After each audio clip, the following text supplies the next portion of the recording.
Hello, good news here. I was queued up as Singularity. Yeah, I was queued up as Singularity over the break, weren't I? Weren't I? So we've got a game immediately as we start Group D. Singularity versus Huntress. Singularity on Greenville Square. Okay. We'll be looking to set up some early biopods here, get some good intel on this map. Some pretty good sightlines for the biopods. All the way around here, it's a reasonably open map. Bipod on that tree could be pretty good. Like there, maybe, to get a look in on that tile as well. You don't want to over-egg it with the biopods, you know. You don't want, while you're setting up your map, 2 or 3 gens to pop. But it's worth setting them up early. Getting some good positions there. Right on the statue, why not? Okay.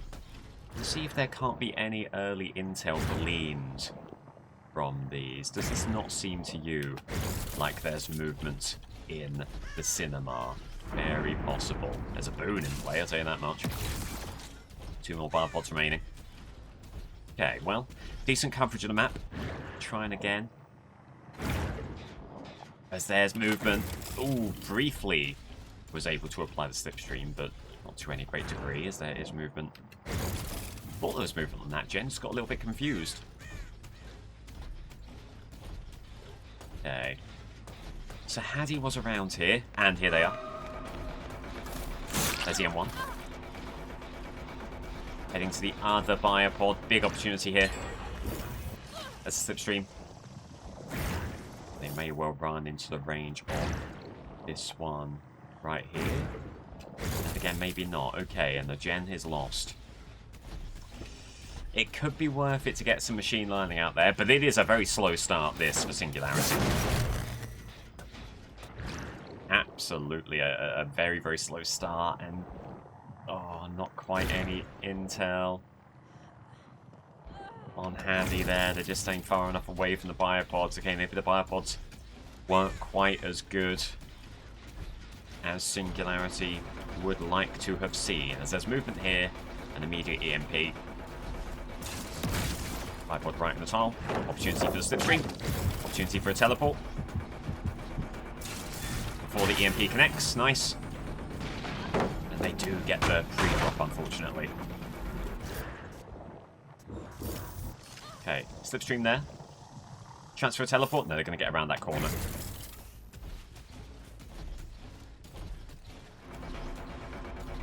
Okay, as V has done good work there, so currently has nothing, a slipstream, no injury. Does get injured there.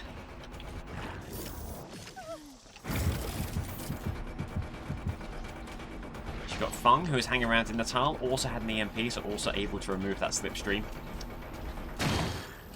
Oh, and if things aren't just looking a little bit grim for Singularity, I think exactly what we were talking about. Spending too long setting up the tiles and not enough time actually pressuring gens, actually getting injuries. And all that stuff. As there's a teleport, they'll get the EMP, but not before the teleport goes through. Injury for Hinako. Look for another slipstream. It's a little bit disoriented. Gets it. Teleport could be on the table. There it is. There it is. Okay. Again, not quite managing to find a way of getting the stun out there. It's another teleport. It's another pre-drop. Perfect destruction. Quick vault. And you might be in a spot of bother now if you're Hinako.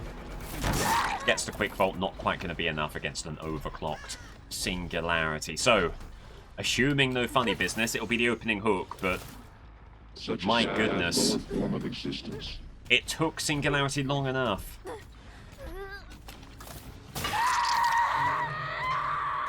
Let's get back on. Back on it here. But everywhere he looks, an EMP. And an opportunity to deny. So it's big gen movement over here.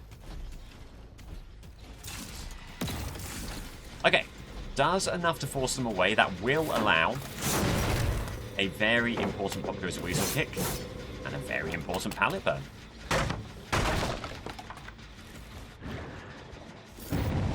Just trying to find a way of sneaking slipstream out there. Not going to do it. That's been EMP'd, unfortunately. Got to be replaced. Too far away to connect in any meaningful way. There's a slipstream. Might be even more here, perhaps. I've gone into Shack. This is another slipstream. I mean, finding plenty of slipstreams. So far, the team have been completely wise to them and have countered them admirably. That's a good biopod. Singularity's kind of lucked into a very good biopod, hidden as it is by the leaves there. But again, slipstreams obtained is not a stat that we're counting in this tournament. Singularity needs some honest-to-goodness hooks. And right now, isn't finding a way of getting them. Let's get the slipstream there. Oh, whiffs on the teleport. That had to be the moment. Okay, Shack is gone. Calculated destruction. There's machine learning as well for what that's worth. A little bit of haste, a little bit of undetectability. But all that that's doing is forcing them around Shack. It will finally be converted into an injury. And a teleport thereafter. This is such a tough loop from Fung.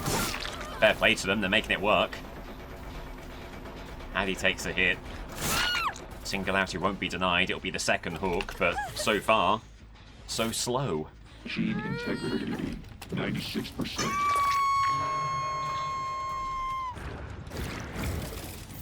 There were some injured noises around here. Addy! My god, gifting Singularity another hook there. Not sure why they'd do such a thing. There goes the final gen. At the very least, 2 folks on hook here. This will be an injury after the unhook. Hoping for a reasonably quick trade. No way out in effect. They will tap that gate. As V continues to play a phenomenal game here.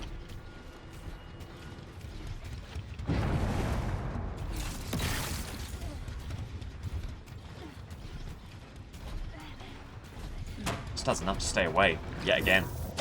There's a slipstream.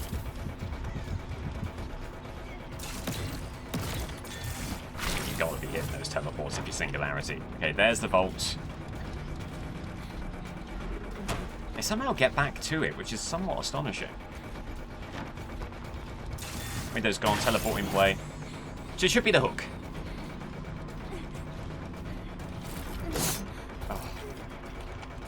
It's very good awareness from V. The only play that Singularity can make is swinging through and hoping that the Overwatch move breaks the pallet, but they're not going to fall for that. They'll run right on through. Any means necessary to fake out the vault. Very strong. Wrong survivor. Wrong time for Singularity. Teleport there. Doesn't break the pallet, though. Really unfortunate. This should be the dying state now. They surely will have used Dead Heart by that point if they had it. Of course they don't, because they've not been hooked. Ay. Okay. But Haddy just keeps on gifting Singularity these situations. Okay. Gonna take the hook over here. Scratch marks up ahead. Surely not a Sabo after all this. Doesn't look like it. Okay. Well, maybe there is a little bit of hope here for Singularity. Because there's the slipstream. They've got an EMP. They're getting the gate as well. Is this Haddy? It isn't. It's Hinako. Gets the gate. Injury here. There's the unhook. That'll be the one healthy party. Oh, but they're going the wrong way. They're both going the wrong way.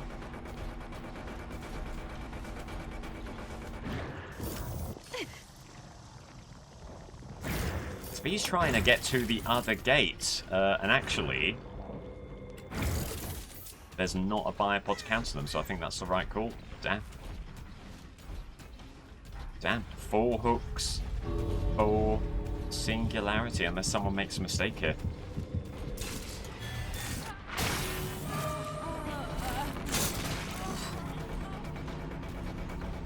Wow, rough.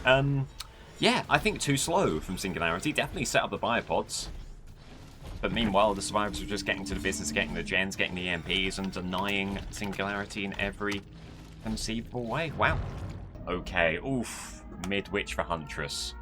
A very beatable total, though. Remember, 4 hooks from Singularity is all Huntress has to beat here. So even though it's maybe not the best of maps, it's not the worst either, but you never want an indoor map as Huntress. Should still be an achievable target. Couple of survivors up ahead. Not taking an immediate shot here is Huntress, as they're both in this room. Ace brings the pallet down. That'll be an immediate hatchet here. Big opportunity here for Huntress. Going again. Ooh, misses. But Ace just slowed down a little bit. No God pallet. Wouldn't have got to it anyway. Opening hook. Huntress is 20% of the way there, assuming that she can get to a hook, and she should be able to here. Unfortunately, pain res hooks are all upstairs, which isn't great. You always want them to be split between both levels, not on this occasion. Gem movement here. There's Jake.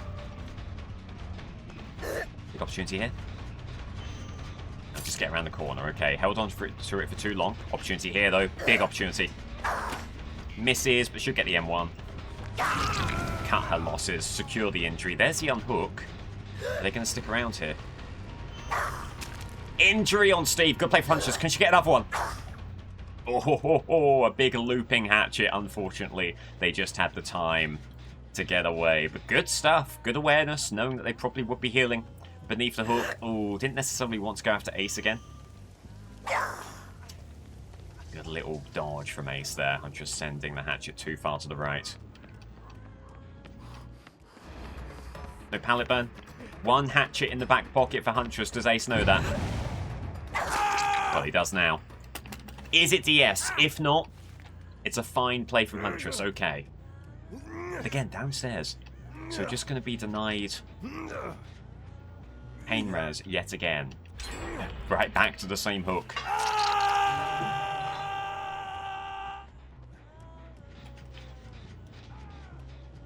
Car is a wheel and all that. Back to the same hook. With Ace for Sconti. Reloads, gets unstickability. 2 out of 5 hooks have been attained, but a gen does pop. Or is that Steve? Big opportunity here. Whoa! Very intriguing play from Steve. And that will be another hook. As Lullaby is gone. Can't say that she'll be too worried about such a thing, purely running that because she has to run 2 of her own perk set. There's the unhook. Sending out a hatchet and it connects! Wow! Sent that in hope rather than expectation. Okay, with Blast Mine, unfortunately, Huntress might want to prioritize just going over for the hook now, rather than giving them time for the reset. What a play. What a hatchet right down the corridor. So, it is the draw confirmed. Huntress will be taking home at least 1 point, obviously. We'll be looking for more than that now. We'll just be looking to pad the numbers with the hooks. Someone goes over here. They just held up on that check spot, okay. Breaking down the door, coming back again. And there we go. Catches Steve unawares. And Steve won't be going Vault here. Nor here. Big opportunity. Okay. Dying state there. No clue how that first hatchet doesn't connect. I'll be completely honest with you. No harm, no foul. It will be the hook here. And that'll be the win. Confirmed. For just a moment, it felt like Singularity had invoked some kind of nefarious powers to deny Huntress any hits whatsoever. But that doesn't last. There's the dying state, and it's a very, very easy 3 points in the end. There were some doubts, some question marks upon seeing the map, but honestly, she's handled Midwich exceptionally well there. And that's a really nice play around the locker, around the pallet, sorry, with Chris Redfield. Back to this hook. What a gift this hook has been. Can someone get back on this gen immediately?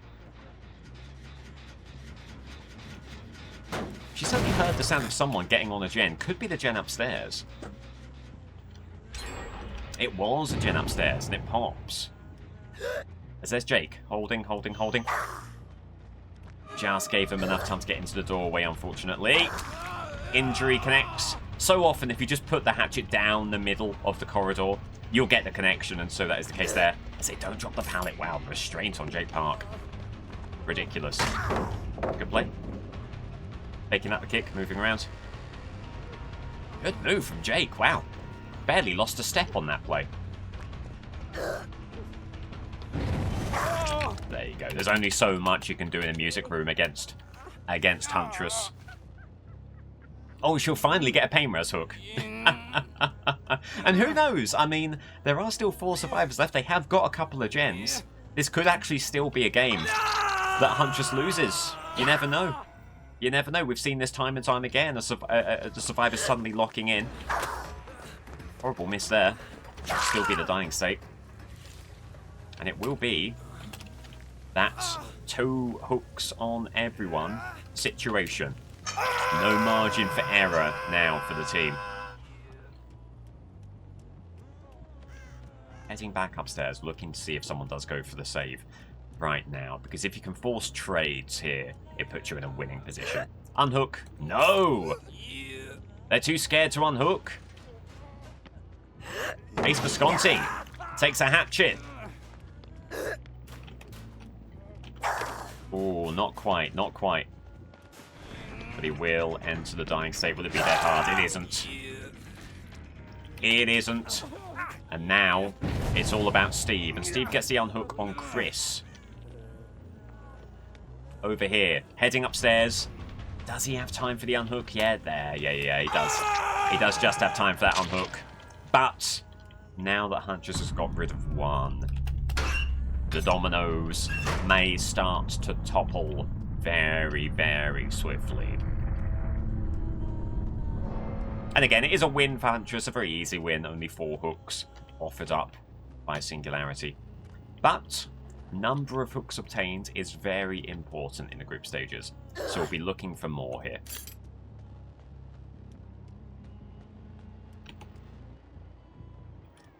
There's Steve. Huntress just got caught on the doorway, not a huge issue. There's Chris, gets the gen, takes a dying state. Steve, has to be said, not helping out his teammate one bit with that line. 2 left.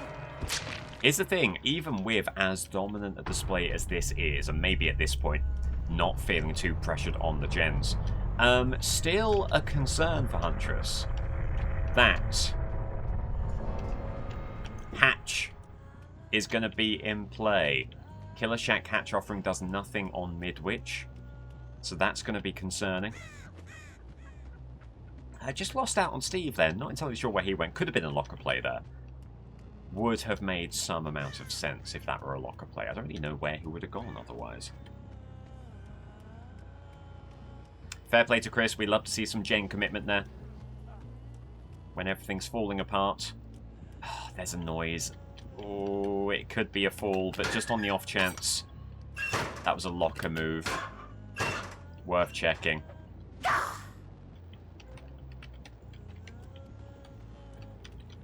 Okay, well this one may now take a while because neither party wants to be the one that gets spotted. And there is no... Save for... No, there's no territorial imperative here. There is no intel. There's no aura reading perks. So, settle in for the long haul, I would suggest.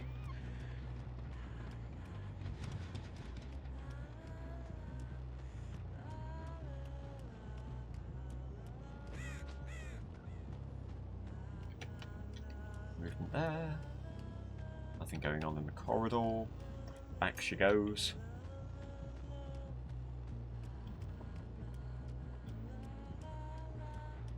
Would be nice mechanically to maybe have something that just speeds along this kind of 2-person endgame situation here, because clearly things are very, very slow right now.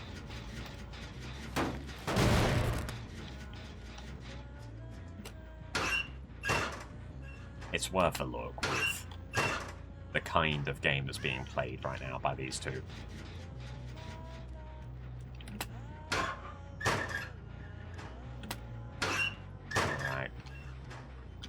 back she goes. Maybe there could be a play to be made by doing this, giving them a false sense of security, then coming back to the gen that you know was being worked on and being worked on recently. No. No, they're not going to be all out of hiding here. Okay, back upstairs. Might even consider an edit here for the YouTube watchers, you know. Oh, never mind, never mind. Steve's been discovered.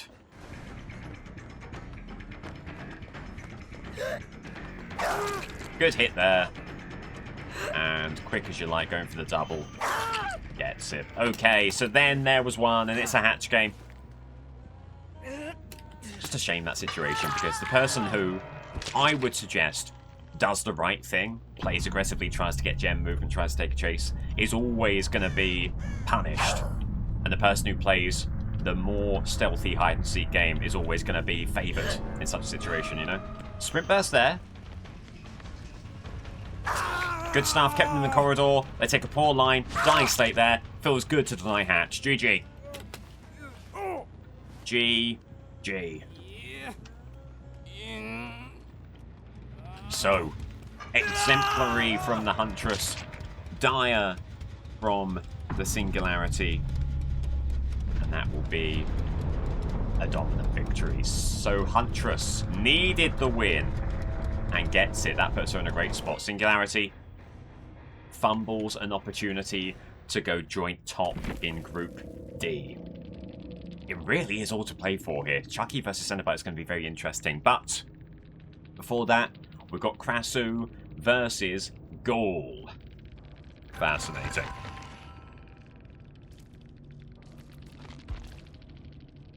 Oh. Ace Visconti is not happy. Speed cheating? Me? Speed cheating?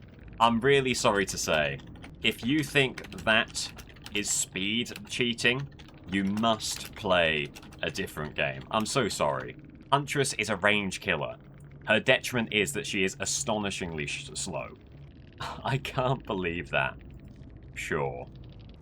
Alright, mate, report me. Report me if you want. Send it to behaviour. I'm sure they could do with a good laugh. As Krasu looks to continue what's been a pretty solid campaign so far.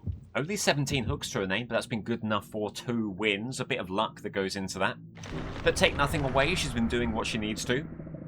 Ghoul has had a better campaign based on purely hooks, but only has 4 points with the win and the draw here. So this is a battle for top spot in Group D, as it stands. Krasu in the Power Rose swamp here. Looking for early head form, looking for some intel from the headlong flight. No one over there, no one here. Wouldn't be surprised to see some movement on a gen like this, or a gen like this. Nope. Well, it's a big swing and a miss with the early patrol, unfortunately. And she's going to be waiting a while to get back her headlong flight. But there's Jonathan Byers. Opening chase with Jonathan right here. Stand the pallet, good play there. Regurgitation. Doesn't connect. Nor does that. What a shame. Okay. This has been not uncommon for Krasu here, just not finding a way of getting the leech out there early enough, but does so there. Time for head form. Going for the headlong flight immediately. All the way around the pallet. And the M1 should be on the table here. It will be. Injury on Jonathan. So has some headlong flight left in the chamber. Looking to get ahead of Jonathan, ahead of the pallet here. Good body block there. And Jonathan should not be able to evade now. Nice. Okay, there you go. Good fundamentals from Krasu. Just hoping for no pallet stun. It's a pallet stun. It's an injury, at least. But that's unfortunate. That will slow her down when she was hoping for a nice, quick, early hook. And now Jane Romero sticking around would be too able to effectively body block head form. So you've got to go body form here, try and get the dying state, which you were denied just moments earlier. My god, gets very lucky with that regurgitation. Does get the leeched in effect. Big opportunity here. Just finding these very tough pallets. Was able to play the first one pretty well.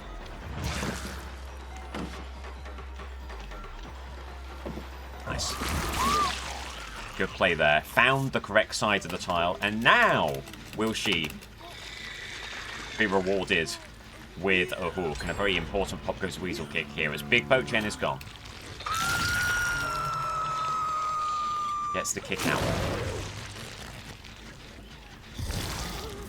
She heads to Big Boats. There were scratch marks roughly around here. No further intel as another gem pops. This one by Shaq. And this has been the story of too many of these games, in all sincerity. Not a bad early chase. Survivor gets a pretty clutch save, and all of a sudden it's a 2 or 3 gen game. Very, very unfortunate stuff. Yet again. Poor Krasu. Maybe could have got the injury there. If she had simply committed. It looked like Lithe. A lot of distance for Dalita. All the way over yonder. As the leech does connect. Puts the headfall on the table. Can Krasu get an injury here? Not a great line, it looks like, from Dalita. That should be. Never mind, pallet right there, unfortunate. And Jane. Forgetting maybe that Krasu does have third-person view in the head form, so the body block from behind not going to be that important. Don't look now, but there's a fog vial. And that allows the injury. And they pick up a mushroom as well. And I'm going to say it. I fear that the fog vial has claimed another. Surely not enough time for DS, or too much time for DS. Never mind. That would not have been very far away. That is gutting. That is absolutely gutting. Okay. Very little damage done in the end.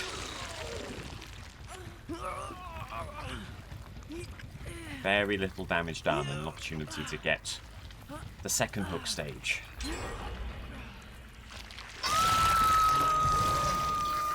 It's an aggressive DS use. It has been punished, but it has bought time. Gotta be body form here, unfortunately. Doesn't connect, and this is a tough pallet again that Krasu is forced to run. Leech does connect. Just going to make life a little bit simpler by kicking the pallet and then going for head form. They do have a mushroom. That does not work instantaneously. Still a big opportunity here. There's the vault. Sable gets the window there as well. One of the weirdest vault animations I've ever seen. Injury there. Very peculiar. Like chucking a bag of linguine off the balcony. Down goes Krasu. Gotta go body form here. It's all fun and games, but my god, she needs to start getting some hooks.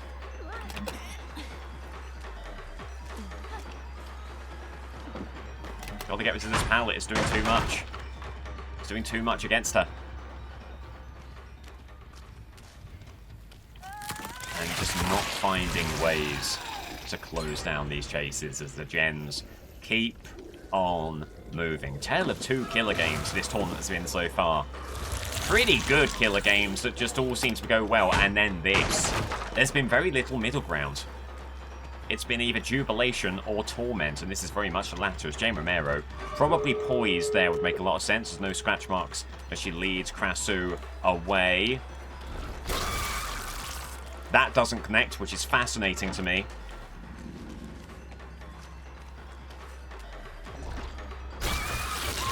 That does. M1 as well. Good play from Krasu, exactly when she needed it. Needs head form here. It is shoulder the burden from Jonathan Byers there, so not a kill. Okay, window's gone. Big opportunity here. Going around, they're going to try and get to the pallet again, and unfortunately they will make it. So if you're Krasu, gotta keep Jane here. Vault that, get them to vault back. Kick the pallet. They have removed the leech effect.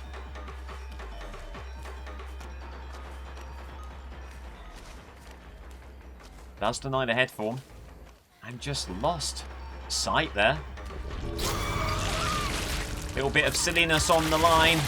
Could still give her a hook. No, sir. GG. And that will be, as it stands, 2 hooks. And clearly, Dalita will have had plenty of time to secure herself an exit. Otherwise, 2 hooks, and that will definitely not be enough. So Ghoul is almost sleepwalking his way into the playoffs here. Deary, deary, deary me. Not a good day for the Ghoul haters. GG. Yamaoka for Ghoul. 2 hooks. The score to beat. How quickly can she do it? Away she goes.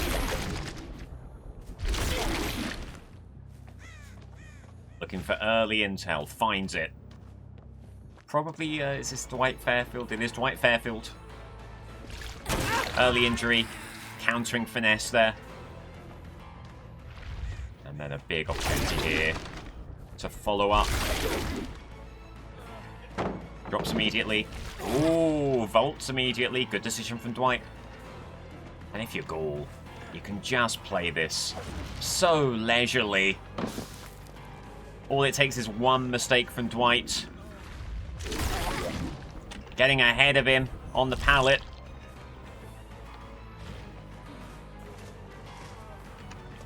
In fairness to Dwight, playing that well. Playing that very well indeed. There's the vault. Bloodlust in play now for Ghoul. There's another vault. Gotta kick it. Okay, well, hang on. Dwight's making something of a game of this. Bit of an ego chase it's becoming for Ghoul. So there's the vault. Does Dwight make one mistake here? No. Ghoul might have to go elsewhere.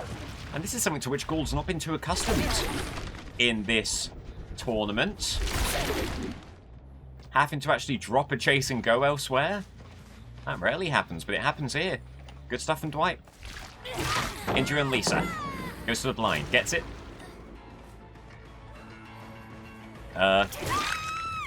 Answers on the postcard for what she was trying to do afterwards. Okay, so hook number 1. 1/3 of the way to victory.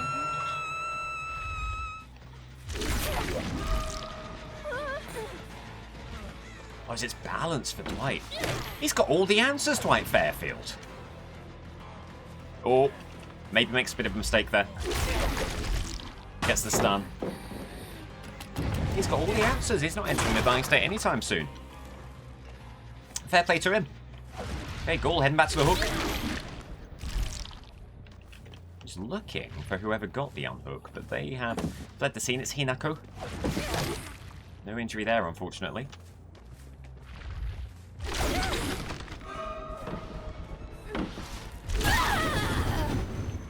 Okay, doesn't get the injury. Gets over the pallet. Should be in a decent position for the M1 here. Never mind. Good luck for Hinako. Don't look now, but this team are running Ghoul absolutely ragged. They've got whatever that is, so that's good for them. You know, they clearly have some tech here.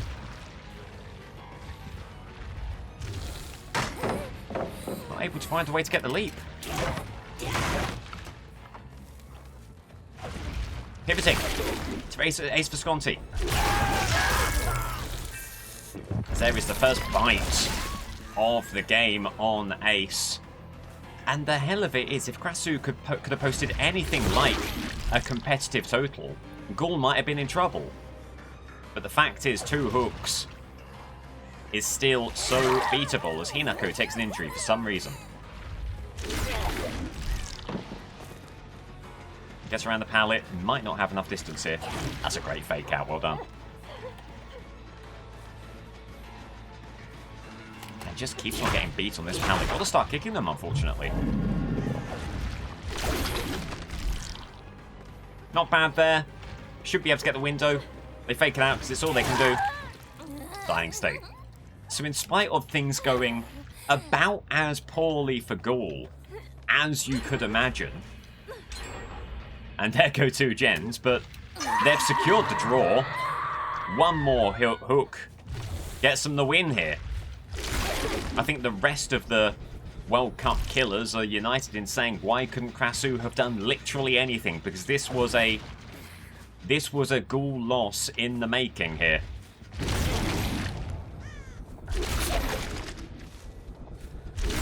Any gem movement over here? There is. There's Lisa. They have Sprint Burst. The stick on the double window.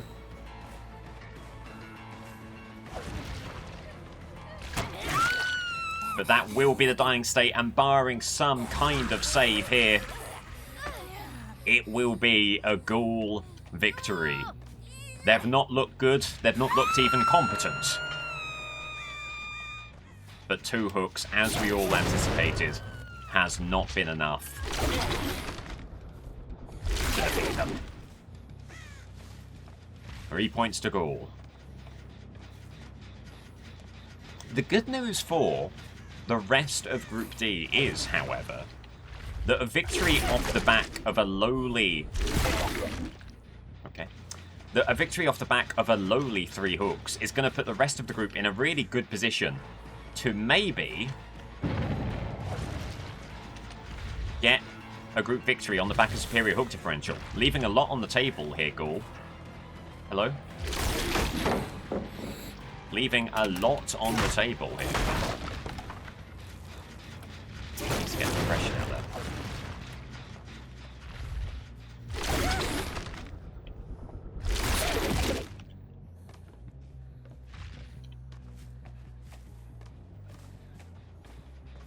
Is there still regression up on the hill?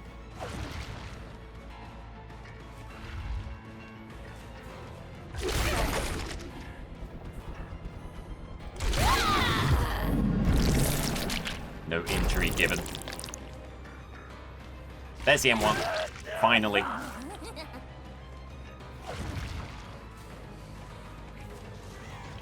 Oh, just didn't see that there was actually a path through the foliage there. And there is another hook for Ghoul. It's another pain res. Just before the gem pops over here. That's a damn shame.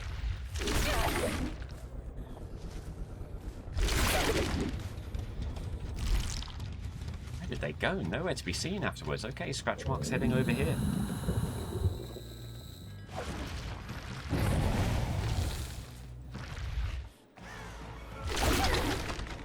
Okay, looking for the bites. Not gonna get it. Not gonna get it on the Hinako. Holds a perfect line there. We'll get the M1. It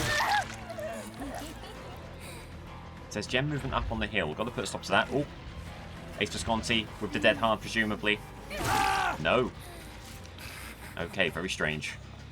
Very strange little maneuver as off goes Dwight. Let's get that regressing again. Could easily be DS for Ace. It isn't, nor is the blind in time from Lisa. They're not happy about it. Okay. Is it time for Ghoul to come back and put some pressure on this gen? Yes. In fact, they're not able to finish the gen. Not able to stop it regressing, in fact. So, opportunity here for Ghoul. Is the pallet here? It is. What a shame. Dwight gets away again. Dwight with another great escape.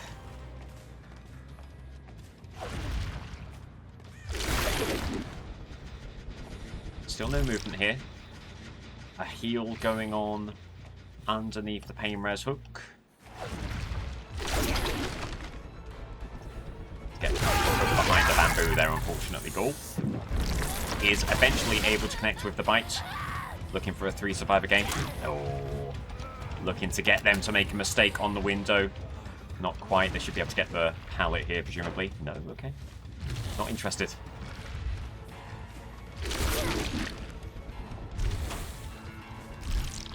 And things just not going their way around Shack. Gotta go back.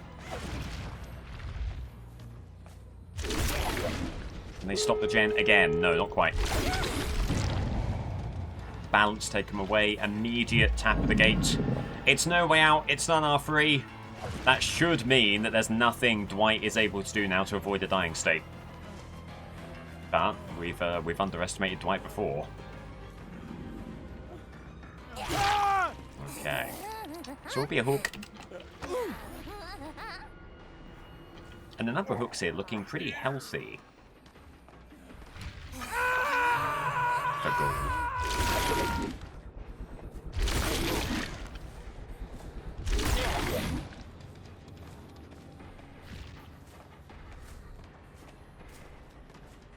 After some pretty torrid times earlier on.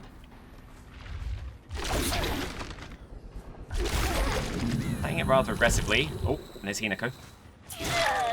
And one there. Immediately kicking. Not making a mistake that they have done quite a lot so far.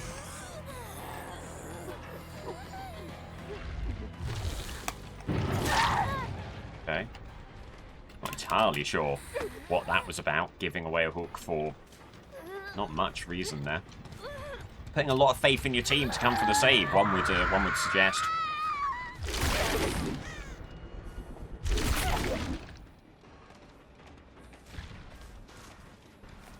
Right, no lights there. The unhook all the way over here. They may well be going for a heal on the hook. That is indeed what they're doing.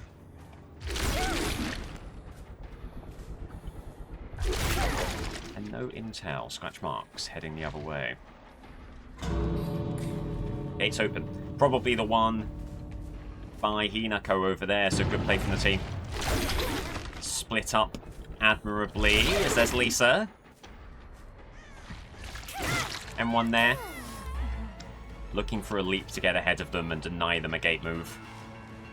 As Hinako uses block twist hit.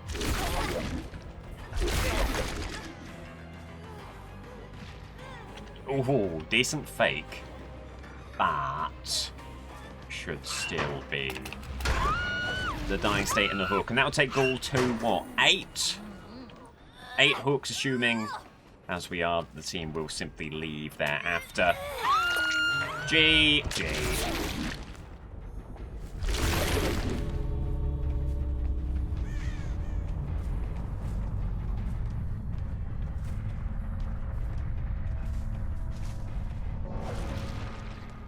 Yes, thank you so much. GG. Well, it's an easy victory as we assumed it would be for Ghoul. Not without some issues in the early game. 8-2. Ghoul takes top spot in Group D. Krasu, all of a sudden, in a much less strong position. Cenobite versus Chucky. Nostromo for Cenobite. Not the first game for Cenobite on Nostromo this tournament, I don't believe. I could be wrong on that. But something about this feels very, very familiar, and not in a good way. No killer, I think, especially wants to be put on Nostromo. Certainly a killer who lacks mobility in the way that Cenobite does. But does have some early intel here. Early chase opportunity with someone in the ship. Lara. Good connection with the gateway. 1, 2, 3. They're going to go for the pallet. Can a mind game work here? No. Good play from Lara. Get the window. Good gateway again. There should not be any way of evading this time. So there's the M1. Another chain connects. So important there. The impaling wire doing great work. Gateway in play. Do they get to the pallet here?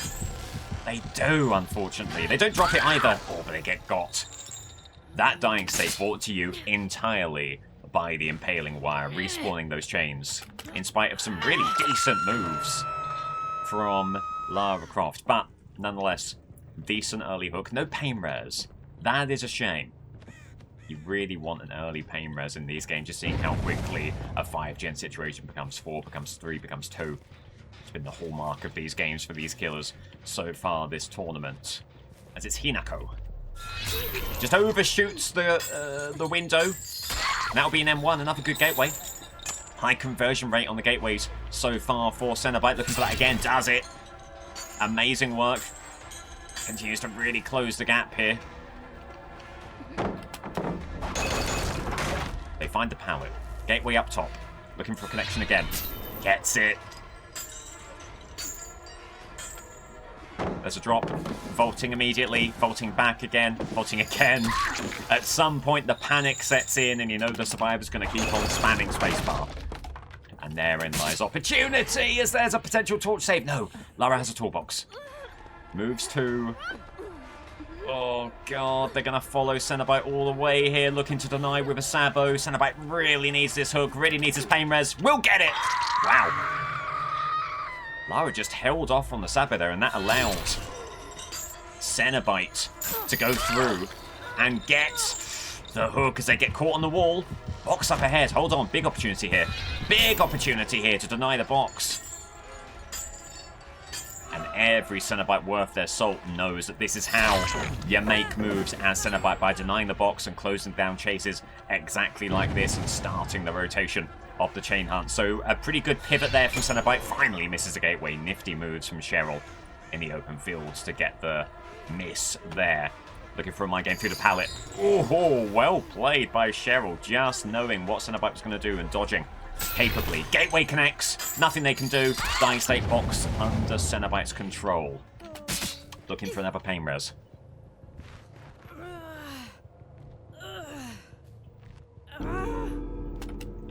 What a good start for Cenobite as the box is available.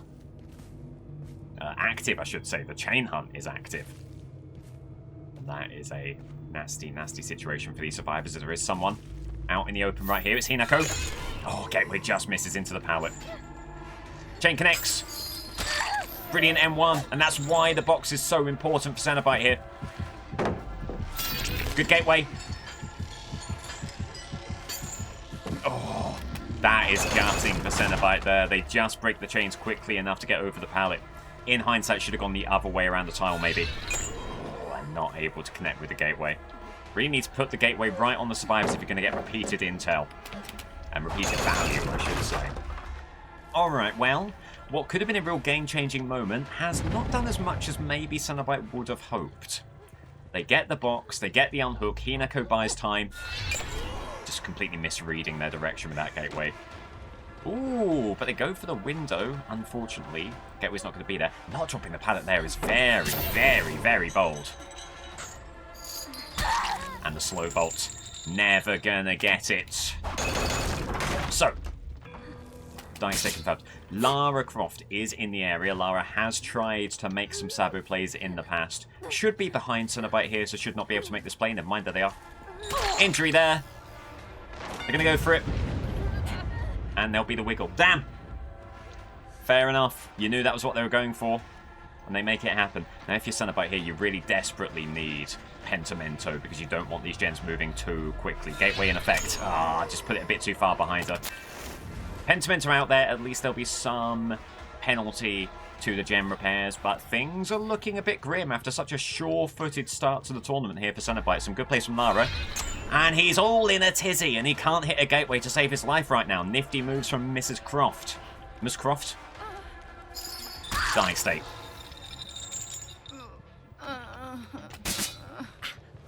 And a hook. And a pain res. Who took the pain res hook? It wasn't Lara. It wasn't Lara, so pain res out there. Pentimento gone. Still plenty of live totems out there. Still plenty of opportunities for pain res down the line, and this gen still progressing.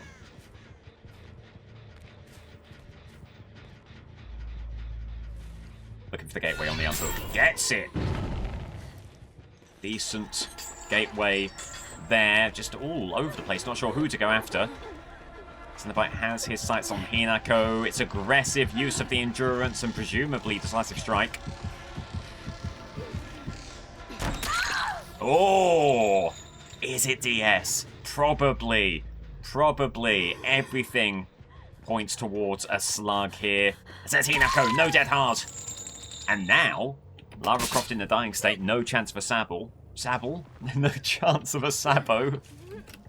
No chance of a Sabo. These silly survivors can't even hope to get a Sabo. No chance of a Sabo. They're going for recovery. Does that not imply that maybe DS is not in play if they're desperately trying to get the recovery there? Oh god, has enough time elapsed? There's been so many situations where the killer has just not waited long enough. Going for recovery, not going to get it. Injury there.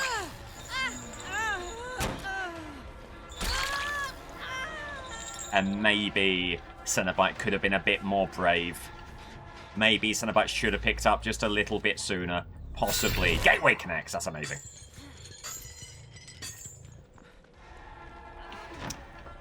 And not finding a way through. That's a cul-de-sac and nothing more. Gateway.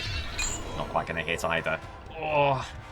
And he's just threatening to have these game-winning situations, but just not able to find a way through when it really matters. As there's a healthy party looking to move in for the save. Maybe if you're Cenobite here, you just want to secure this kill. As Lara's there, a missed skill check is massive. A missed skill check is huge. Doesn't look like they're going to get this save. No. Okay, needed to find a way of making it a 3-survivor game, and he's done just that. 6 hooks total, 3 gens still remaining. This is important stuff for Cenobite. Still plenty of plaything out there as well, so theoretically, should be looking to take some survivors by surprise. That may have happened exactly there. Box moving, but Cenobite eyes only for the dying state right now. Could be dead hard. Nope. Gonna get the gem pressing. But Lara has been a constant threat around the hook with the Sabo. With any luck, they won't be in the vicinity. Even if they were. They're injured, so no play to be made. Okay. Committing too hard in the end, and that will be a huge play for Cenobite.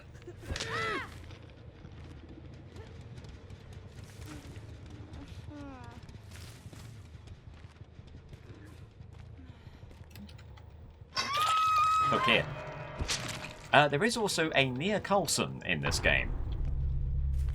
You wouldn't know it if you didn't have access to the UI on the bottom left there, but there is, and she's not taken the chase yet.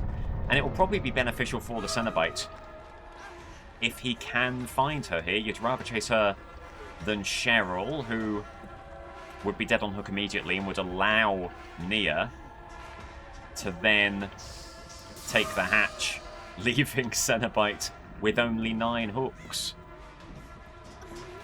Excuse me.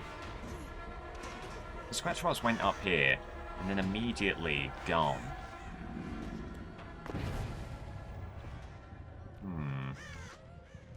Fascinating. Well, I mean, no worries about Cheryl moving this game along, but several worries about what Nia Coulson might do if left alone in a hatch situation. There she is. Huge find for...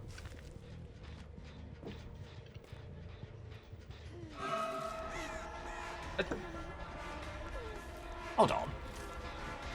Was Nia Coulson there? Am I seeing things? Oh, dearie me, that's concerning.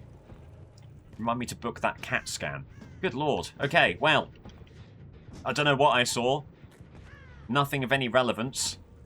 Is it time to search lockers? Maybe, maybe. At the very least, the chain hunt will begin. And that could show us the way. Nia Coulson, hiding right in the corner.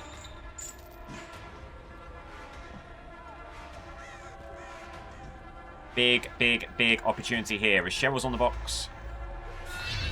Oof. Good dodge. What are you doing hiding? You've got such loops to show us. Dying state. Lovely. Cheryl has the box. Oh, they briefly activate.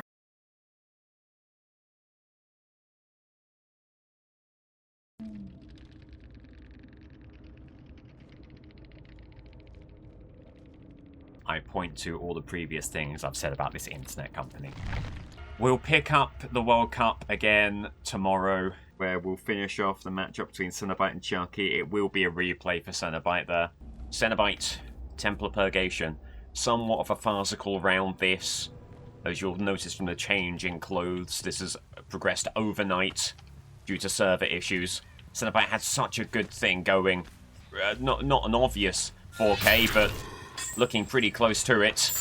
But we'll have to go again. Finds 3 separate people here. This could be amazing for Cenobite. Great early patrol. As the gateway connects again. There you go. Okay, so signs of life from the Cenobite as Claudette does get to this pallet. Will be forced to drop both. No. Doesn't vault. Okay, fair enough. Gateway out there. Just misses. That's a damn shame. Oh, bit of hesitation there. And that could be a dying state. It isn't. It isn't. Box is going. What a shame. Looking so good for Cenobite. Things are looking bad now. Gateway in effect. Dustin. Gonna try and break them. It'll be another injury.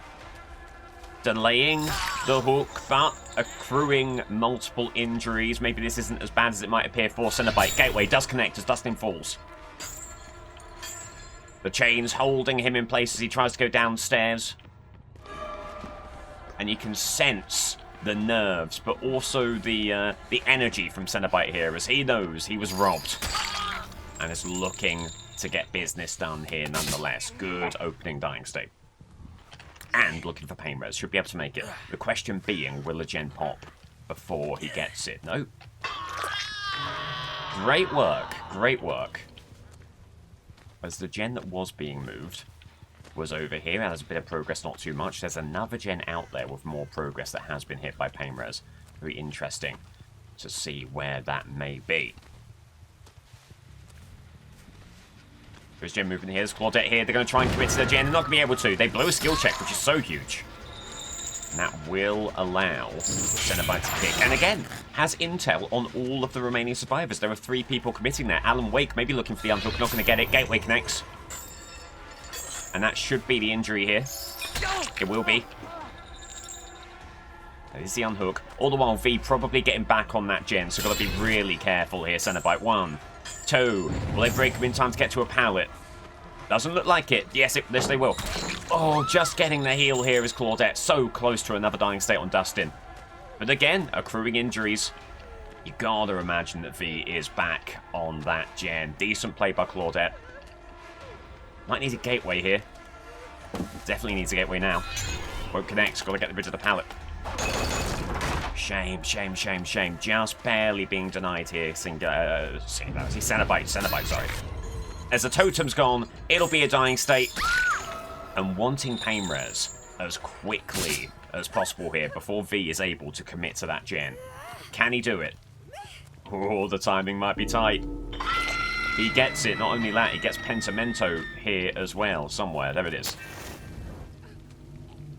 Okay, big opening from Cenobite. Still holding on to those 5 gens. Big regression here. They must not have got on that for quite a while. Dustin. Another gateway connects. Really good work. There's the impaling wire, by the way. Any change you break, respawn, and that's doing amazing work for Cenobite in the early game here. Dustin, going upstairs. Gateway connects. The box is being moved. Oh my god, that was a weird interaction there. Broke a chain quicker than Cenobite expected, but still gets the hit. They do solve the box, they do deny the chain hunt, but still, Cenobite in an incredibly strong position here. And now you've got 2 people on hook, and you've got 2 injured parties elsewhere who now need to try and make this play. You know someone is off over that side. They were getting the box. There's Alan. Okay. Great opportunity here. Fantastic Cenobite opportunity, and gets a dying state. There's big gen movement there. Oh my goodness me. It could be all over in the blink of an eye. Misses with the gateway. Survivor very much in view. Not only that, Survivor on the ground. This is sensational. And as long as the servers hold, it will be the 12 hooks, and what a way to do it. One of the more dominant performances we've seen all tournament long. G. And you could sense Cenobite there playing with a chip on his shoulder. He'll have felt incredibly hard done by with what happened just moments ago. Well, last game, I should say. Overnight, if you're watching live. Deary me. GG. Chucky on Gideon. Can't keep a good guy down. That's what he's saying, but it's a tough situation. He's putting on a brave face. But this is tricky. On a tough map and with a tough ask. I'm going to play from Hanato, seeing exactly what Chucky wanted to do there. Maybe just going to try and get the pallet out there. Get that kicked. Should have a dash pretty soon here. But Hanato just has that air of confidence. Maybe it could be worth going after someone else, perhaps. Even Steve here.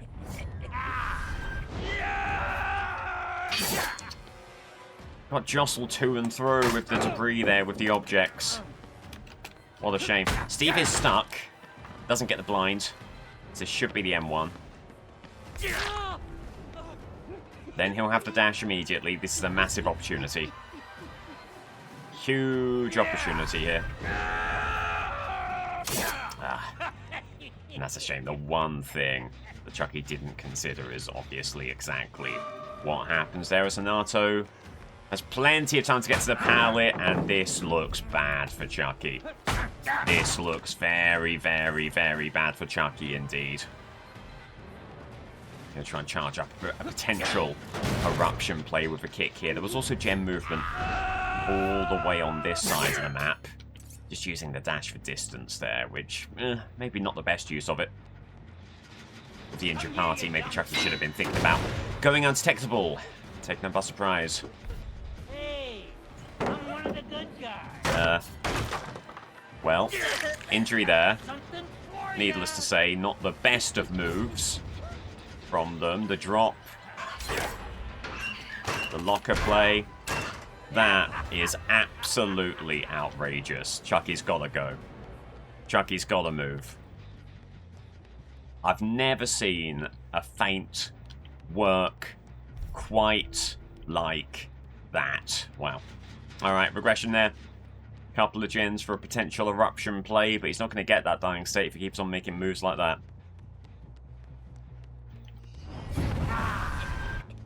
This is going to go for something very audacious here, and he's not going to get it, unfortunately. Needed a better angle on the window than that. Says Steve. Drops the pallet. And there's been some rough games this tournament, don't get me wrong. This right now is looking like it might be the roughest. Decent play from Chucky. And if that doesn't just sum up not only this game, but also in many respects this tournament has been feast or famine. And you're seeing the duality of the tournament in this matchup here. You cannot imagine a stronger, more dominant game than that which Cenobite put forward. And now, everything is going wrong. 2-gen game. That's not quite going to work. Trying to get all the tricks out there. None of them working, but there will be a dying state here. My god, what a gift. But you know that someone's going to be waiting for a pallet save, presumably. He may have just given them time to set up for it. No, they go blind, but Chucky looking the wrong way. Okay. So, a hook here for him.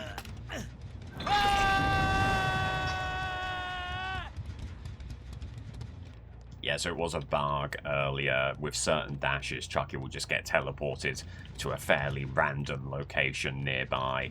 Not the kind of bug you want to be seeing in a situation like this when Chucky needs all the help he can get, but that is good. And that is the Chucky that we sometimes see, and that he has the capacity to be.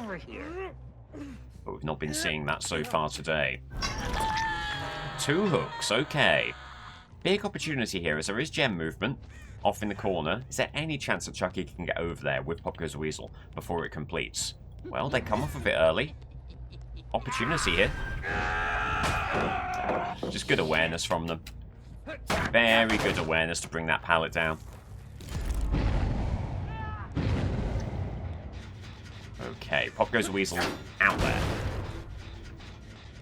One thing to keep an eye on is the fact that there is batteries included. And maybe if we're being very optimistic, half glass full, you could say that the gen's moving very quickly, meaning that Chucky is being granted haste all the quicker and could be setting himself up for a very good end game. You know, it's possible. Injury there.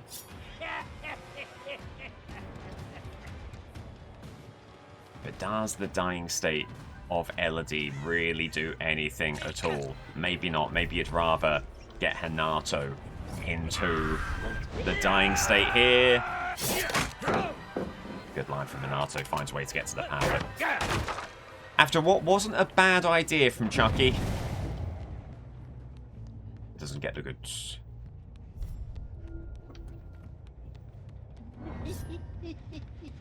Hanato keeps on running. Could there be a long distance play on the cards here? Oh, it's It's an unbelievable roll, and that's enough to send Chucky flying, and he's got to leave. He's got to go to a different gen. Hard not to feel despondent. Hard not to feel downbeat and down in the dumps when the ask is 12 hooks and you can barely manage a handful. You can barely manage 3. It will at least be a very, very important hit there. Eruption lets you know that Steve is nearby. Gonna slug briefly. Opportunity here, baby. Oh, dead hard. Okay. He gets dead hard out there. Steve Ball gets the pallet, and Chucky's going to go back and take the hook. Oh, but even that has been punished. The recovery, and they're off, and there's Hanato for the pallet stun. Stopping, staring, making sure Chucky knows exactly what a reprehensible being he is for daring to play the game. Wonderful stuff here in the Killer World Cup. Get the pallet gone.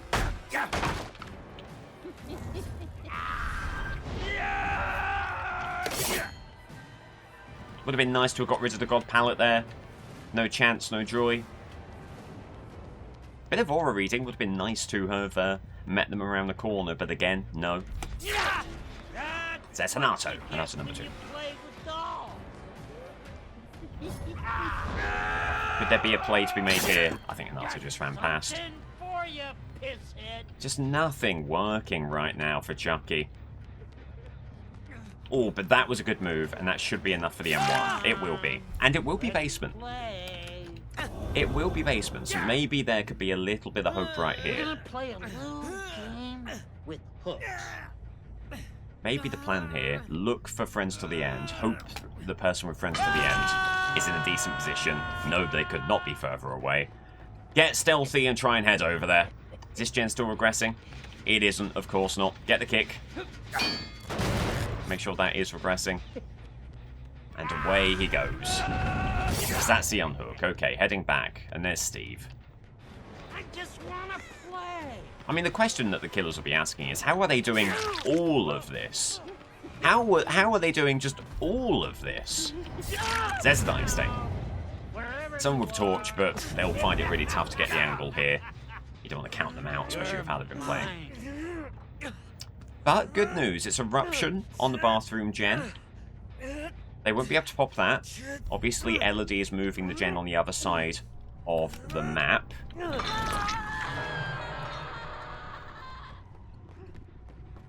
They have been loving their quick unhooks. You've got to be wary of such a thing again. As the gen does pop over there, that's one that Elodie was moving, as there's Hanato as well. Could be worth kicking for a potential eruption in the future.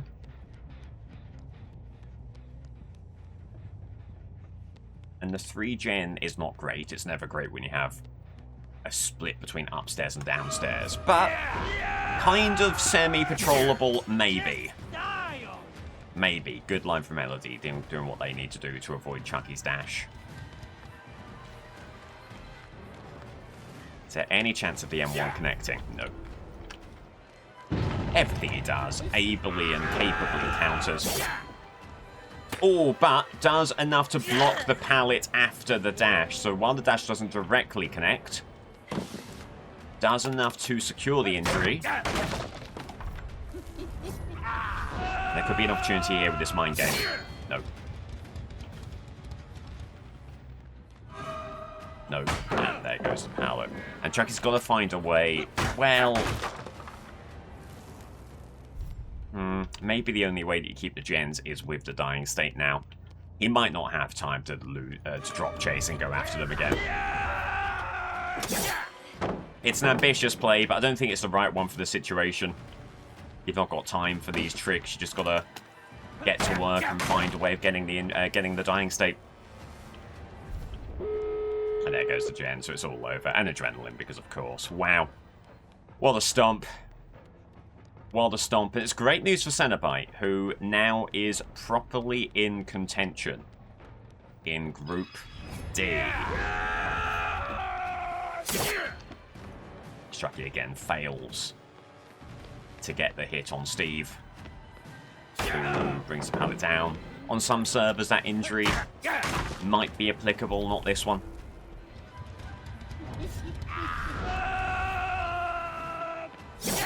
It's a good effort there. It was a good effort. On another day, a day not entirely cursed, it might have connected. Alright, gates open. And it's that situation again where as soon as anyone leaves, it's all over for Chucky. There is Dead Heart.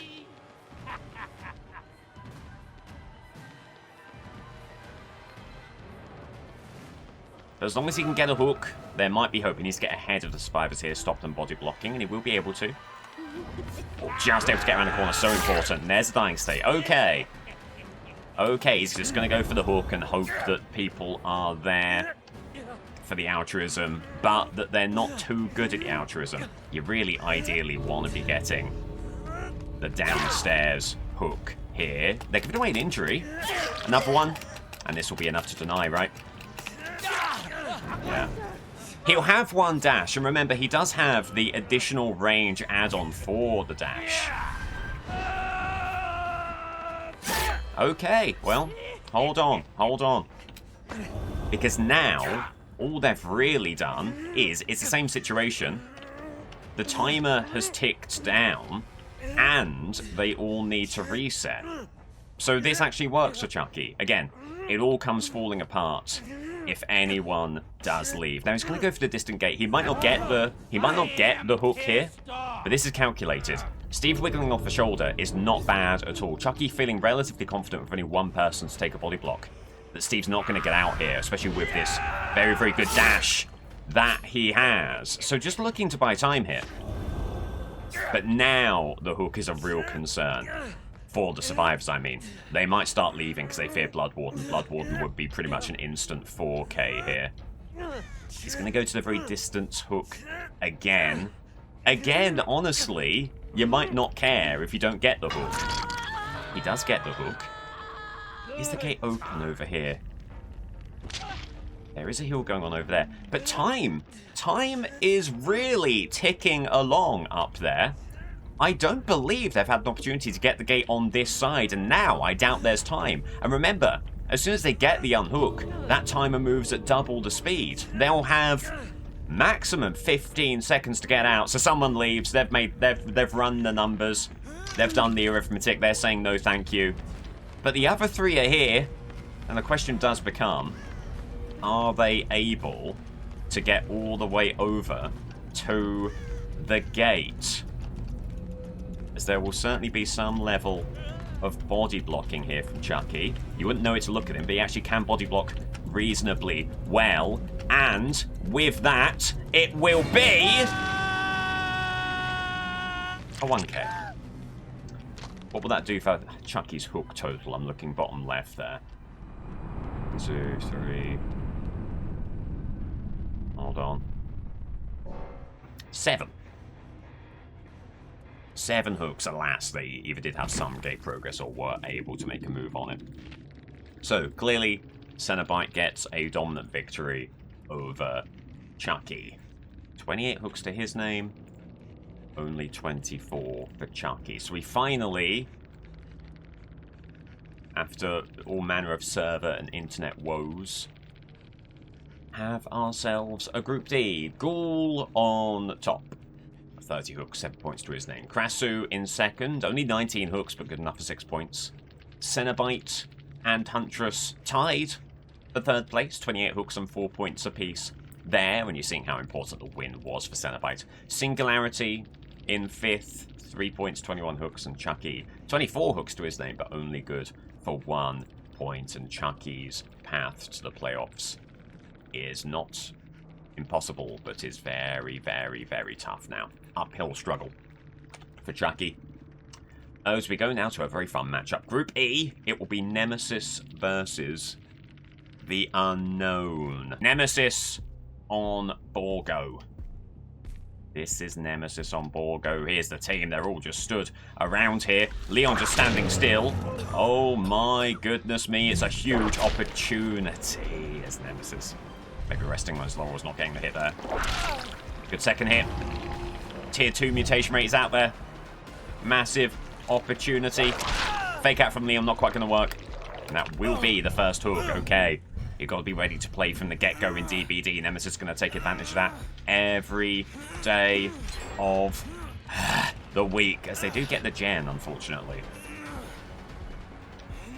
And if there were a hook anywhere in that corner, that could have been denied with Pop Goes... Well, not Pop Goes the Weasel, that's not in the build, but certainly with Eruption and with a kick. But no hooks to speak of. It was a very fast gen, especially considering there was just tambourine playing going on. That was quite something. I wouldn't be surprised to see hyperfocus there. I'll tell you that for a fact. Alright, it is a chase. Going window. They try and fake, but they will get body blocked. Hit there. Pivoting the other way now. And with the hindrance, that's not going to do too much at all. An injury. Wow. Great situation, that for Nemesis. And again, we saw it on Chucky, albeit a bad game for Chucky, but made a play where the whiff still led to the body block of the window. And same situation there for Nemesis as another gem pops. And this is where these games just get so brutal and so gruesome, with the quickness of the gens and the very limited ways in which it feels like you can counter that. But no time to feel sorry for yourself. Nemesis has work to do, and that will be a decent dying state and one zombie hit away from tier 3 mutation rate, which in any other game would be a very quick timing for it. But here, 2 gens have already popped, and there's one with like 50% progress here. This is patently absurd. Okay, getting the kick.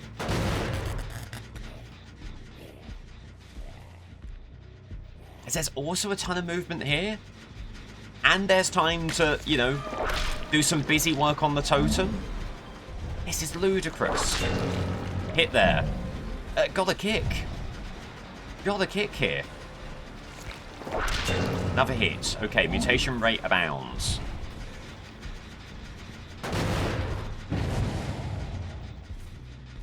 Snaps its heads back. They've already stopped this regressing, and that's moving a great deal. Got a kick there again. A vaccination has happened. The heal on the hook. Will it be able to get this in time? That not hitting anyone is fascinating to me. Is that weird? So you've got to go M1 here, perhaps.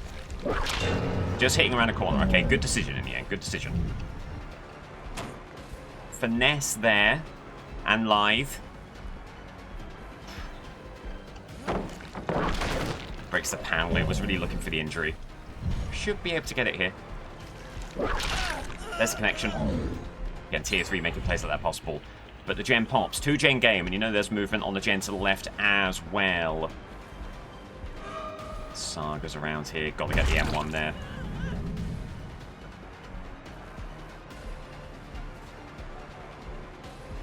What an unfortunate situation for Nemesis, who's been strong so far this tournament. Very strong. This gen's almost ready to pop. Got to get that kicked. The issue is as well, Leon could just be moving main building gen, so that is also going to be a pressure point very shortly. I think the gen movement is explicable. Obviously, the state of the game is such that everything is treated with suspicion. I think it's just I'd love to see the builds, and we will take a look at the builds. But obviously, I think Nemesis has run into a lot of very gen-efficient gamers. Where are they in most solo queue games? I think I and many in chat are asking. Alright, so Eruption on this gen. Obviously, they stop it regressing almost immediately. Nemesis has to kick again. Maybe could have waited just a little bit longer to make sure Eruption was applied to it. Is there someone off to the gen over here, which has a not insignificant amount of progress as well? Ridiculous. Whip connects. Always seemed like they had the pallet there, so the whip seems like a wise call from Nemesis. As that doesn't connect, the zombie, as they can't quite get the pallet. Nemesis body blocking it again. Good work there.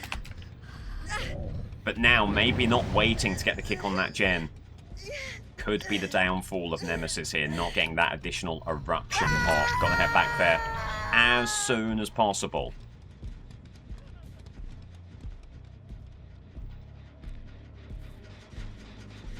Alright, well, good news is it's not completed. Bad news is still, like, 60 or 70 or so.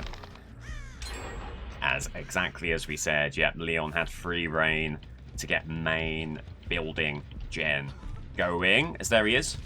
Oh, tier 3 is good, but it's not that good, I'm afraid. As that's presumably balanced landing there for Leon. That is gutting. That's gutting. You needed to connect there. Okay, does eventually, and a really important eruption on that gen, which someone is moving. Or was moving. The zombies will chase them away. But you also need to be worried about that gen over there. The feeling that that could also be moving. Unhook behind. That shouldn't leave anyone over here progressing this gen. But with how the game's gone, you've got to keep an eye on it. Okay, no movement there. That's great news. We know for a fact there is a little bit of movement there. As Nemesis has done a really good job keeping this gen in check. No one moving in for Leon immediately, as there is not a ton of movement. In fact, there's no more movement than there was since the last time Nemi patrolled, as it is. Again, you're seeing some tambourine play. They're utilizing that. They're utilizing presumably hyper-focus. There is a definite plan of action here to get the gens moving as despicably fast as possible. As a drop, leaves the whip in play. That's an incredible move from Nemesis, and that could be exactly what he needs to keep control of this game, because that's not only a dying state. That is 2 gens aggressing, but someone immediately on the gen to the left. There should be no way that they are able to complete it, as there's also movement there. But you've got to have a look. You've got to have a look. And it has a fair bit of progress. Eruption is back. The kick is out there. The Survivor's Aura heading to the middle gen. And they'll keep on going. Another Survivor there as well. That's Saga. Talk about having free reign on the gen. Saga has barely been accosted so far this game, so they have absolutely been able to just stick the gens to their heart's content. As Leon, looking to come in for the save, will be accosted by Nemesis. Runs around the tile. Someone else comes in for the save. And this will be a trade, presumably. It will be a trade. Massive eruption hit again, but no regression events left on that middle gen. That is such a shame. That is such a shame for Nemesis. I mean, fair play to him. In one of the most aggressive, gen-efficient kind of teams we've ever seen, he's managed to get 7 hooks out there already. And this would be a 3 survivor situation if he can close down this chase, which he will. But the issue being that middle gen cannot be regressed any longer, so he really is on the clock. How are there no hooks and no basement all the way over in this corner? As Saga takes a hit, and they kind of know that they can because they know what the hook situation is. Die state there, and Nemi's going to be denied unless he gets it. Oh, massive. Oh, that's massive. And another hook right here. This could be a real change of momentum. DS there does make a lot of sense from Saga. Okay. So away she goes. Can't kick middle gen. That's presumably the one they're going to be trying to focus on here. Yeah, we'll just it down. Chemical trap as well. Not too worried about that. Heading back.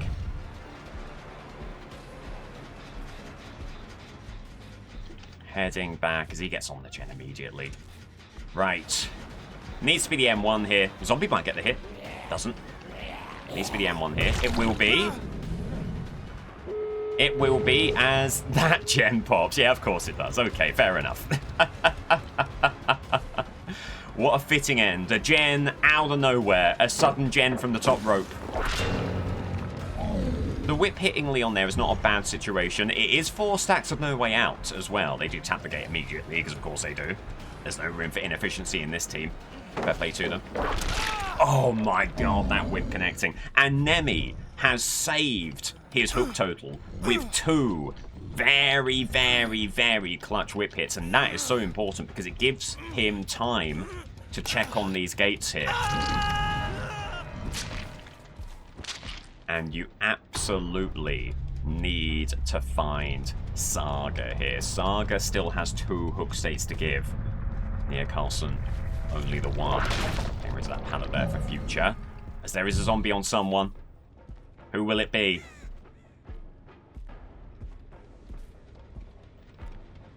Who will it be? The scratch marks. It's Saga. Okay. Huge.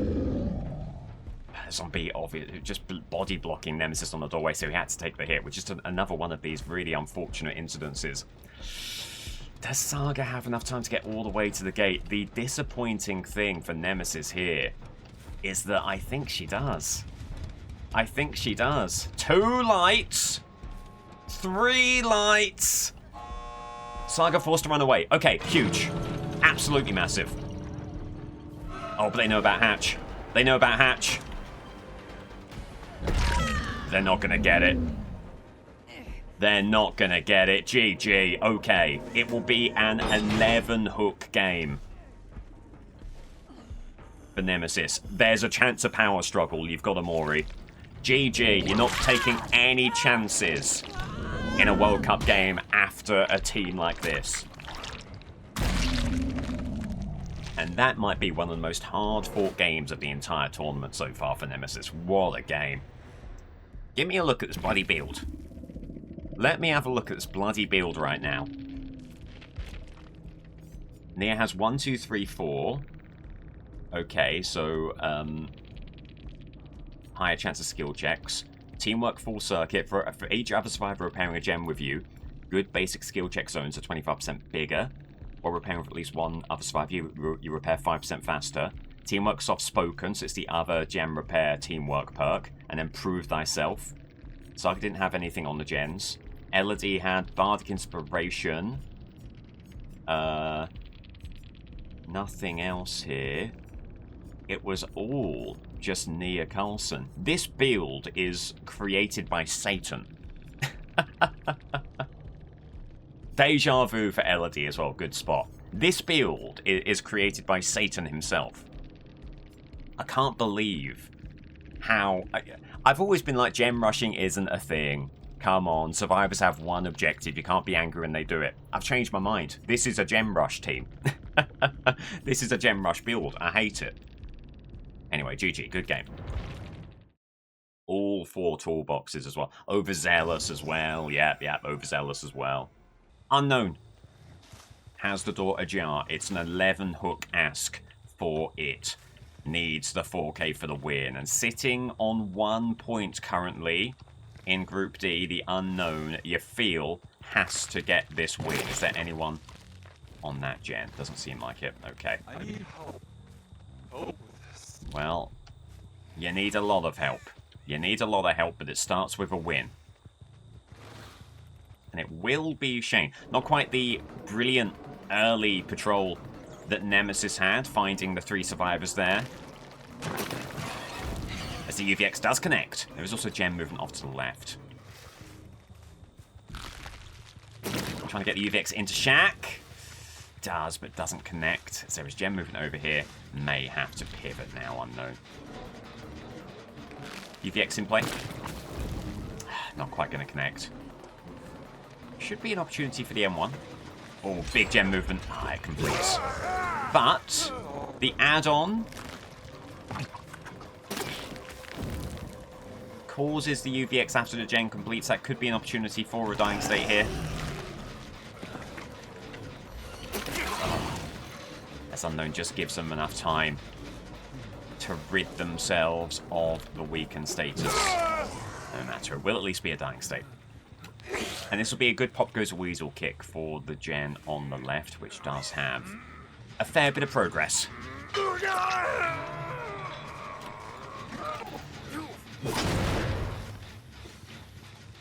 Gives undetectability as well. Shack Chase wouldn't have been too bad there for unknown. Has those Vault perks that can make light work of Shack, or at least get the pallet out there very, very soon. But it won't be Shack. Shane wants to make. Trying to get the UVX ahead of him. Not quite able to do so. Should be able to remove that before UVX is available. No, doesn't. Amazing. Injury there for unknown. Oh, and a brilliant flick shot there. Lovely stuff, and that is an important dying state for the Unknown, just to keep pressure on this team. Nemesis would, of course, feel very hard done by if he were denied points on this round. Went against one of the most effective gen teams and gen builds I've ever seen. Talking of, another gen does pop, unfortunately. Let's teleport back here. There are scratch marks. Oh, if only the teleport could have happened just a bit sooner. As the UVX connects for an injury. Claudette on the periphery here. Gonna be in a whole heap of trouble, and there's the dying state. Almost that situation where the game cancels the grab animation and also denies the hit. Thankfully for Unknown, no such issues there. Alright. Well, the problem gen continues to be the one right by Shaq over there. Is there anyone on it right now?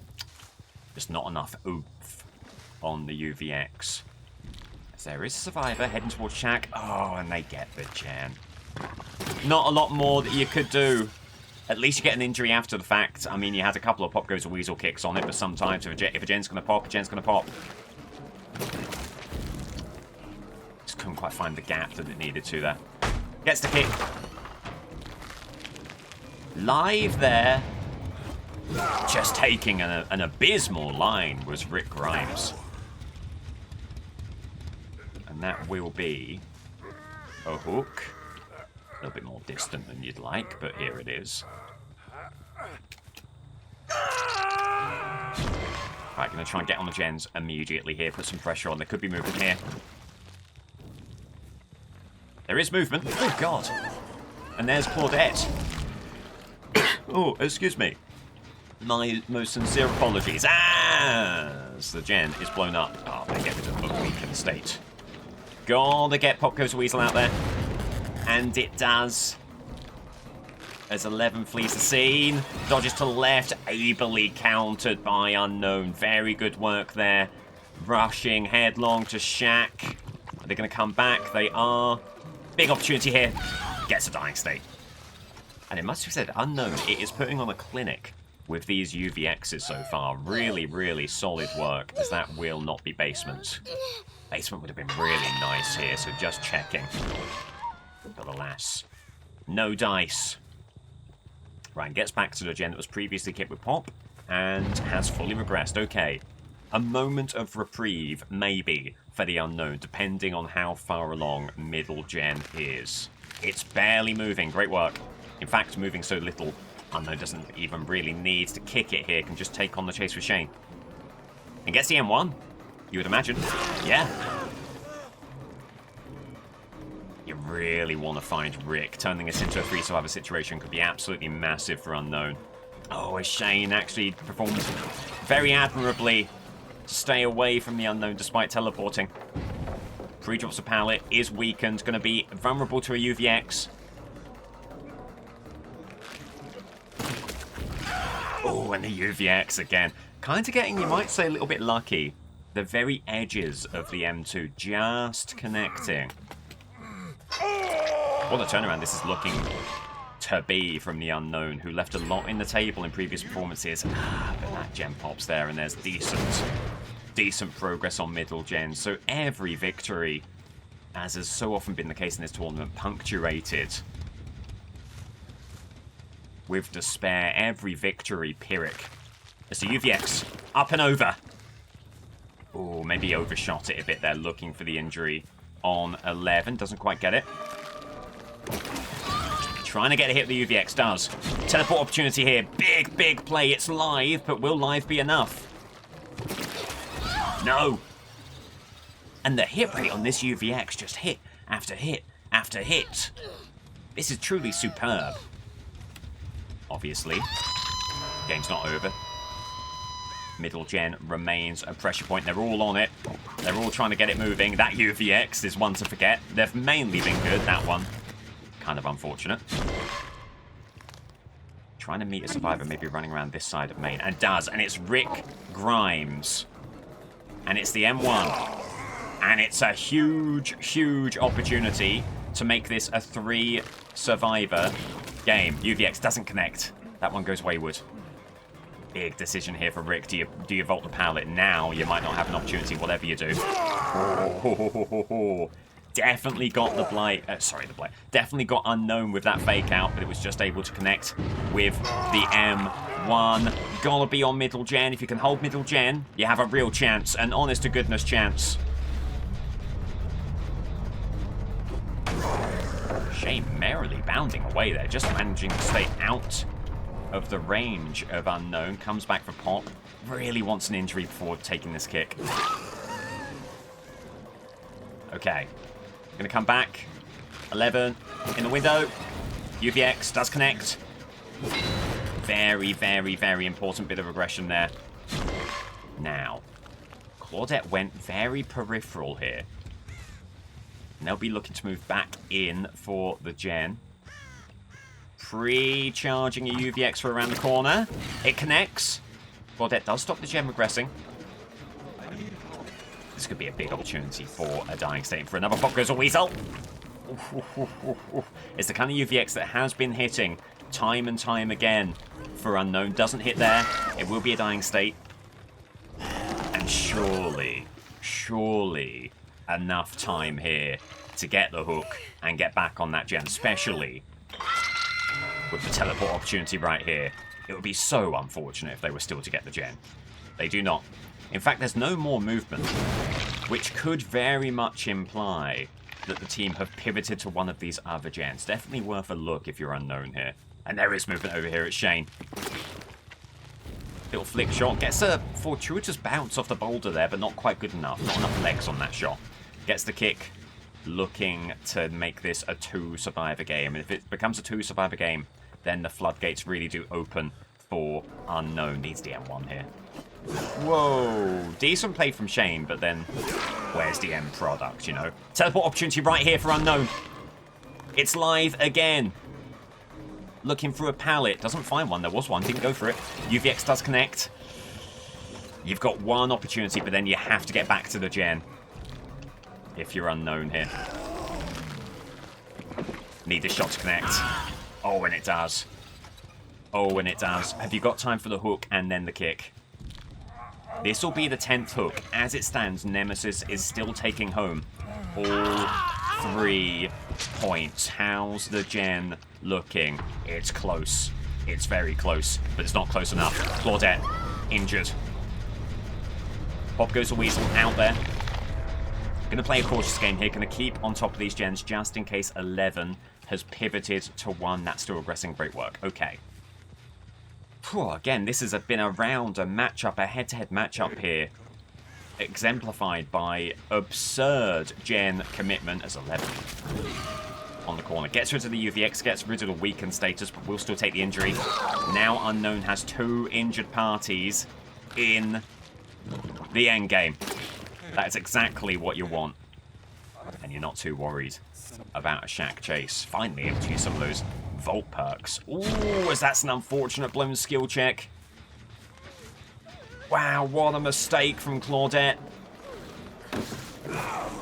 Okay, well, rumblings from the Unknown team that the M1 was definitely pressed there. The game apparently disagrees. It doesn't matter. It will be the dying state. Okay, so there is a strategy here for the Unknown. Has to take the hook. Can't slug for the 4K. Have to play into the hatch. It's one of the rules of this tournament to keep things interesting in the end game. But what you can do is hook as close as possible to Shack, making it so that Unknown can get over there and deny 11 an opportunity of hatch. Maybe thinking it had spotted her, but it was only the shadow of the entity. Okay. So as it stands, it is an 11-11 tie. No way out, but my god, look at these gates. Look at these gates. Now here's the thing. Did you see what item 11 had? Did they have a key? A key could still be in play here. We've not seen a key hatch escape so far this tournament.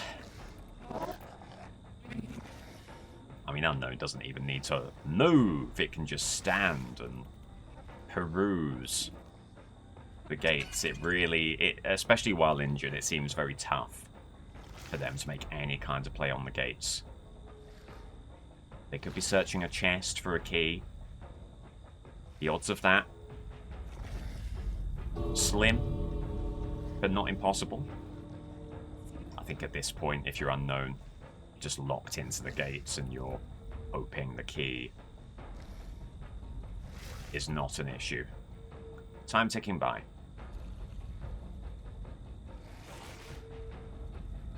No attempts being made yet. They've not got a lot of time.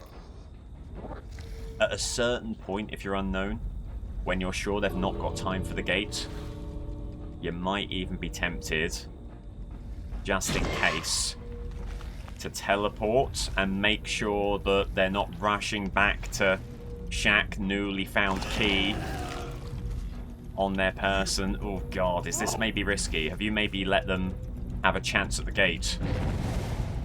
No. GG!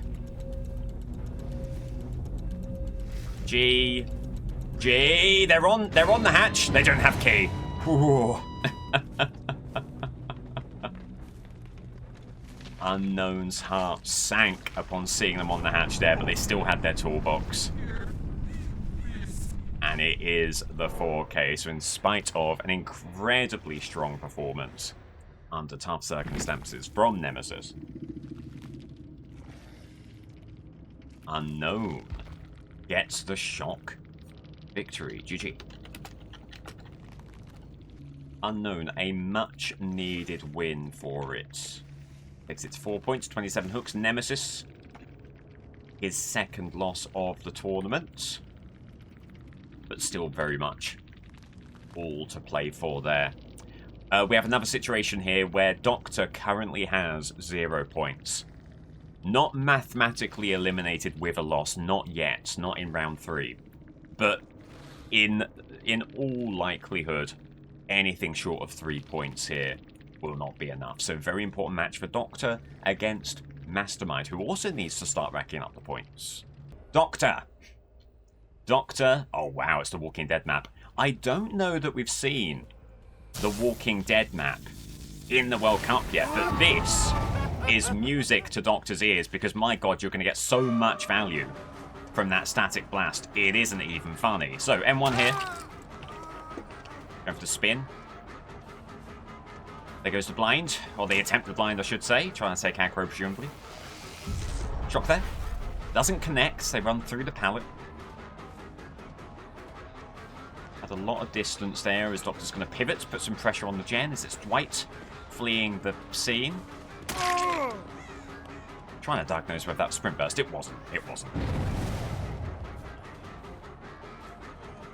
Okay. So Jonah had the run of Shaq there. Couldn't go after him. And getting Dwight away from the pallets, going to the periphery, and that should be a dying state. Is there anyone around for a potential blind? Hopefully not. They'd have to be in the corner to make that happen. He's going for a blind. Not going to make that happen. Not until the hook happens. Okay. They rush off there. Meanwhile, there's someone back here. I'm going to call them out a little bit. Shock there. Does connect. Should be the M1. It is just. And the pallet's gone. Plenty of torches here. Doc won't be too worried about torches. Doc will be much more worried about the gens. Talking of, Painrose, Pop Goes a Weasel. I was going to say, could there be a good gen for that? And they do get... I'm going to call it main building gen. Although this is really a set piece as opposed to a main building. But regardless, gen is gone. Oh, Shock doesn't connect, so they can bring the pallet down. But they choose not to. Fascinating. Loves a spin. First thing you've got to know about this survivor, absolutely adores a spin. Right, so that will be the second hook. Unhook over there. You can lose a gen, that's okay. It speaks honestly to how strong of a killer map this is, that simply losing one gen does feel like you're below par. But obviously, you know, we're running into strong survivors in this tournament so far, so can't be too unhappy about what's going on in that regard. There's not a lot of movement there either, okay. Big opportunity here. There's a shock. That'll be the dying state.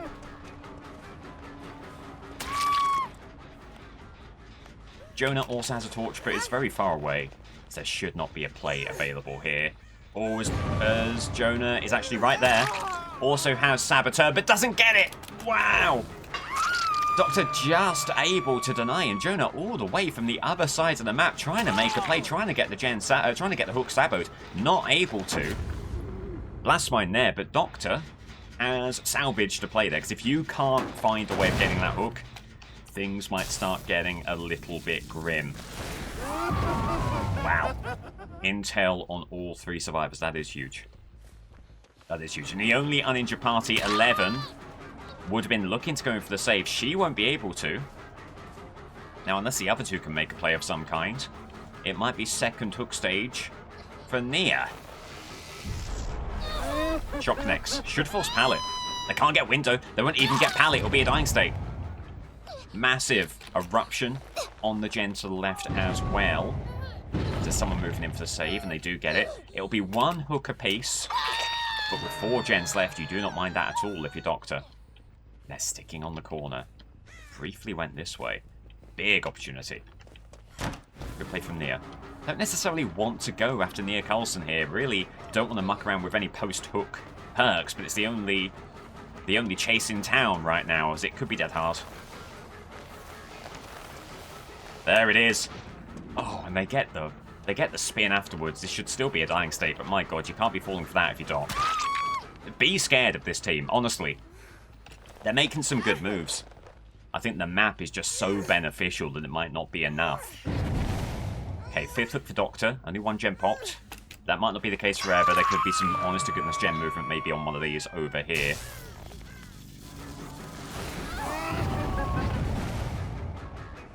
As this is the likely candidate for gem progress. And there's a fair bit of gem progress. And Jonah may have overplayed his hand here. Will it be dead hard for Jonah? Not quite. So, pop goes Weasel. Gem regression here. And another hook. And at the moment, things are still looking good for Doctor. You do feel like you need a survivor out of this game, though, with some of the moves they're making and some of the confidence they have. You might not want to spend too long with 4 survivors in your game. However, has Nia given up here? Shot connects. Did you get the pallet? There's the kick. Static Blast out there, see what's going on. Yeah, right here. Movement there.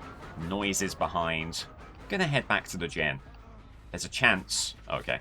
I was gonna say there was a chance that Jonah was getting back on the gen. He beckons. The shock, he can't vault back. He has the pallet. Shock, he can't burn it. He could be in trouble.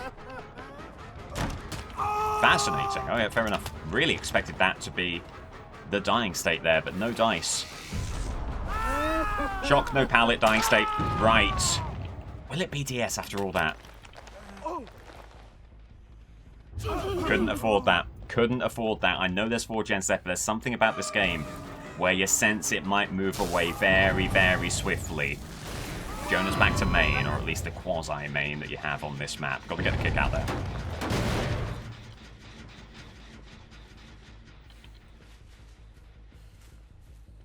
There's 11. Really wants aggro for obvious reasons. They can take a hook. Jonah, Nia can't.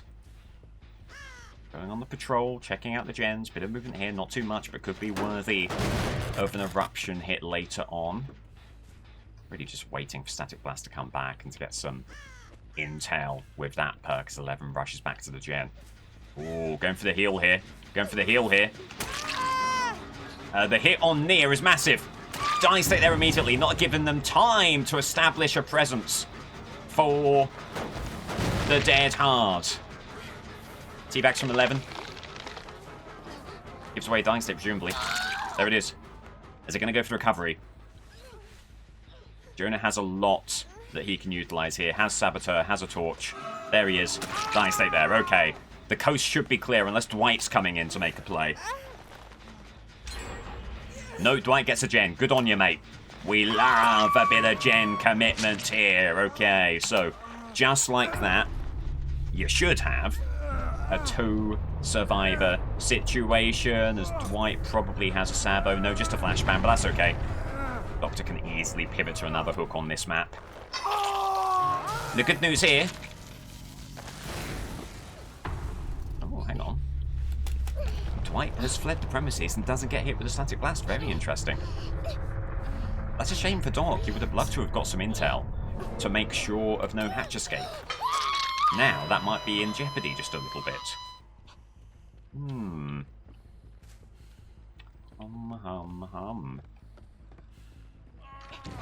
There's the unhook. Okay, in that case, very happy to go after Dwight here. There's the M1. No, thank you. Right. It's clear as day what Doc needs to do. Find Dwight. Please.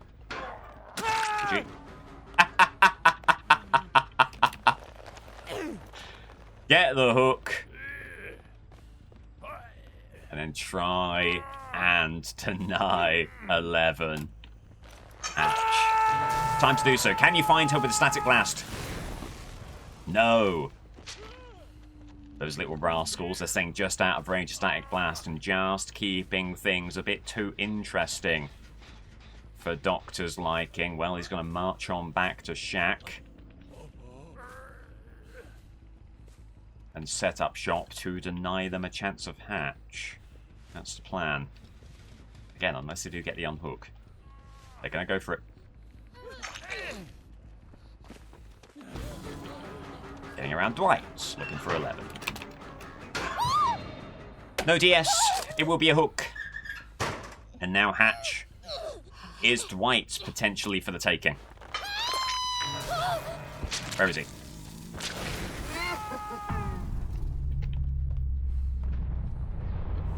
Okay.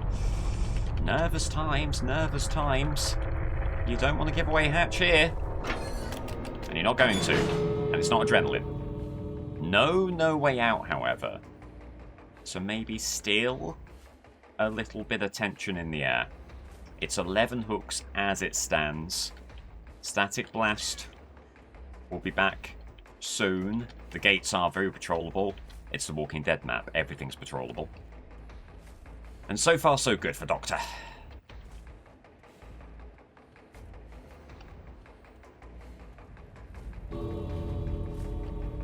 There's Static Blast. Where's Dwight? Uh-huh. Fair enough. Hooyah! GG.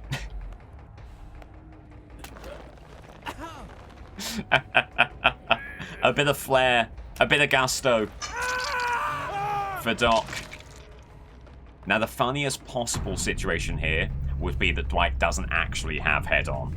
That's the only way that that could be even funnier. Let's find out.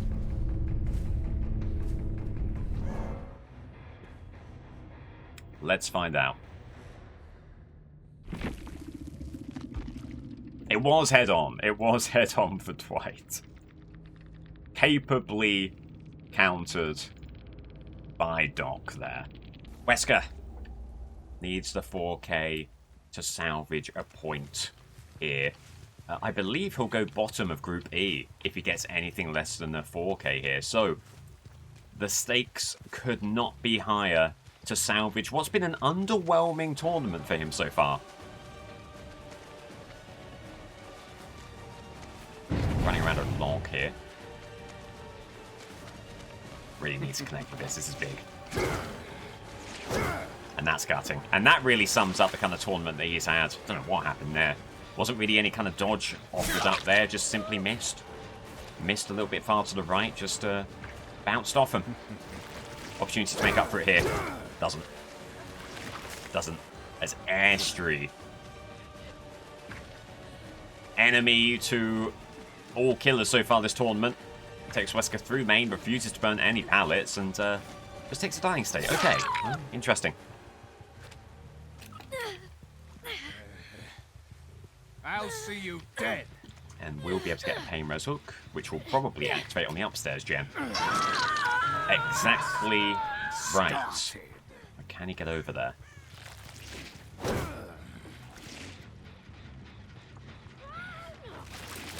Okay, force them away. They do unfortunately stop the gem regressing, which is a shame.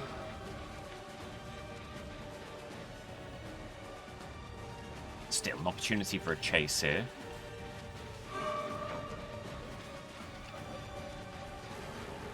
Whoa. Oh my god, Wesker completely fooled by Lara on that occasion. And again, they have a pallet here. They do just burn it. Good play, good play. Zezzy unhook. Are they going to be healing under the hook? Doesn't look like it. Okay. Well, the main building is a really tough situation, especially sans bamboozle here. So, gonna get the gen regressing once again. Zara runs back upstairs, and they have their pathing sorted here. They're not worried about any of this. Pallet comes down, blind to follow.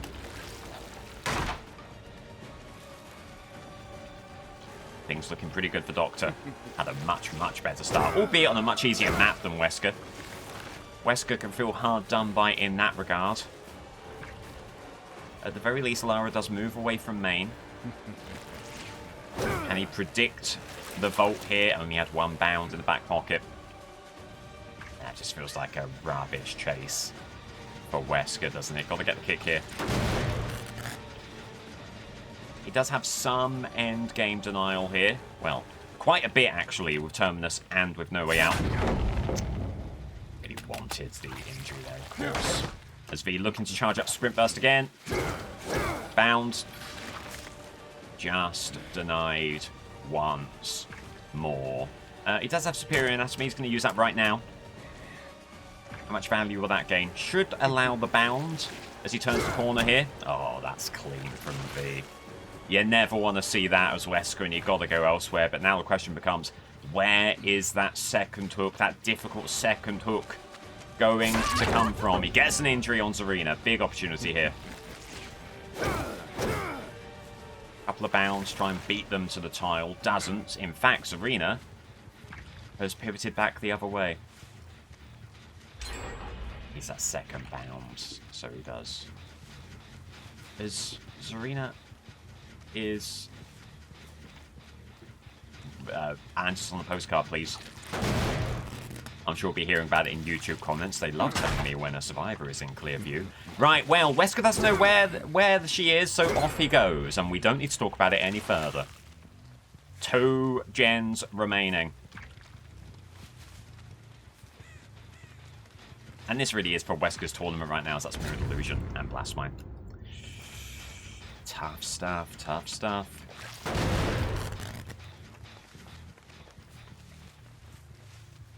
And now things are going from bad to worse. He's just being made a fool of.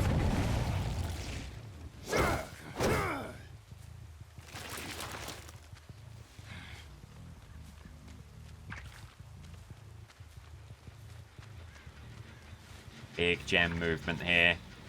And it just feels like a lackadaisical performance from Wesker. He's not playing aggressively, he's not playing well. And everything the survivors are doing, is countering him. Good play from Lara. Wesker hoping for a fake out, didn't get it. Gem movement here, and V heading to Shaq for Sprint Burst. Finally a bound connects. Will it be an injury? No. It's been that kind of game for Wesker. It will hopefully zone them enough to get Shaq Pallet out there. Wesker seems confident. I'm not sure I can agree. Things are looking bad. Just indecision with the bounds as well. Thought about the gens to the left. Changed his mind, heading back to the gen here. Only to see it be completed in his face. 2 bounds in the back pocket. Lara Croft, big opportunity here. Nice! Doing what he could and should have done earlier. Guiding the bound into the wall of Shaq. And, I mean, my goodness me, how do you bring a game like this back? It starts with a hook. It starts with Lara.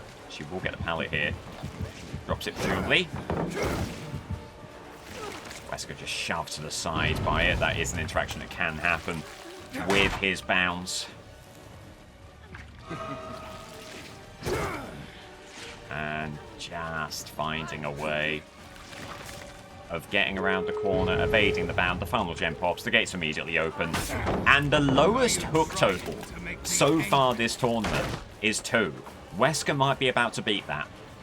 Needs to find something deep within to claw back. Not the win. The game is out of reach now, you'd have to imagine, unless it is a disastrous situation. He's taking stunts while blinded. I mean, I ask you.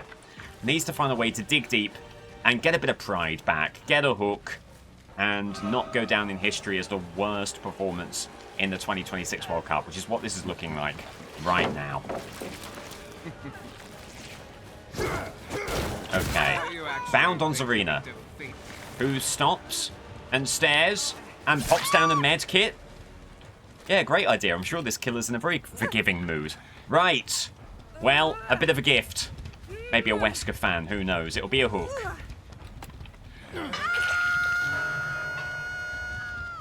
And who knows? Who knows? From that, maybe there'll be some very ineffective altruism. I somewhat doubt it, but we live in hope. As there's airstream. The second bound will be back here. Big opportunity. Big opportunity. Oh. And if that doesn't just sum up his tournament. Wayward with the bound. They're both out of there. And then there was one. It's V. And they get the unhook. They should not have been able to get the gate, however. Wesker has lost. That's clear as day. He's now fighting for whatever hooks he can salvage from this position. There's the heal. There's V. Sprint burst to get a fair bit of distance over to the gate. The bound, once again, not connecting. And unless you can get a bound which pushes V directly away from the gate, it's probably all over for Wesker here. That's what he gets! Oh, but it's not an injury. It's not an injury. So back V comes, but another bound. Holding. Holding. There's another bounce. There's the injury, but it's not the throw. You needed the throw. And without the throw, that's going to be no dice. 2 hooks. What a catastrophe. What a demolition job. Doctor. 12-2. First loss of the tournament for Mastermind. Next matchup, Freddy versus the Dark Lord. Hopefully better results here, because these are 2 killers who've been performing at a very strong level. Alright, Freddy. Didn't use a lot, or really any, of the Dream Pallets last game. Maybe looking to utilize them here as Taeyong, God bless him, he's presumably doing his best. Okay, good opening for Freddy here. Good discovery, looking for a good chase. Dreamstep connects. The hindrance is going to be huge for Freddy here. Never mind. In fact, that actually put Taeyong to sleep, so the hindrance wouldn't be in effect. It will be now. That'll force a pallet burn. No, the vault there. Alright, fair enough, fair enough. We've seen this a fair bit in the tournament so far. The notion of killers being hustled, fake AFK, and maybe like fake crouching here from a pretty competitive gamer. Don't know what that was. It will eventually be the dying state. So we're footsteps behind. Or at least that's what Freddy heard. Maybe hearing things. Okay. They'll teleport over here. Put some immediate pressure on. Would be well worth the kick. Does at least get Surge out there. Didn't get pain res, didn't even really look for a pain res hook, so might end up being punished because of that. The dodge might still make the M1 happen. Nope, they do get to the pallet. Okay. No vault there. They presumably dodged that. That could put the M1 back in play. No, it won't. Good play from Meg. Okay, still regressing that gen. That's good news. There's a heal going on under hook. Pivoting to Fung. Could have gone after Tae Young again, to be honest. You'd be risking DS, but you still have a pain res hook there, and it would allow the option of making it a 3-5 game. The hindrance there. Will that be enough? Oh, the hindrance. It's so important, and you're seeing why. So, that pain res has to come out here now. Unfortunately, still loses Shaq Gen. Not a huge surprise.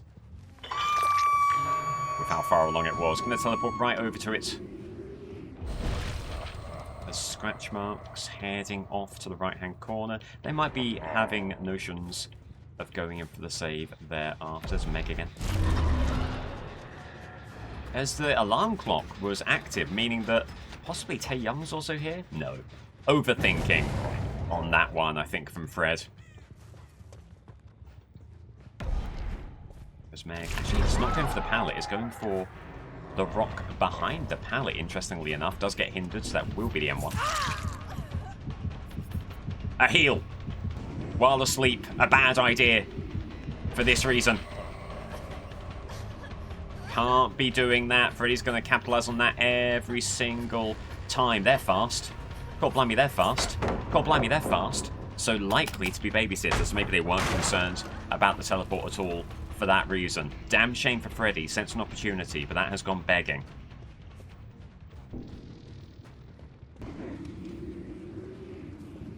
There you go, I think it was. The aggressive play with the asleep heal because they knew they could escape even if Freddy teleported. Freddy does not teleport right to the heal. Freddy teleports a fair distance away from it. Decent move there. Could be enough for the dying state on Meg. Needed them to vault, and they're not going to. Didn't quite have the M1 yet. They always just had the distance on Fred. Stream Snare connects. That's the kick there. Getting rid of some good pallets, and this map does not have a surplus of them, as Meg does find another one, rendering my words somewhat redundant.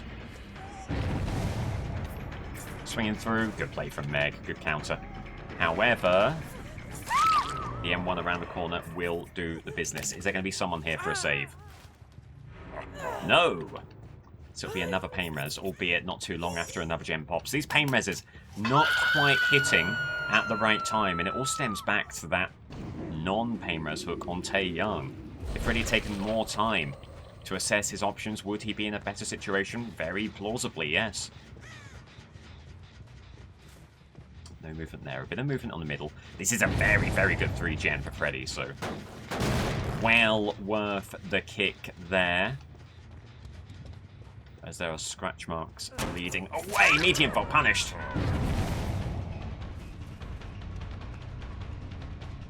Zarina. Here, another pain res candidate along with Tae Young, who has been completely MIA since that opening hook. Never mind, there he is. Sprint burst to get away. He just keeps on running. Gets the window. That denies Meg. So Meg takes the injury. Okay, racking up the injuries here.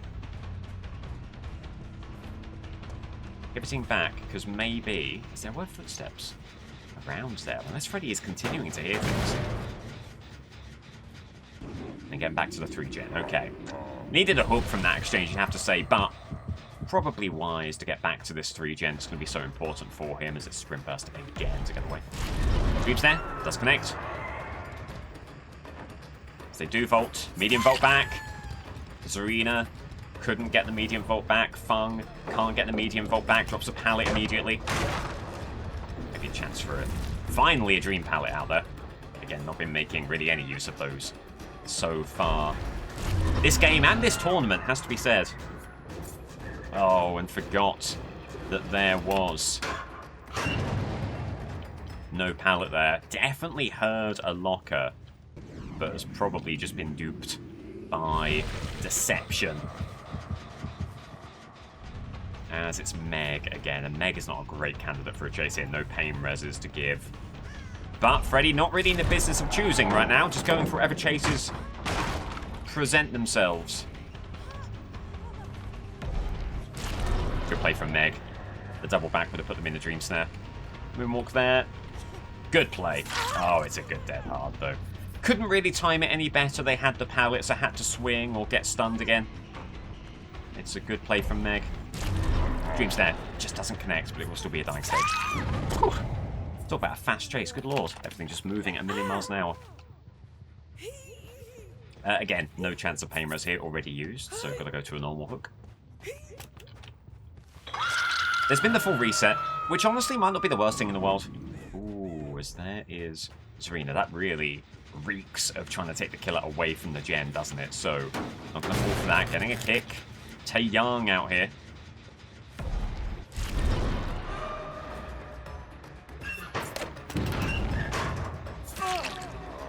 It's a real shame. You would have loved to have countered that by searching the locker.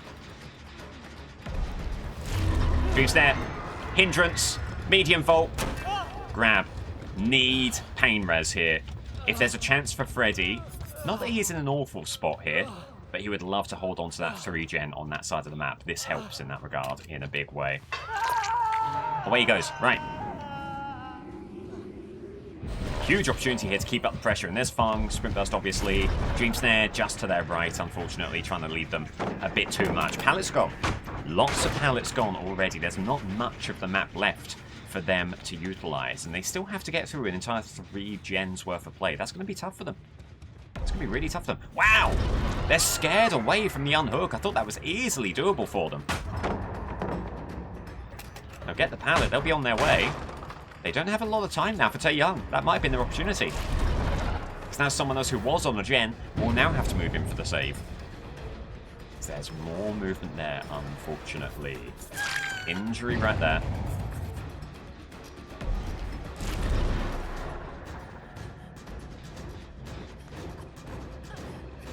Finding ways to get to the only remaining pallets. And the swing through. Predicted easily by Fung, so no issues for her there. Needs to get this gen. Again, it's still a 3-gen game. Never mind. As there's the heal. Right by the gen. That might be risky. That might sincerely be very, very risky. There's some strange stuff happening here. This is a team who, on the basis of their play alone, you would not expect to be falling for the asleep heal, but then they go and do something like that. It's very peculiar. This will not be pain res. The only pain res target left is Zarina. Freddy has the teleport. Just going to teleport to the back of the 3-gen and then move this way, and that's not a bad call. There's Meg. Is it Zarina? It is. Okay. And this is pretty good because this forces... They're looking to get the unhook. Chasing them forces them away from that. It forces someone else to get on the unhook. Dream Snare does connect. That's huge. No, it actually didn't. I misread the audio cue there. No Dream Snare, but Zarina is now asleep. Going for the alarm. What a peculiar play. Putting a lot of stock in the notion of getting awake when instead you really just want to be trying to stall out that final pain res hook. And as it stands, Freddy will keep control of the 3-gen here. Went quite a distance. There was some concern about whether he'd make it all the way there, but he does. He does. The teleport back over here. Pain res. Maybe didn't hit on this gen. Which other gen could be moving? This one. Okay. Got a kick. Actually a good 4-gen, honestly, for Freddy. This one over here. Very, very patrollable as well, as there was someone hanging around there. Looking to get back on the gen. Early Dream Snare looking for the hindrance. Doesn't get it. Meg is Death Hook. If they make any kind of mistake, this could swing the game dramatically back in Freddy's direction. Long distance Dream Snare there. Connects. Oh, they still get the window. The window, sorry. Quick fault as well, impressive. Who's that? Does connect. And with the hindrance, they're not going to make it all the way to the pallet, right? In fact, they flee the pallet entirely. Decent move from Meg, who is no slouch here. Wow, okay, never mind. Hey, we all have our mistakes and we all have our foibles. That is a huge dying state for Freddy. We've seen already how important it is to take it down to a 3-survivor situation. Is it like a 99 sprint burst here? They put themselves in a cul-de-sac there, put themselves in a hole. Great news for Freddy. Dream Snare does connect. Hindrance, little bit of hesitation. That'll be all she wrote. Is the save on? Gonna try and pick up as quickly as possible to deny. Nice, 2-survivor situation. And that right there is just how quickly a game can turn around.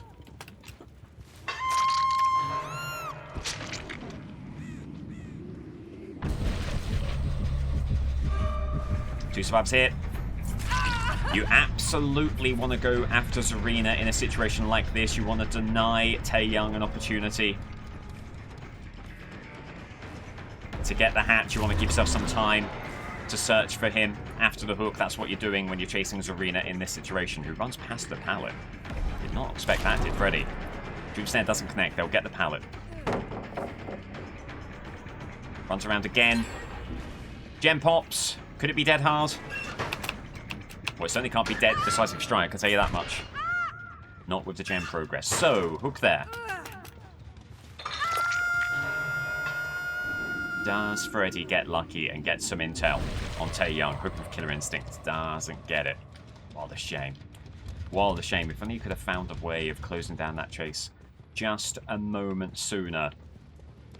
Because now Taeyong is properly in a position to get hatch here. So there is gem movement. Hold on. Gem movement and plenty of it. That actually is an honest to goodness concern. Oh. Hearing footsteps, but not around there. Okay, the unhook. The unhook is fine. You can go after Taeyong. You can get the injury on him. 2 injured parties for a hatch situation. That would be pretty ideal. Have you seen a more obvious decisive strike in your life? Freddy certainly hasn't. Dream's there. Never sleep. For all that's worth. And it'll be the hook. Got to deny hatch. Does it spawn inside or outside? Oh, Freddy's not sure. Freddy's not sure. Tends to be inside on Ares, but better hope he's right. He's right. So it's a gate situation for Zarina, and the gates are kind of tough. Zarina is asleep. Freddy can teleport, and he's going to use that immediately. No immediate intel, no killer instinct. Heads back. We've seen some pretty patrollable gate situations so far today. Not this time. Just catching sight of that there, coming back. No movement there either. It is Remember Me. That definitely helps. 5 stacks accrued on it. Oh. Noises of an injured party? Briefly? Teleporting over here. No movement, no killer instinct.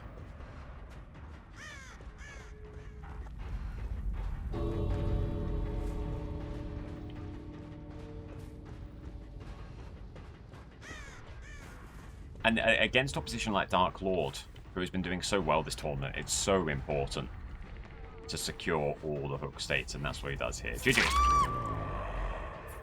GG.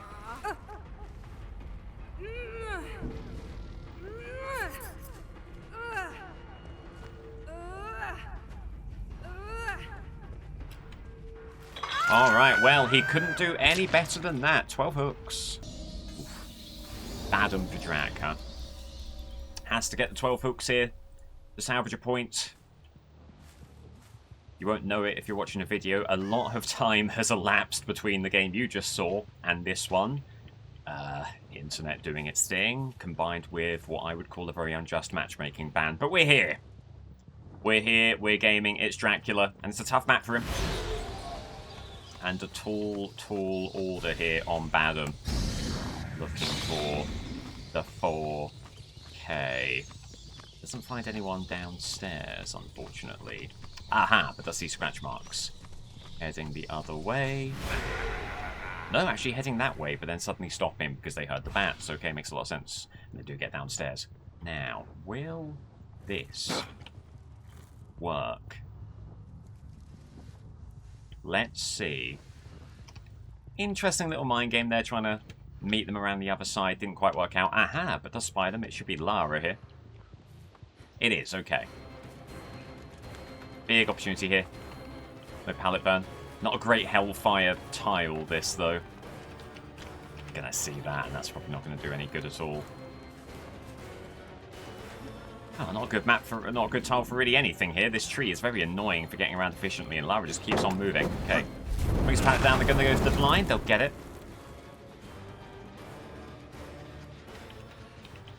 Dracula just stuck in a hedge. Brilliant. Pivots to the gen. Ruin is in play, so that will be regressing the moment they come off of it. Hopefully that will just stall out the game for a little bit here, as it's object of obsession for Vittorio. Ooh, nice, the M1. As it could be time for the bats to try and get value from the cube of Zoe. And it does! Okay, massive. There you go. That purple add-on, that's why you run it if you're Dracula. Hold. Getting on the pallet. Just missing. And actually, the lag, the delay after the Hellfire means they'll get the pallet. Okay. Gotta be really careful with this hook, and that's why Dracula's not picking up immediately here. You've got to be really wary of potential torch save. Hopefully this doesn't give the angle. It doesn't. Okay. Good stuff. Good start. Oh, and scratch marks.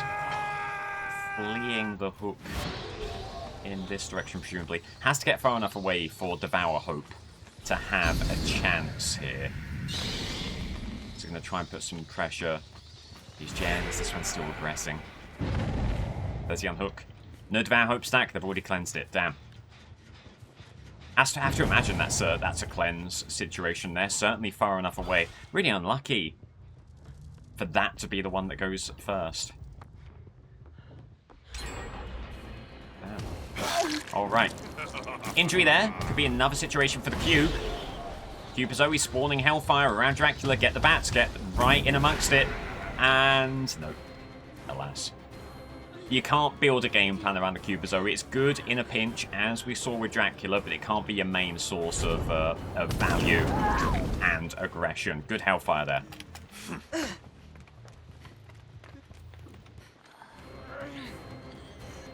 It's Lara. There were rumblings about whether someone with the map would play havoc with the Hex build. That certainly appears to be the case. It could be a boon, you know, actually. Is that the sound of a boon? Downstairs? It certainly is. So not only was Devour removed, it was replaced with a boon. Got to get rid of that. Looking for an option to teleport maybe into the house here. No movement there. Could be more movement here. Yep, they've just come off the gen. And heading in this direction. Okay.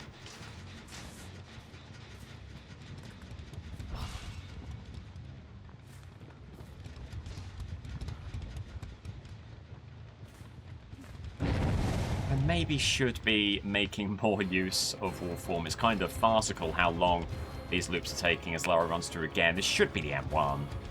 Might have to settle for the Hellfire. They managed to dodge that. Decent move. Is good enough? No. Pallet comes down.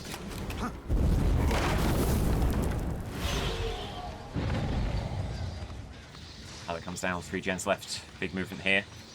They're moving it right now. They're not able to commit to it. So Hellfire keeping this gen on side. As the pallet comes down, the Hellfire connects. Good angle found there with the M2.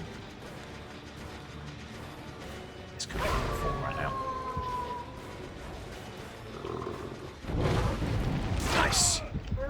Big prediction play there. Hoping that Vittorio would vault. He does. And that will be the second hook. No DS. There, but Ruin's gone. Oh, and Claude... sorry, apologies. And we're going to see the gen pop. Maybe not. Maybe not. Arella Rose not able to get the gen. Okay, Dracula still in with a chance. Bat time. Drac time. Evasion time. And maybe lost time. Okay. Another colour comes down. It is generally considered a very tough map for killers is Baden. I think you're seeing part of why here. There could be an opportunity to maybe put some pressure on Vittorio. Make it a 3 survivor game. Bring it back in that way. Is the boon back in play around here? Very much could be. No scratch marks to be seen from anyone. That would make a lot of sense.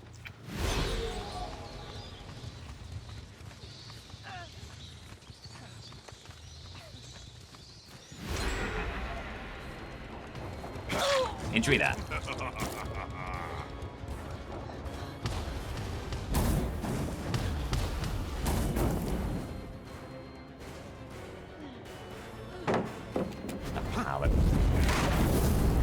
Does this mind game work again?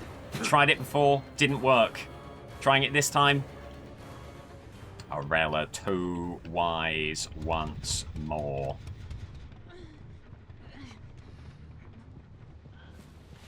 Good tactics being utilised here. Dracula only with a handful of hooks to his name. Another good move from Arella there.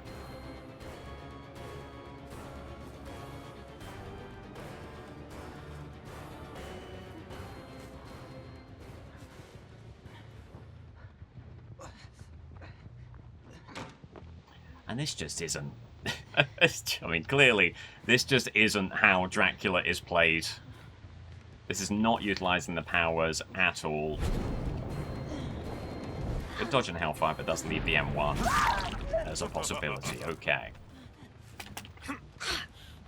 Looking for the fourth hook. Gets it.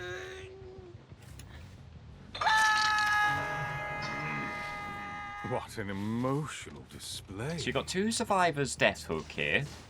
You've got a 1-gen situation. Well, that won't help. And the cube of Zoe, that purple add-on. Just a kind of shambolic display of nothing. Or sound and fury signifying nothing. The cube of Zoe there, and this will look like pretty easy victory for Fred. Very nicely countering the Hellfire as well. Boone Shadow Step down below. There it is. That's what's hiding the scratch marks here. Honestly, did pretty decently to keep with Lara. But that'll be all she wrote. GG. GG. 4 hooks. Freddy gets a win. 31 hooks to his name. Dark Lord with the loss. 27 hooks there. So let's sort Group E. And it's a very, very, very tight group here. Freddy on top. 31 hooks, 7 points to his name. Dark Lord in second. Only 6 points. 27 hooks. Also 27 hooks, it's the unknown. 4 points for the unknown. Nemesis with 3. Doctor also with 3. They're tied for 5th place. And Mastermind on the bottom. Big surprise there. 21 hooks. And 2 points. Sadako versus Oni. Here we go. Okay. Sadako on Father Campbell's chapel. And again, a matchup in which she will not be favoured against an Oni who's having a perfect campaign so far. will be needing early signs of life, early injuries, big pressure, and sprint burst is going to be really tough there. However, a couple of survivors over yonder. Oh, and Hanato almost giving away. Almost giving away an early injury there. That would have been great for her. Oh, the projection speed. Maybe should have thought about bringing that pallet down. You do not want to deal with Starco while she's mid-projection. Let me tell you, very fast indeed. And it could be the dying state here. It will be. Hanato hits the floor, gets up, throws the pallet, and then once more to rest. And that will be, barring a torch save, the opening hook here for Sadako. Only Floods of Rage for her. Running 2 of her own perks there, one of which is Floods of Rage. Going to get Call of Brine out here, and then maybe more teleporting could be on the table. Try and get as much condemnation out there as possible, as there is gem movement upstairs. Unhook there, maybe worth. Teleporting, condemnation. 11 going for a torch save, not going to get it. Maybe overestimating their sprint burst there. Hanato runs in to take some hits, but have to burn this pallet. Does so. Starco won't mind this. Plenty of teleports. Where did that blind come from? Maybe inside shack, potentially? Seems like it, huh? Okay. A little bit of confusion and concern. We've seen some rogue blinds already this tournament. Can she get Killer Shack Pallet out there? Maybe. Yeah, okay. And she'll be delighted with that. Does 11 go window immediately? Yes! Oh, but Sadako didn't quite catch up to the degree that she would have liked. And this will be another pallet gone. And another blind. Which they just get. Only just. Sadako's still on her. Doing well to stay on her, even through these blinds. They go window, but they won't make it.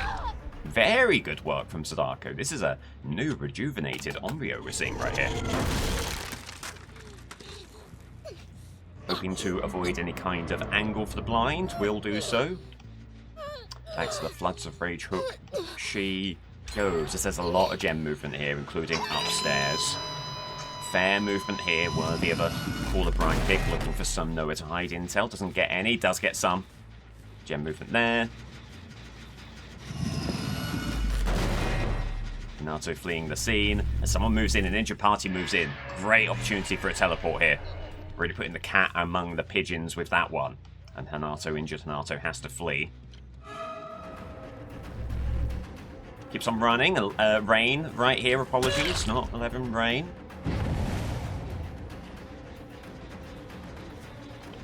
Keeps on going.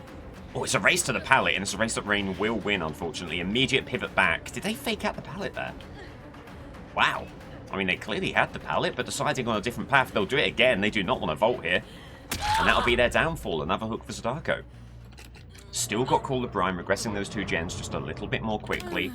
Not too worried about Floods of Rage there, just wants to get back into action. And there will be some more movement here. Nowhere to hide. Or a reading. Did that show someone right here, or am I very confused? I might be very, very confused on that one. Another teleport. As this gen's fully regressed, that's great news. 11 and Rain, both hanging around by the pallet, presumably Sprint Burst here for Rain. There it is. But doesn't do the best of work with Sprint Burst. Allowed themselves to be zoned into a corner. This might be a hit for Sadako. It will be. And Sprint Burst is gone, so you know there's no nasty exhaustion perks to look out for the remainder of the chase. Going to teleport ahead. Try and catch them unawares. Hasn't quite worked.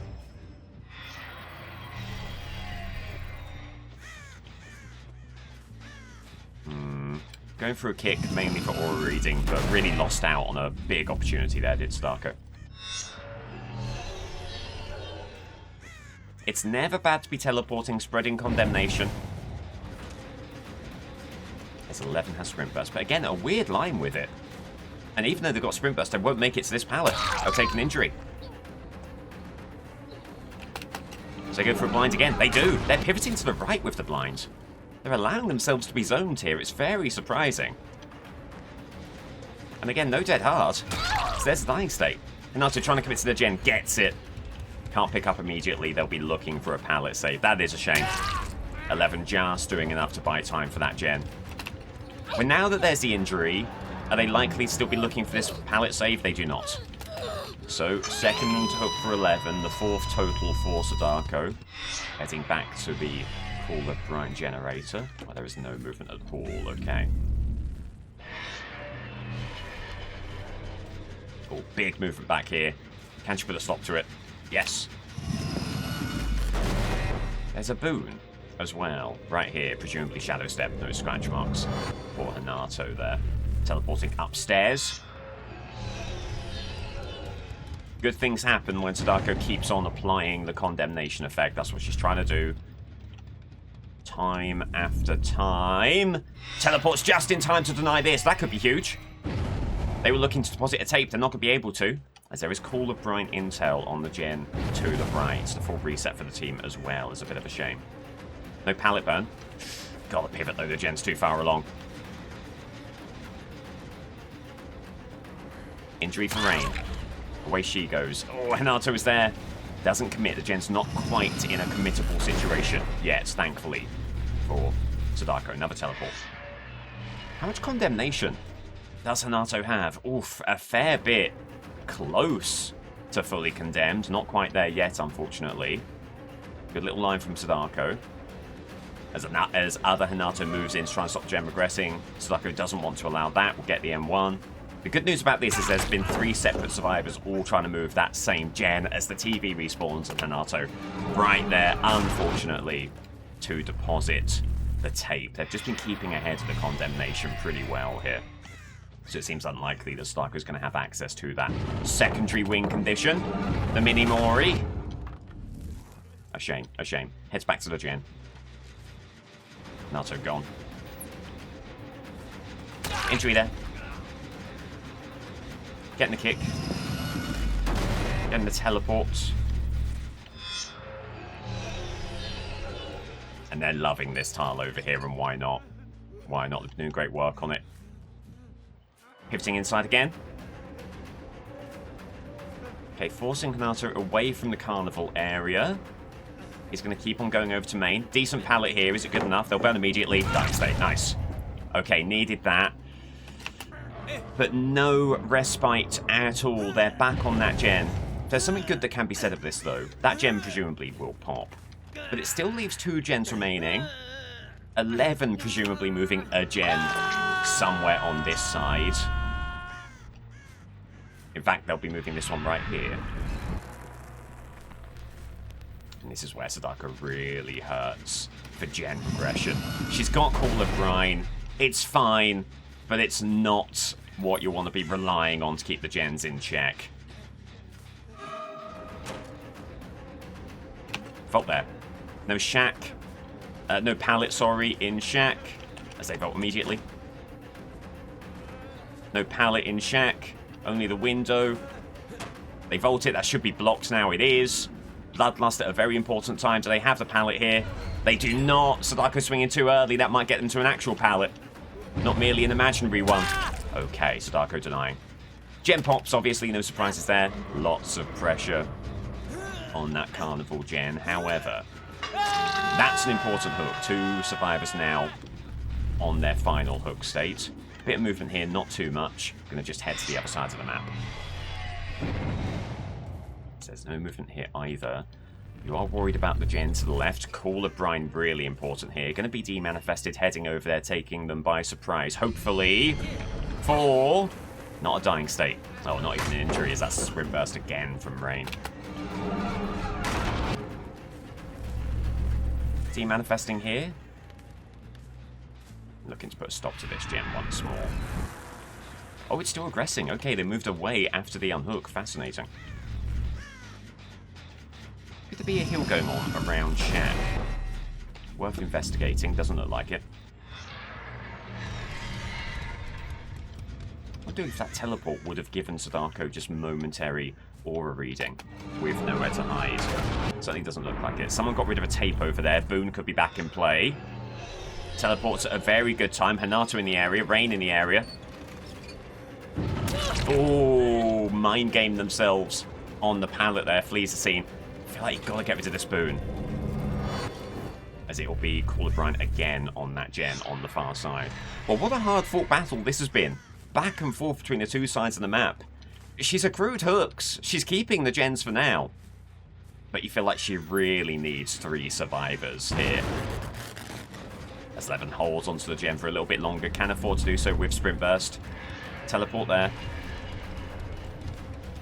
I think the teleportation, while it hasn't garnered any direct condemnation, certainly has kept them off the gens, getting the tapes to the TVs, and helped Sadako in that way. Good pallet burn if they don't burn that. It would have been an injury with the speed boost from the projection. As Levin keeps on running, has the window here, fakes that out. They knew that it would only be a medium vault, wouldn't be good enough, that would be the injury. And this could be the game right now. How quickly can Sadako acquire the dying state on 11, making this a 3-survivor game? Remember, no death hard. Does Rain tries to come in for a protection hit? Won't be able to. Now that's another injured party. Can Sadako take advantage of this? 2 dying states at this stage in the game could be absolutely massive for her. She gets it. But obviously needs to get rid of the first survivor over here. It's 11. Zanato looking for a save. Is he going to get it? Oh, you're kidding. It's dying state for dying state. It's presumably we're going to live forever, but... Oh, you're having a laugh. It should still be an opportunity to get someone out of this game. It's Death Hook for Death Hook, and that works absolutely brilliantly for Sadako. 3 survivors left, plenty of hooks, 1 gen game. What can she do here? Needs to keep stock of the situation, get the gens regressing, and just trying to stumble upon anyone else. Hanato not really that important for her here. Would really love to stumble upon Rain and 11, as there is 11, but Sprint Burst just keeps them out of reach. That bloody perk, day after day, that bloody perk is what Sadako and the Sadako team are saying, and who can argue with them? Pelican. Bit of movement here, not too much. It says Rain on the left-hand side. Going to try and teleport ahead here. This does leave Hanato all the way on the other side of the map, able to get that gem moved along. They're condemned. They're not condemned.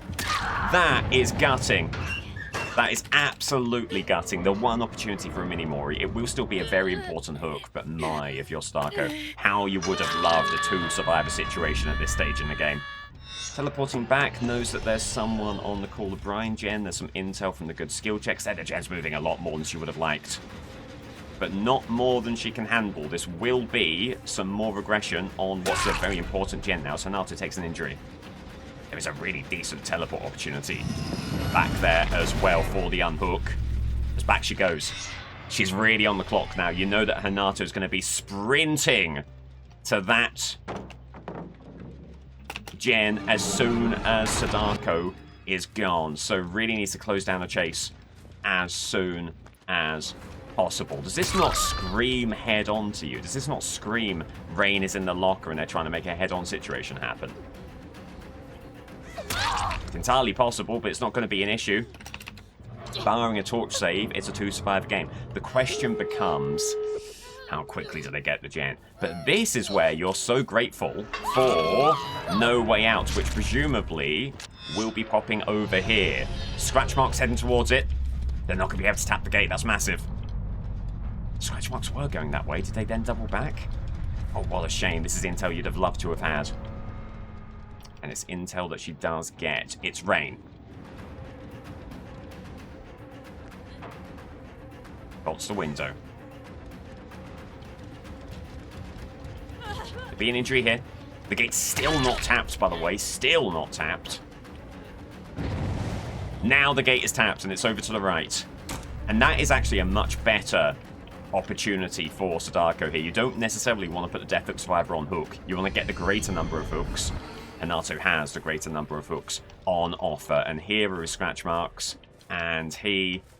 There's the boon again. He is where exactly? Should be discoverable. At the end of the scratch marks. There you go, it's Hanato.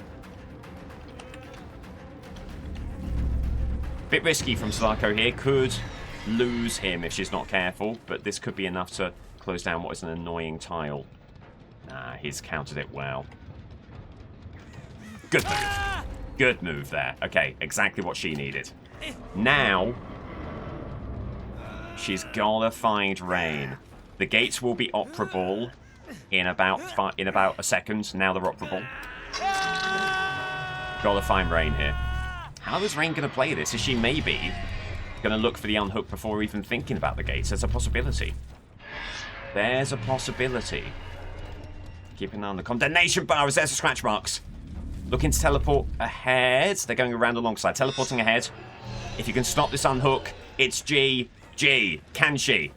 Oh, she can. Unless there is a nasty surprise in store here. Sprint burst, of course, we know about. Gonna be waiting that one out. They'll get the window.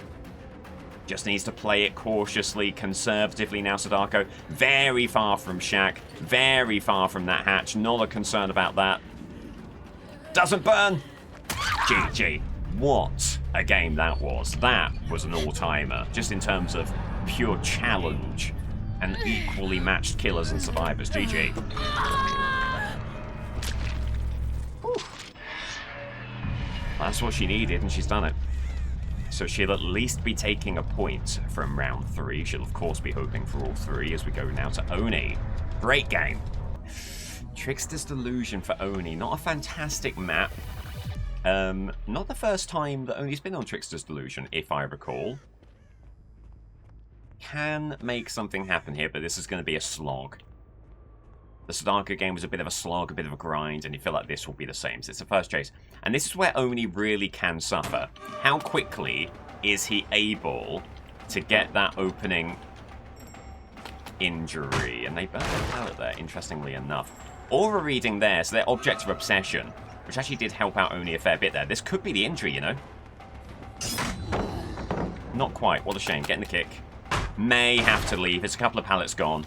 Keep on the patrol. Don't overcommit. Especially to the object of obsession gamer, who's clearly very capable and confident in their looping. And see what you can do here. Good injury. There you go. And that's the power of pivoting right there. Watch out for a jump scare on the left. There it goes. Did that rattle them? Maybe. Power of the ambient jump scares. Maybe they're a little bit concerned about that. They don't go for the pallet to the right. They didn't want it. They want this one instead, but they won't have the distance. Dying state right there. Gonna get the kick of this gen.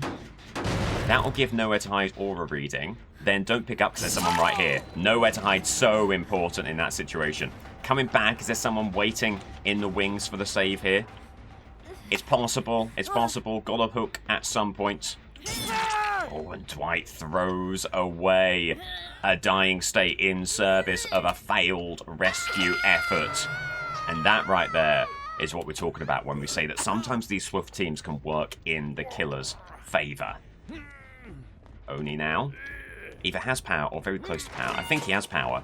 Ooh. Is able to slug at the very least. Does not have power yet. Will now. It's time. Okay. A Sable goes for the Sabo.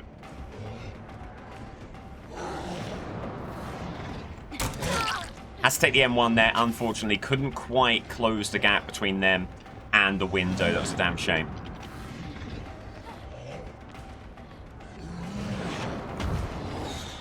Just a little bit too hasty with the turnaround there, unfortunately. Vault there, coming back around.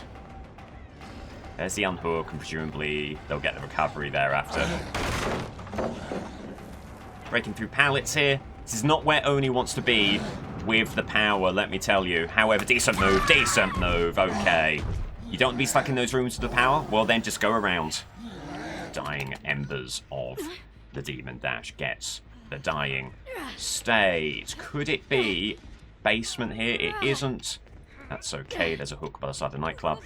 Can only get to that gen in time. The rest of the team should be dealing with the reset. So hopefully, opportunity here to get this first pressure point. Nice and regressed. My God, it's moving. Look at that. That's great news.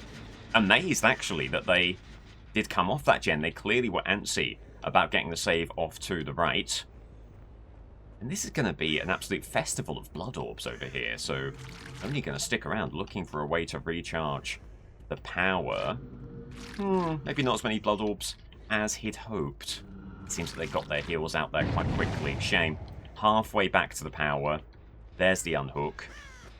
Gem movement here. Away goes Dwight. Alright. It's a good start for Oni. It could have been better. It could have been even better just holding that line, seeing the aura reading. May force the pallet burn here. I'll go window. that will be the M1. They were just holding up for a moment. They don't burn.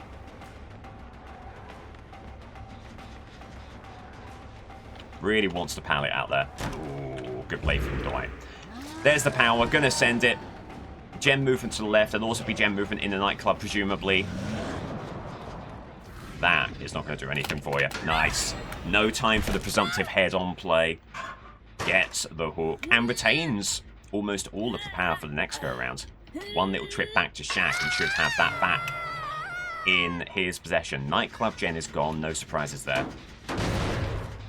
Honestly, just surprised that wasn't popped already, so any time they spent to recommit to that gen is time in the Oni's favour. Gets Pop Goes Weasel on the gen to the left, checking on the gen to the right that Dwight was on previously, as he flees the scene. Using the power to go after the injured party isn't fantastic, but, you know, play the situation as it presents itself, and that will be a nice dying state. And still with just about half of the progress to the power retained. Hooks coming by thick and fast for Oni here. And finding a way to stall out these remaining gens. Good stuff. Good stuff. Plenty of blood orbs here as Dwight committed. That'll be the power. That'll be the kick. And this will be a huge opportunity to keep this gen on side and also to maybe sneak another dying state. Sees them here. They had no idea. They had no idea. Going for another hook, going for another Pop Goes a Weasel kick as jets fly overhead. Everyone's loving what the Oni's doing right now. Good lord. Good lord. Got to go through this pallet. Thankfully, no one there. And there is the power again. Gonna kick. Gonna use it.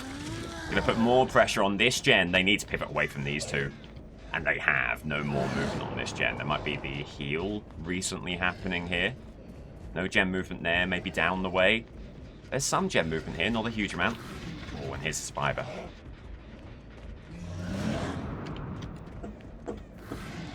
Should be pretty close here at Sable. That's amazing from Oni.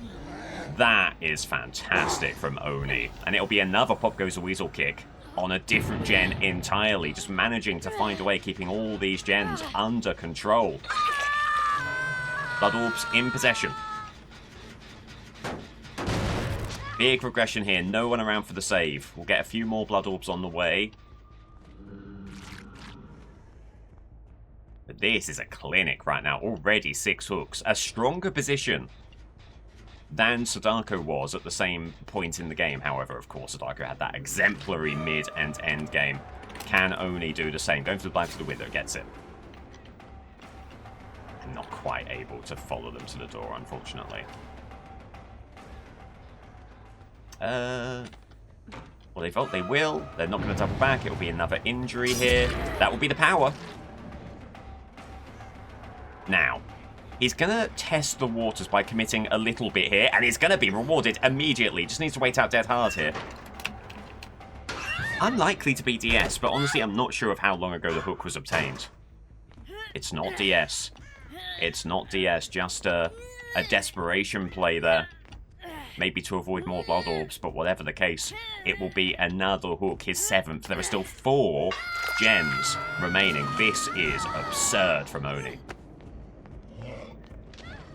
Back to the gen that was most recently kicked with Pop Goes a Weasel all the way over here. Do they find a way of committing to it? They're certainly on it. Away goes Dwight. Sable's here as well. Oh, and takes the dying state. That's so huge. Coming back to the gen, getting the kick. Is Dwight going to stay around looking for some kind of save? As a gen finally does pop, but maybe too little, too late. No auras, no save. 3 survivors will remain. Blood Orbs in possession. Nice gem regression here. Unhook over yonder. But the remaining 3 survivors are the 3 with the coordinated cosmetics. Super ideally, you would have split up that team. the team who you're sure are on comms of some kind or working together in tandem to a greater degree than maybe they would have with Sable. As there's the pallet, getting the kick. V flees the scene. This is not something you want to commit to too much. Again, been finding so much joy in leaving chase, going to the gen. Oh, but there's another survivor over there. Okay, Dwight in the area as well. You don't necessarily want to go after Dwight at this stage. You really do want to double down on the Death Hook survivor. But, oh, I was going to say, not found them, but here they are. No one on gem right now. You've seen all the survivors, and they're all fleeing for the heals. Gotta be the fake out here, right? It will be. Good little move from Oni. They'll drop the pallet. They'll run through, looking for the power. Gets it, and this might be worth it. Injured party, but the mobility of the power is not to be underestimated. Moving in. Big opportunity here. And the spin. Not going to do anything. Is there an angle? Surely no angle here. Surely no angle here. And then there were two.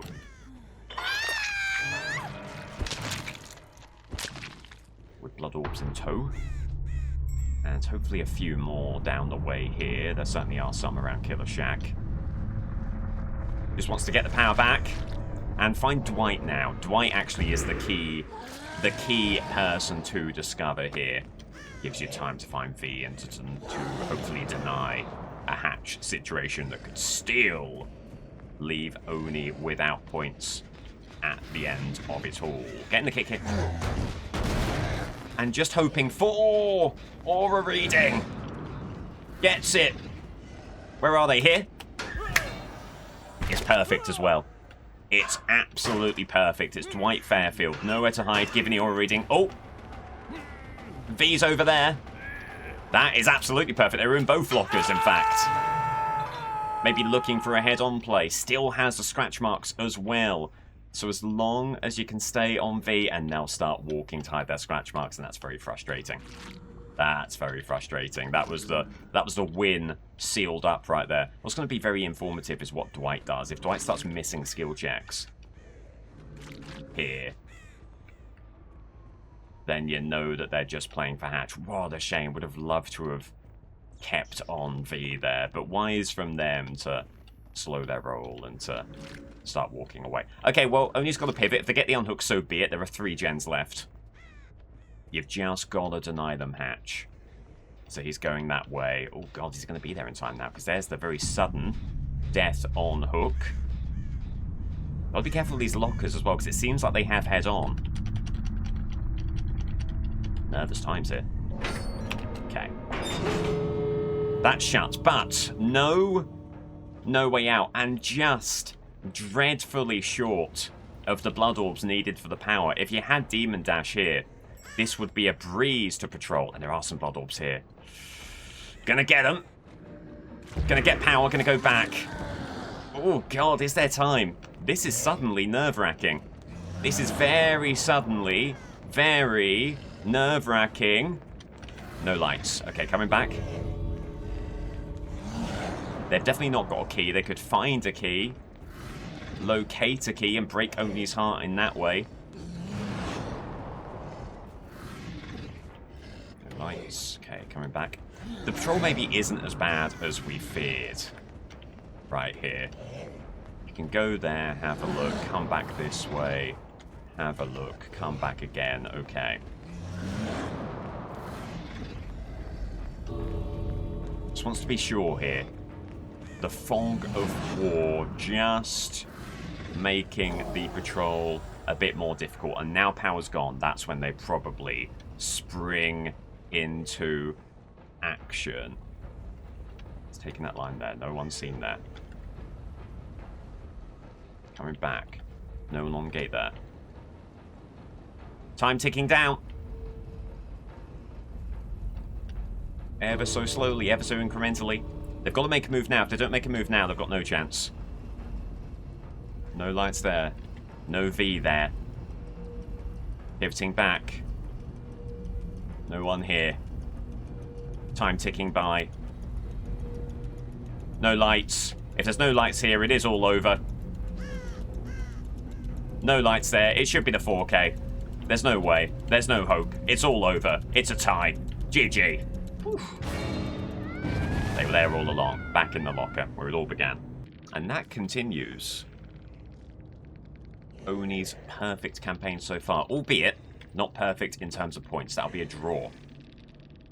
Honours even there, and they are honours. Incredible performances by both killers. 12-12 on Real versus Oni. As we go now to First versus Pig, and First has an opportunity now to leapfrog Oni for first place. Pig, as well, is in contention. A Pig win really opens up Group F between the top 3 killers here. So, interesting game coming up. We go to the Fast. Henry Creel on RPD. This will be a fascinating encounter here for Henry. Theoretically, a map on which you can get a lot of value from your Vine attack in these little corridors that they're not quite able to dodge effectively in. Let's see whether that remains the case. Actually, could have been a connection there if Henry wasn't running the shorter but less cooldown version of the Undergate. Good connection there. It was a good dodge from them. Ooh, just overshot it there. The right idea. They did pivot in the way that Henry thought. But just overshooting it. There's a good prediction play, but a poorly placed Vine attack, I think. And again, just ahead of them. Not quite the clinical Vine attacks that we've become accustomed to from Henry.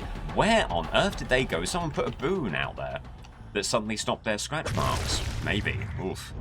Well, that is not the start to which we've become accustomed from Henry.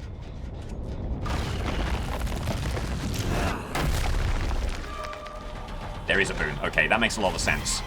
Vine attack connects there. Opportunity here, maybe on the window. Again, poor placement. Poor placement.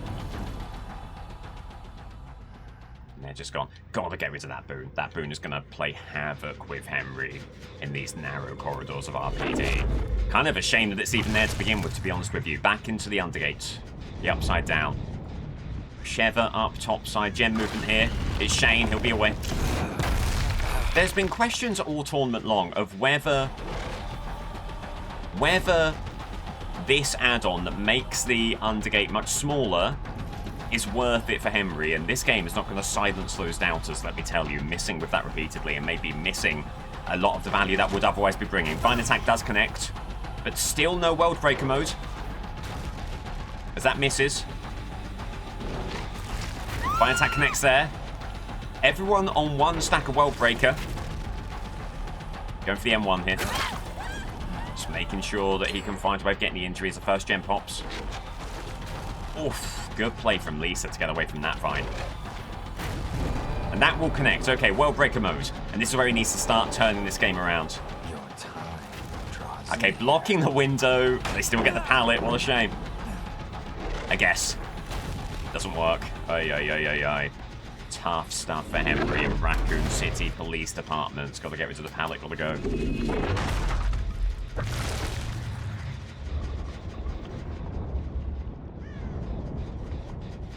So the benefit of the Undergate being smaller is the quicker cooldown. Able to get it out there more. You're relying more on the mobility of it and a repeated value of moving across the map than you are direct hits, which can be hard to come by. But maybe that strategy is really being put to the test here, as he's unable to find anyone right now in the upside down. There's another gem pops, and it's that one that he vacated over here.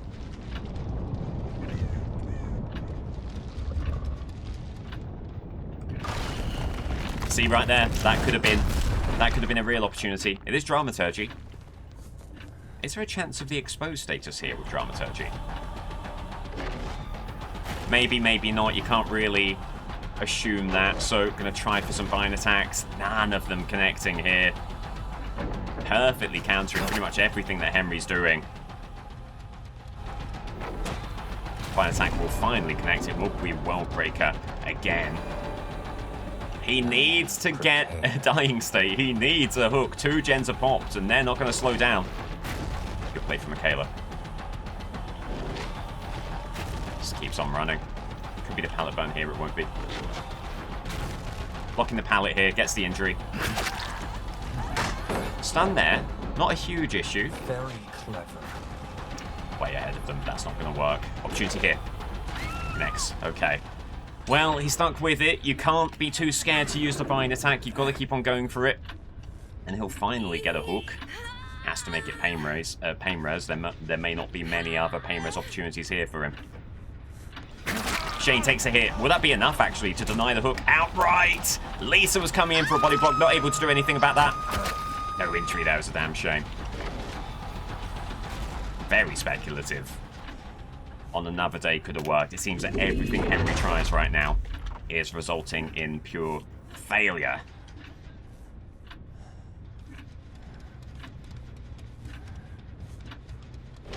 Find a sack. And you've got to be making a play there. M1 will be on the table. Shane was there as well. Volt's down, presumably for the unhook. Maybe an opportunity here for a play to be made with the undergate. Shane, Volt's leaving Michaela a little bit in the lurch here. 15 seconds of endurance. You've got to be waiting that out. Still pretty fast. And should this be enough? Yeah. Sheva there with a torch. Hoping there's no one else for the torch save. There won't be. And that will be the hook. Second hook. And if he's got any hope at all, you feel like Henry needs Michaela out of this game as soon as possible. It's the entire team are there. Hold on just a second. The entire team hanging around here. That's a situation you'd love to keep on side. That's the unhook, unfortunately. Oh, and it'll be the anti-camp undergate. The slowest emergence of all time. What a shame. Long range fire attack. Doesn't work. Sheva was out of there before Henry even started the move.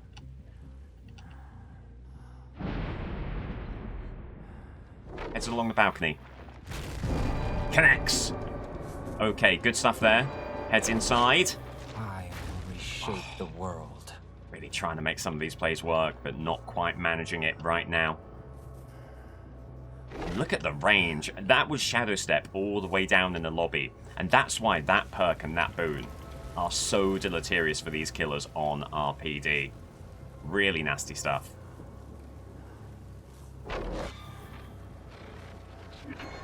And that was a roll of the dice. I will Snake Eyes. He's got to go elsewhere. Gotta go elsewhere. There's movement there, not a huge amount. Yeah, gotta get rid of this boon. It's that simple.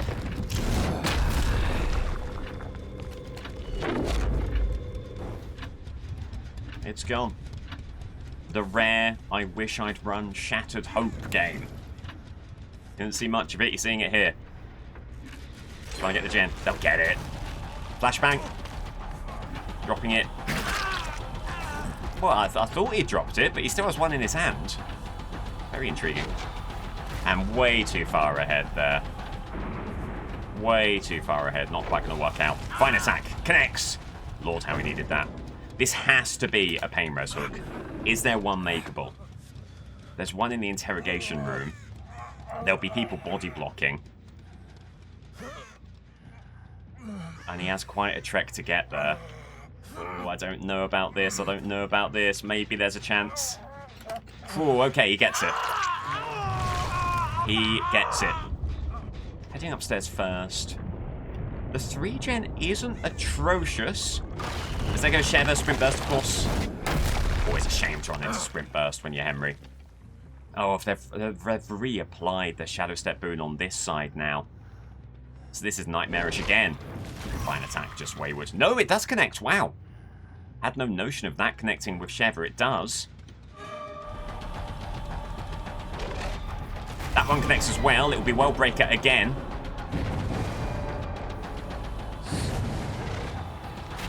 That one just behind them. No, they actually took a different line entirely.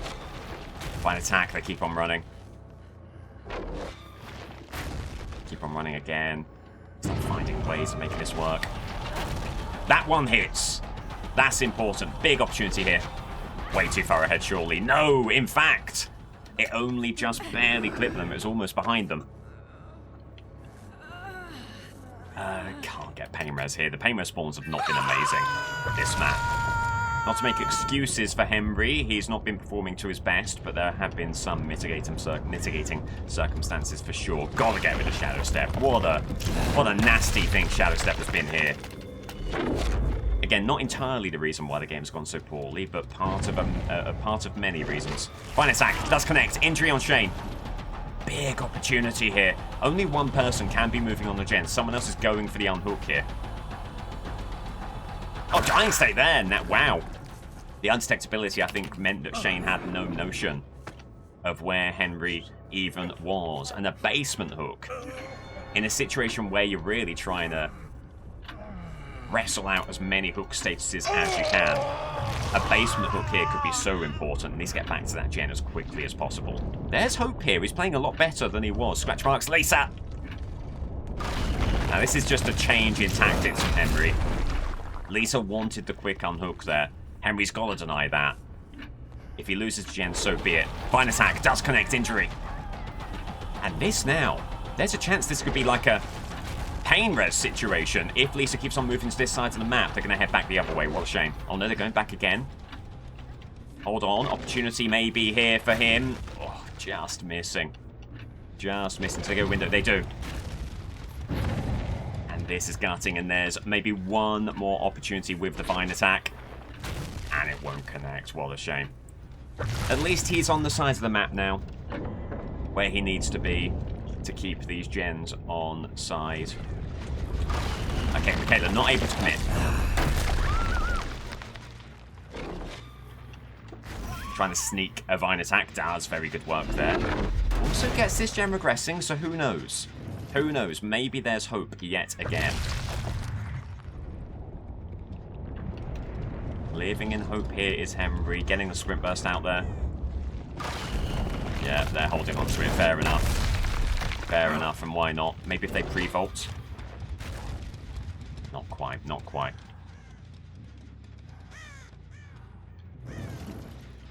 Okay.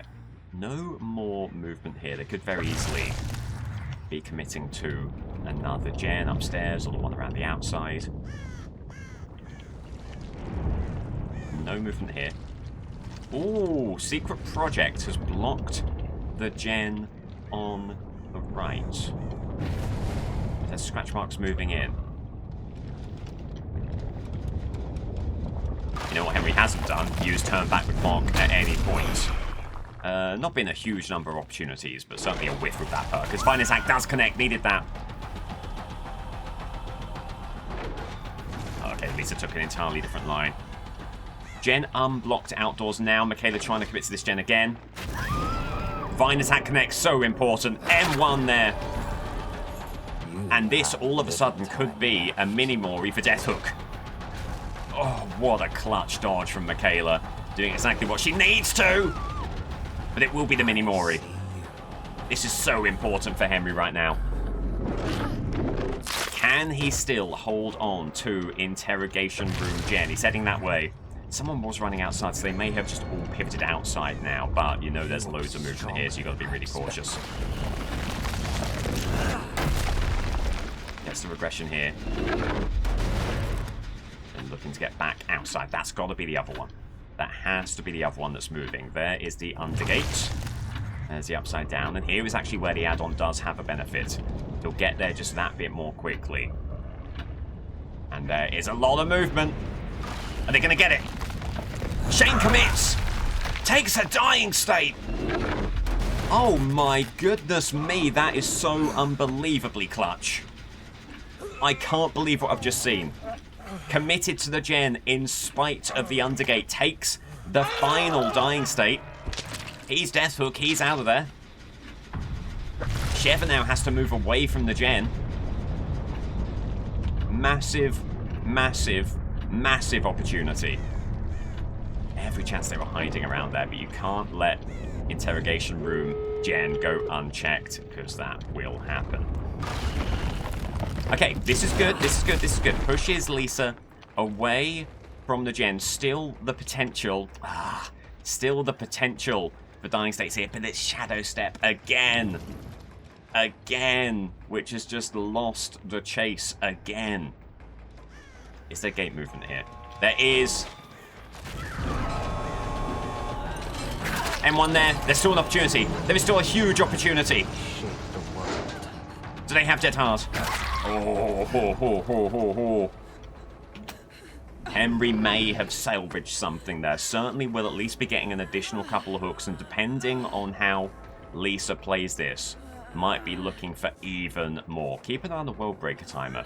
That'll be informative. That'll let you know whether they are moving the clock along.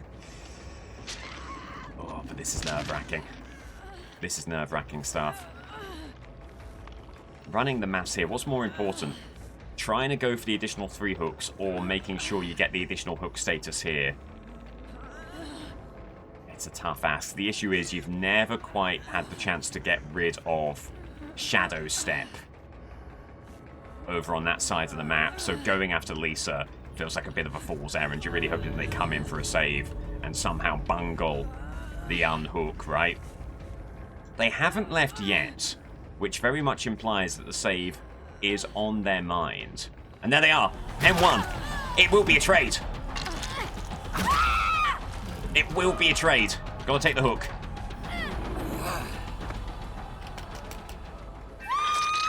And Chevrolet will try and stay in the trial for as long as possible to give their friend... Hold on, hold on, hold on. They're presumably trying to get Sprint Burst back. But that might not work out for them. Oh, it does just. It does just. Trying to get ahead of them. Put the pressure on. Hope they make a mistake. Okay. With a very, very good endgame performance there, Henry has just salvaged the 11-hook game. Wow. Pig on Decimated Borgo. Alright, generally speaking, you would much rather not be on a map as open as this as a stealth killer, but Pig has performed admirably on a variety of maps, so you won't worry too much about such things, as unfortunately they had the awareness, and Jane comes off the gen and burns pallet immediately. Okay. And this has been a map where it's just pallet after pallet after pallet. You're seeing one there. Jane heads to a different area, presumably with another pallet. May have lost the ability to get there. No, has this tile. Gets the window as well, unfortunately. Bloodlust for Pig, which she might want to use. Oh, that gen's really moving. Hang on, going back to it. Are they going to commit to it? They won't be able to. 2 folks here. One has Sprint Burst. Yep. You can tell because they started walking immediately, and that's a telltale indicator of Sprint Burst. Injury there. There's a boon in play as well. So Ruin is still aggressing that gem, but they're going to get back on it. Off of it again. There goes Ruin. Wow, that wasn't there long. It's just unfortunate Jane took a chase right to the tile with that live totem. Good play from Maggie there. And they'll be on their way. This is tough. This is tough for Pig. It's exactly the kind of game that you see so often as her. He just had a bit of hesitation there. Gets it and gets the injury. Okay. And that Ruin Surveillance combo is such a good, effective way of keeping an eye on the gens. That's gone now. Hallows never kicks. They get back to it. Need this gem aggressing, surely.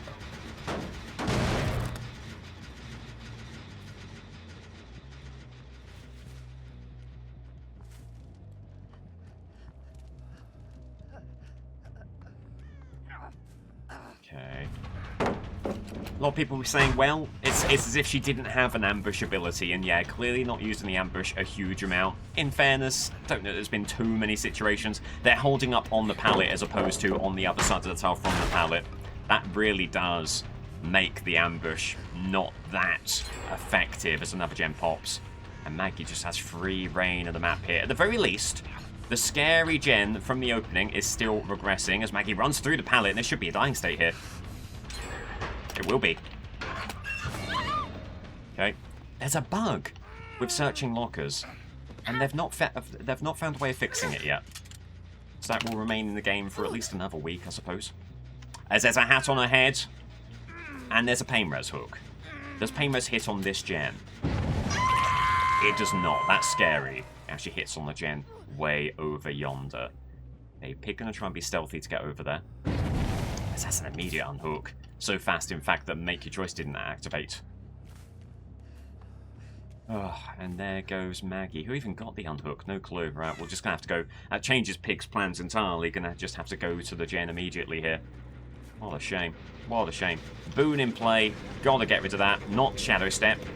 Could be Circle of Hing. Could be Dark Theory, for instance. And they're able to commit to that gen after the unhook. Pig being countered in a variety of ways here. And Henry had a slow start to his game, but it was never this bad.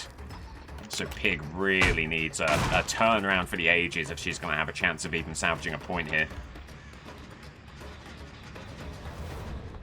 Decent enough move that will garner the injury. Just in spite of finesse there. As V flees the scene to another pallet, runs past the pallet, knowing as they do that there's probably another one around the corner. Yep, there it is. Oh, but makes a mistake, and there's a dying state. And another hat on the head as Maggie removes hers, unfortunately. You heard that they did fail at one trap station, so they at least searched a minimum of 2 for that. And they've plot twisted somewhere.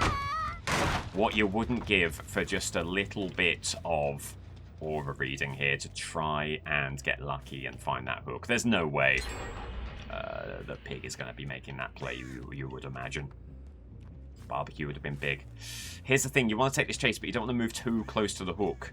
Because you do want to try and garner something from Make Your Choice. So in that respect, it's great that they have moved away. Oh, they took a line that Pig didn't expect there. Last gem pops, so say goodbye to 3 stacks of pain res. They've still got to get the unhook, and there will still be an opportunity for Make Your Choice for the exposed hits here, as Jane will just get the window.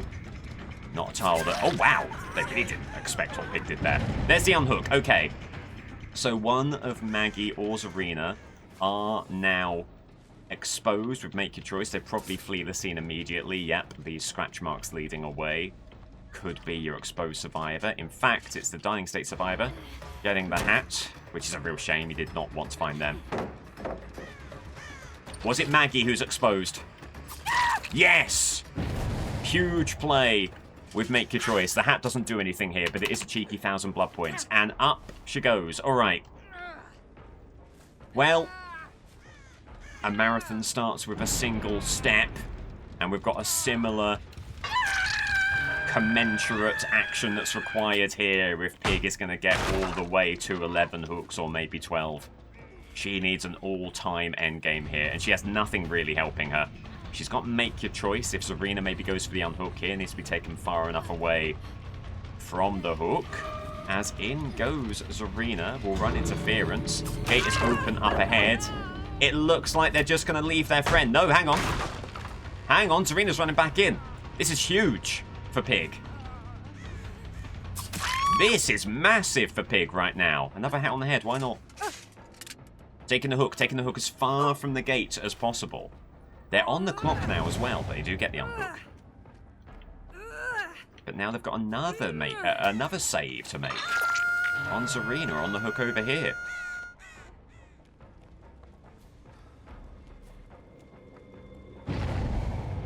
There is the unhook. It's Deliverance. It's Deliverance. The one thing Pig simply could not see. And there it is. Now needs to keep Zarina playing a game of keep away with the exit gate. Saw some scratch marks into this tile. Really thought she saw something, maybe confusing the end game sparks. They took a more direct line. And that will be all she wrote for that one. Just didn't do enough. Tough map, tough team. Use whatever excuse you want. It is a dominant victory for the first. 11 to 4. So, first gets the victory. I believe that was 4 hooks for Pig. Let me know if not, but I'm pretty sure. So, first takes top spot. 35 hooks to his name. Pig suffers her second loss of the tournament. Alright. This is a massive match for both killers now. Nurse versus Lich. Nurse has 0 points. Lich only has 1. as we head into round 4, you need to maintain relevance. No killer's going to be eliminated, but if you lose this matchup, your path to qualification is very narrow. If you win this matchup, all of a sudden, you have a real chance. You'll go pretty much joint third with Pig. So, Nurse versus Lich. Here we go. Brave of Glenvale, the saloon for Nurse, who has had just an awful tournament so far. Not been making anything happen. Not been getting the hooks that she needs. Finds an early patrol at least, so good situation there. There's someone hold up on the pallet. It's Hinako swinging a miss. Okay. Been seeing plenty of those for Nurse. And those will happen. Even the best Nurse game will have the occasional swing and a miss. She just can't let it get to her. She moves over to the water tower. Not a bad tile for Nurse. Hinako realizing that. Moves away, takes the injury. Okay. And what she's been unable to do is convert these good situations into hooks. She really needs to here. Hinako just keeps on moving. Okay, that'll be enough to keep Nurse at bay for now. Gets a ton of distance there as well. Needs to charge up both blinks here too. There they are. Going kind of peripheral. Decent blink there. Just trying to zone Hinako, keep her on the wall, keep her on the periphery. She will find a way of getting back. There's one blink in the back pocket. Gets all the way around the map. Oh, but didn't have the second blink. And she just can't quite catch up now. This is quite stunning for Nurse. Blinking on the ground. Decent from Hinako. Oh, and just finding a way of evading. And this has been Nurse's tournament. It's just been a litany of missed opportunities and failed swings. As there goes Hinako. Needs 2 blinks here. Gets the first out there. Decent blink. Will this be enough? Oh, saw an opportunity as Hinako was darting between the rocks there, taking a strange line, but not able to connect. And Hinako's gone all the way around the map.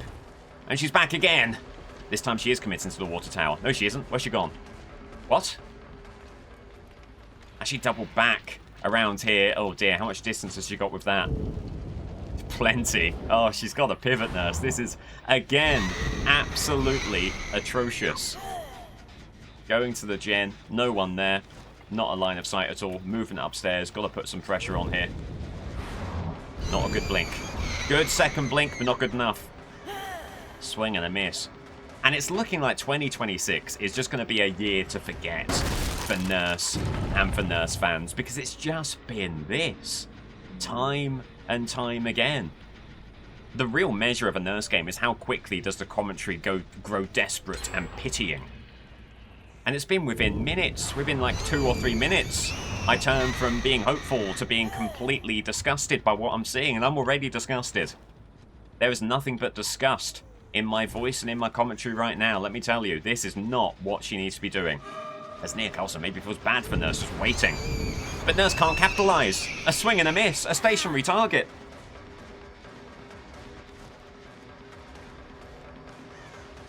Nia has the pallet. Is she going to drop it? No. It's an injury. Her second of the game. Nia really is. Nia really is playing down to Nurse's level now, so giving away a hook. Could be a torch save. It will be, unfortunately, yeah. Thought that might be coming. With how easily and readily they gave away the dying state there. Another hit on Hinako. There's another gem pops. Decent blink there. Not quite going to be enough. But it does zone them to the corner. They'll just keep on moving. They do not want to keep on these pallets, and with good reason. It's a dying state, hopefully in an area that they're going to find it quite tough to get the torch save. Okay. Ooh. Did you see someone running down to basement there? You certainly did, but there won't be a body block.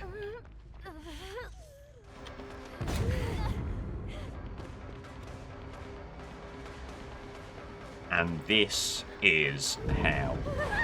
This is purest hell as envisioned by Dante all those years ago. This is, and there's someone there and they have an angle.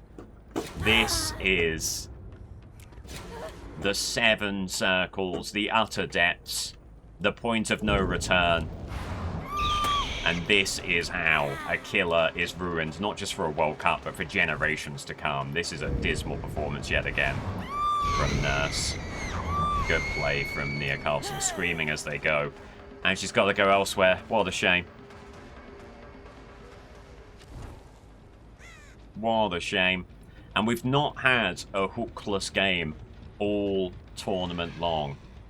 We might be about to see just that right here, because it just seems so difficult for Nurse to really get anything going. And just as she finds someone, they get the gen.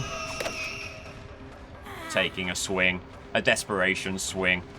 Not out of hope. Well, out of hope, not out of expectation. Moonwalking in her face. The survivors know that they've beaten her here. They know they can have a little bit of fun with it.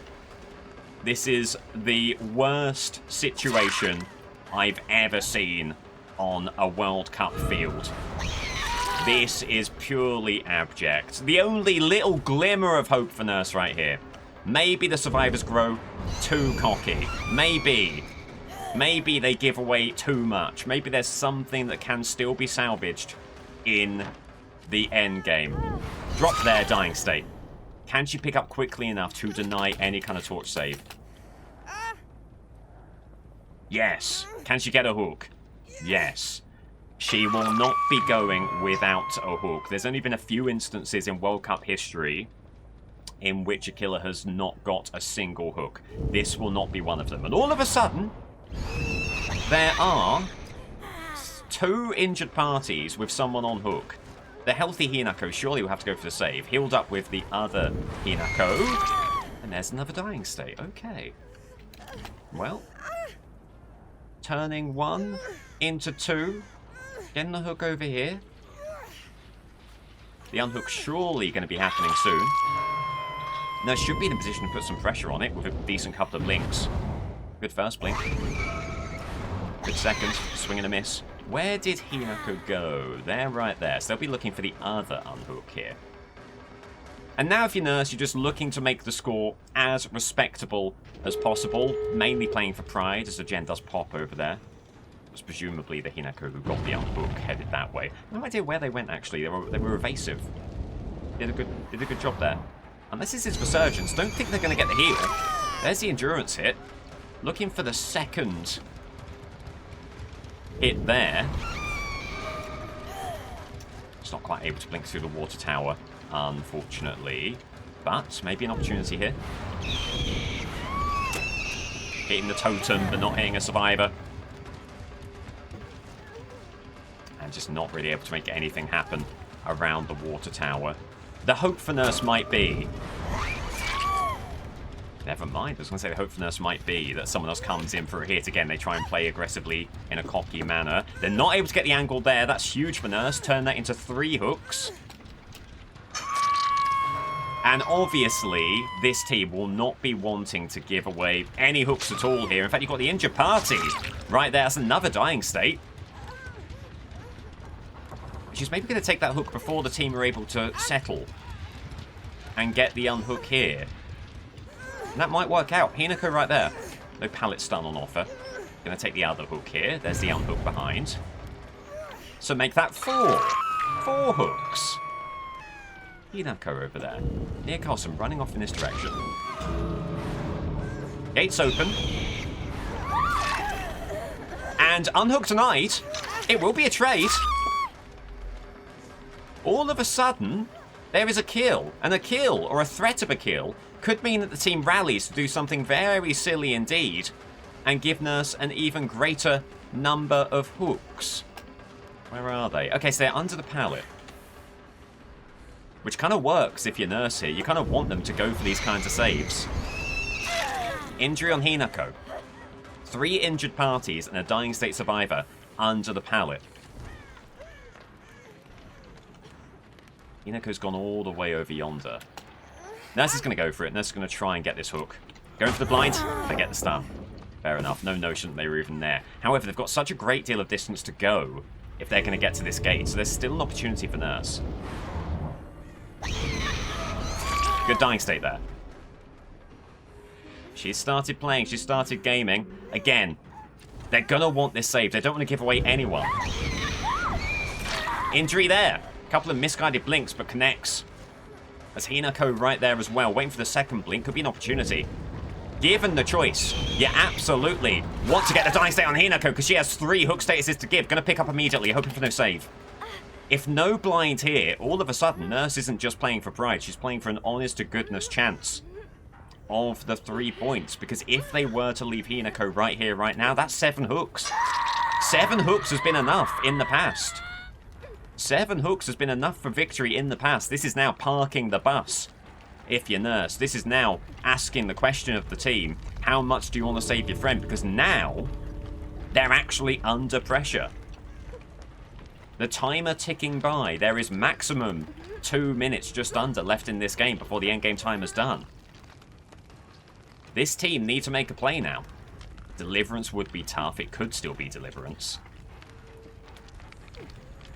That would really rain on Nurse's parade here if it were Deliverance, the opportunity to get off the hook without even asking the question of the team. 2 Nia Carlsons here. Hinako unaccounted for. There she is over there. Injury on Nia. Injury on Hinako. Hinako has to be the survivor you go for here if you Nurse. Another 3 hook statuses could be on the table if you can close down this gap with these blinks. Not quite. Taking the fatigue. And injured party. Nia Carlson here. Early dead hard. Dying state. Okay.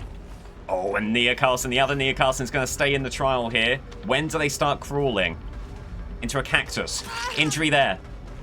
Moving out. Oh, it's conviction. But other Nia Carlson might have dead hard here. The only play surely now is Hatch for them, right? The timer might be the only play. Who starts leaving? And when do they start leaving? Other Nia staying in the trial here. They're both in the trial! 7 hooks. 7 hook statuses and 2 kills for Nurse. Looking on the bottom left there. Looking at the pips. 1, 2, 7 hooks. Okay. And clawing back something from that trial when it was all going so wrong. GG, well played. Good luck with next. Okay, Sanctum of Wrath for Lich. 7 hooks for a draw, 8 hooks for a win. And maybe not quite the easy game that he was hoping for from the start that Nurse has. Actually needs to lock in, make some plays here. Probably going to be crouching there to avoid the skulls. That should force the pallet burn. If not, they will take the M1.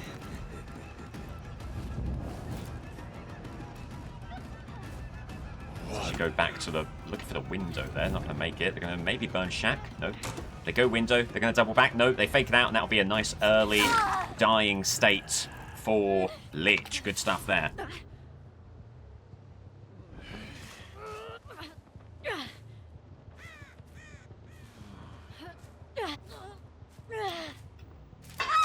First hook.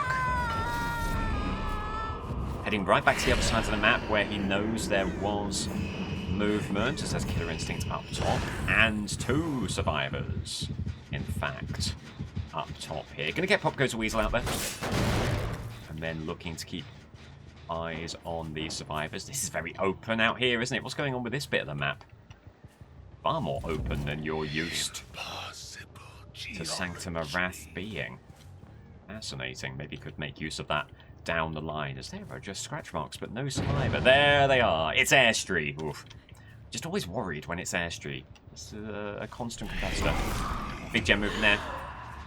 No chance that the skulls are going to get a hit, but certainly can put some pressure on Alan, who takes the M1. Please the scene. Doubles back. Mei-chan could be out here for Lich. There it is. Very good, and that'll be a dying state. All right. Pretty well done, using the tool set well. And you feel like Lich so far has not been showing off his best work. A very strong competitor. But the results not really been there so far in the tournament.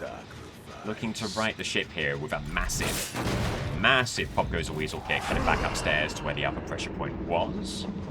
There is movement as Airstreet flees the scene. Looking for the vault, they get it.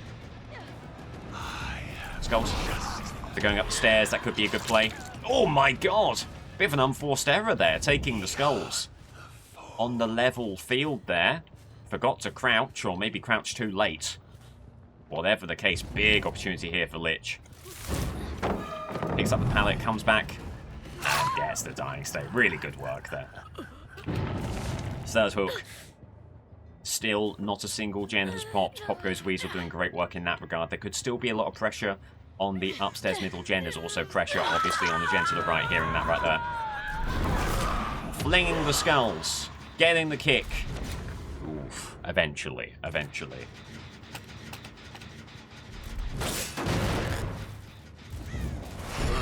No sign of whoever was there, so heading back upstairs, but there's also big gem movement. Maybe Pop Goes the Weasel would have been even better here, you know. Keeping an eye on the unhook with the orb. Actually got a little bit of aura reading on the hook there, interestingly enough. Close proximity to the treasure chest, and another kick on a gen.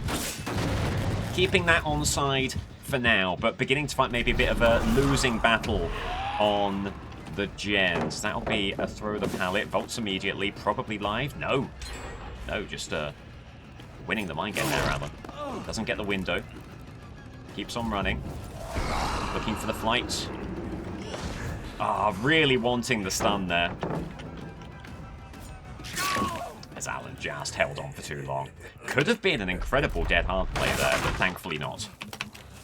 He's been moving the gen, so there's no chance of decisive strike, so it will be another hook for Lich. Loses a gen, almost guaranteed to lose another before he gets his control going here. There's big movement here, big movement over the way. This is not regressing anymore. That's a concern. Someone else was here to put some pressure on that gen. And there is Sable moving this gen. They're forced away from it as it's the unhook behind. Okay. It's a really good 3-gen here, so you might actually want to keep these on side as much as possible. Sable goes for an item. Locked in the heat of battle here, still finding the time to open a treasure chest, get the item. And barring dead hard will be the dying state. This is a risky grab here. There could be someone around for a pallet stun. No. But another gem pops. There's big gem pressure here. On the face of it, it looks like a great game for Lich, moving to and fro, closing down chases pretty quickly. There's just so much gem pressure, pretty much all over the map. Just gotta be careful. Big movement here. There's someone hanging around. It's Estri. Ooh, just brings the pallet down. Gotta get the kick. Maybe should have saved Pop for this gem, but then again, you do still need that one regressing as well. Ooh. There is Airstream, drops a pallet immediately, vaults immediately. Lend a hand, so they have a little, not lend a hand, wide open throttle, so they got a little bit of haste. Still taking the M1. There's the unhook behind, Lich gonna pivot. Needs to keep these gens on side. The area is wide open. Aside from Shaq. Shaq is still up and a threat. Can he sneak an injury with the skulls here? No, not quite. Sable ready to that, wise to that. Do they vault back? They do not. Honestly, this might be too tough of a situation if you're Lich here. Do they see what he's done through the window? Yes, they do. Okay, he's got to go. That could be where he loses the chase if he overcommits to a situation like that. As it's Alan Wake has traversed the entire map to get back on this gen. This could be a huge opportunity. Here's a win condition for Lich. Dying state on Alan, Pop Goes the Weasel, and then suddenly a 3-survivor game with a great 3-gen in tow. That could be amazing for Lich. Gets the injury. Alan vaults. Skull's there, they've got a crouch. Oh, and they stand up too soon. So, this should be a 3-survivor game. Pop Goes a Weasel on that very scary gen. The 3-gen is reasonably secure, although Sable is moving that gen over there. They've dropped that item, so they're giving away aura reading. Weave attunement there. But they pre-run. Okay, yeah, they know what they're all about. But the item's still down there. It's another blast mine, unfortunately. The item's still down there. So the moment anyone gets on that gen, Lich will know. That's good news. That's very good news. Has this gen already stopped regressing? Who was here? Oof. Someone's playing very stealthily and very irritatingly for Lich. Let's check and see if there's anyone over yonder. Maybe could use the orb keep some intel on this area, you know. As someone popped their item in the corner to avoid weave attunement on the gen, actually gives Lich the intel he needs to make an informed decision, taking the injury here. With a 2-gen buffer, you're gonna be feeling good about taking this chase. They will have to burn Shack Pallet, but Mage Hand out there. It should be a 2-survivor game. And with 2 gens left, every chance. And this will be the draw confirmed. 7th hook for Lich. So it will be maximum 1 point for Nurse. There is movement over there. Needs to keep that gen. Can't go into the end game here. He just needs 1 more hook. 1 more hook for the win. Will not be wanting to lose this to a 7-7 tie. As Airstreet has to crouch to avoid the skulls. Big opportunity for Lich. This could be the 3 points right here. Presumably balanced landing. Oh, if it is, they're not quite able to get it. And with that 8th hook, assuming a hook is available, there's 1 over here. That will be all 3 points to Lich, and that puts him in a very good position. Things are looking a little bit precarious for Lich, but that is a massive, massive win for him. And it's a case of hard luck for the Nurse, who had an awful opening to the game, managed to salvage something, but in the end, it always felt like it wasn't quite going to be enough against a killer of the caliber of Lich. Pop goes Weasel there. There's the unhook. Still everything to play for. Group F is a very strong group. A killer like Lich, who's just got to 6 points, may well be relying on strongest 3rd place to get to the playoffs. If that is the case, you need every single hook you can muster. So this is important. Though, you don't really want to be chasing Airstreet here, do you? You're leaving hooks on the table if you do. You need to go after the 0 hooks of Lara Croft, who might be moving the gen here. The gen kick at the orb out there. See if they're anywhere roughly in the area. Doesn't seem like it.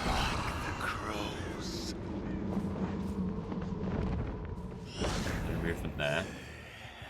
Remember, whenever Lich sends out a spell, he gets some aura reading in proximity to treasure chests. See someone here, and God, he's hoping it's Lara. It's so much better for him if we can find a way to find Lara.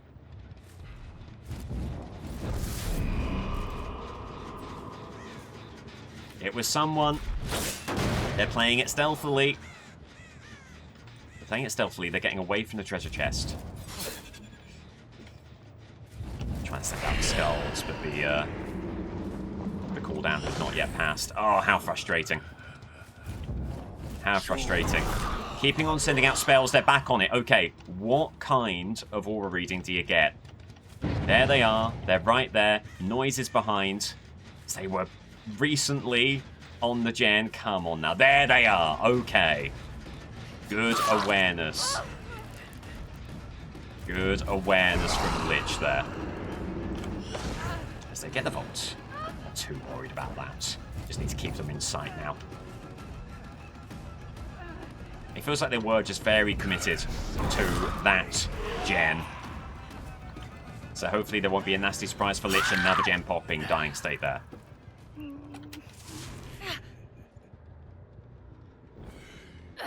And the hook over here. Whew. Oh, but the final gen does pop, so it isn't over yet. At least there is some good awareness about where Airstreet might be. The orb going down Main Street on the right. Keeping an eye on the area. There they are! And unless there's a 4% for Lara, it might be all over for this team. They get up too early. And it's the full 12 hooks. GG, what a game. And that really could have been tough. There was a ton of gem progress out there.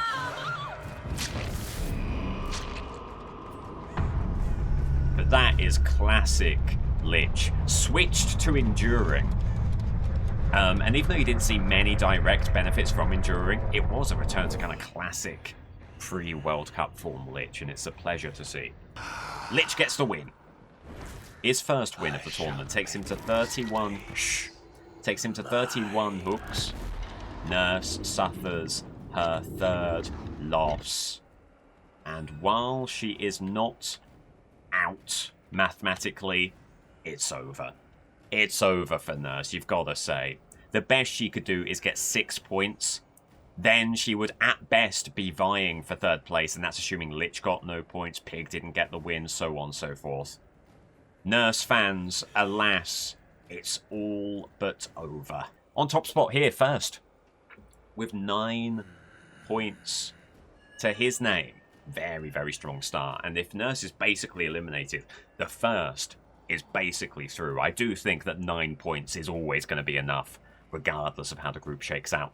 Oni in second on 7 points, and Lich in third place, 4 points to his name.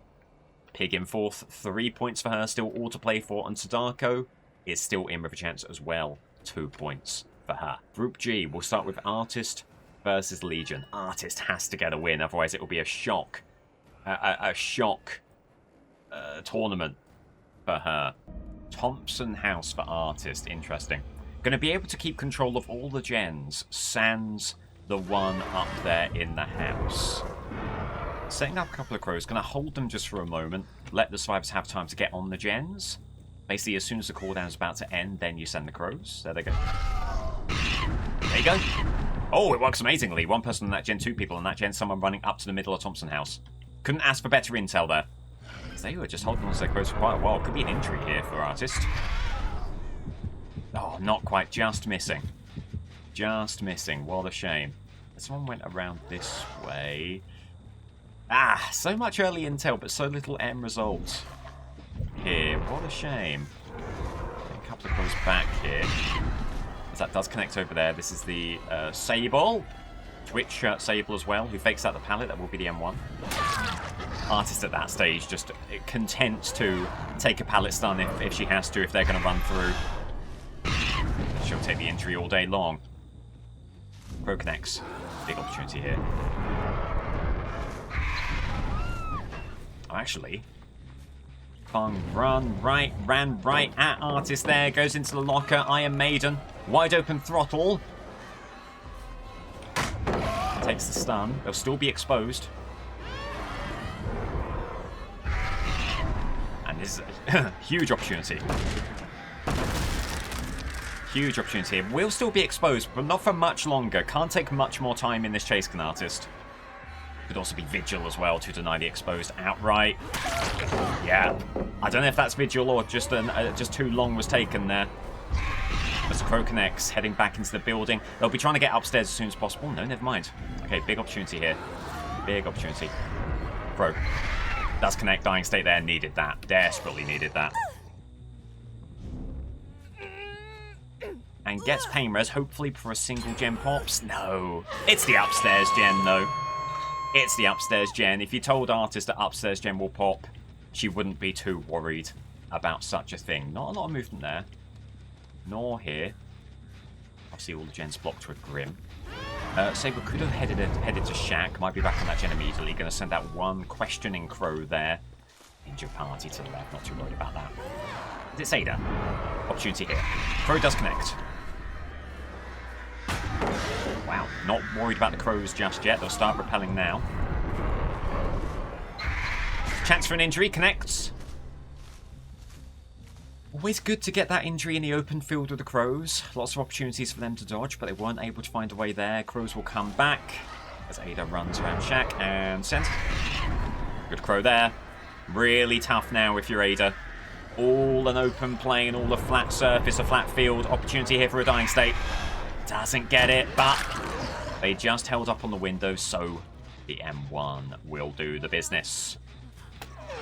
I don't think it's that Artist has been playing badly so far this tournament. I think she's been playing decently, but I think she's been countered by some very strong teams.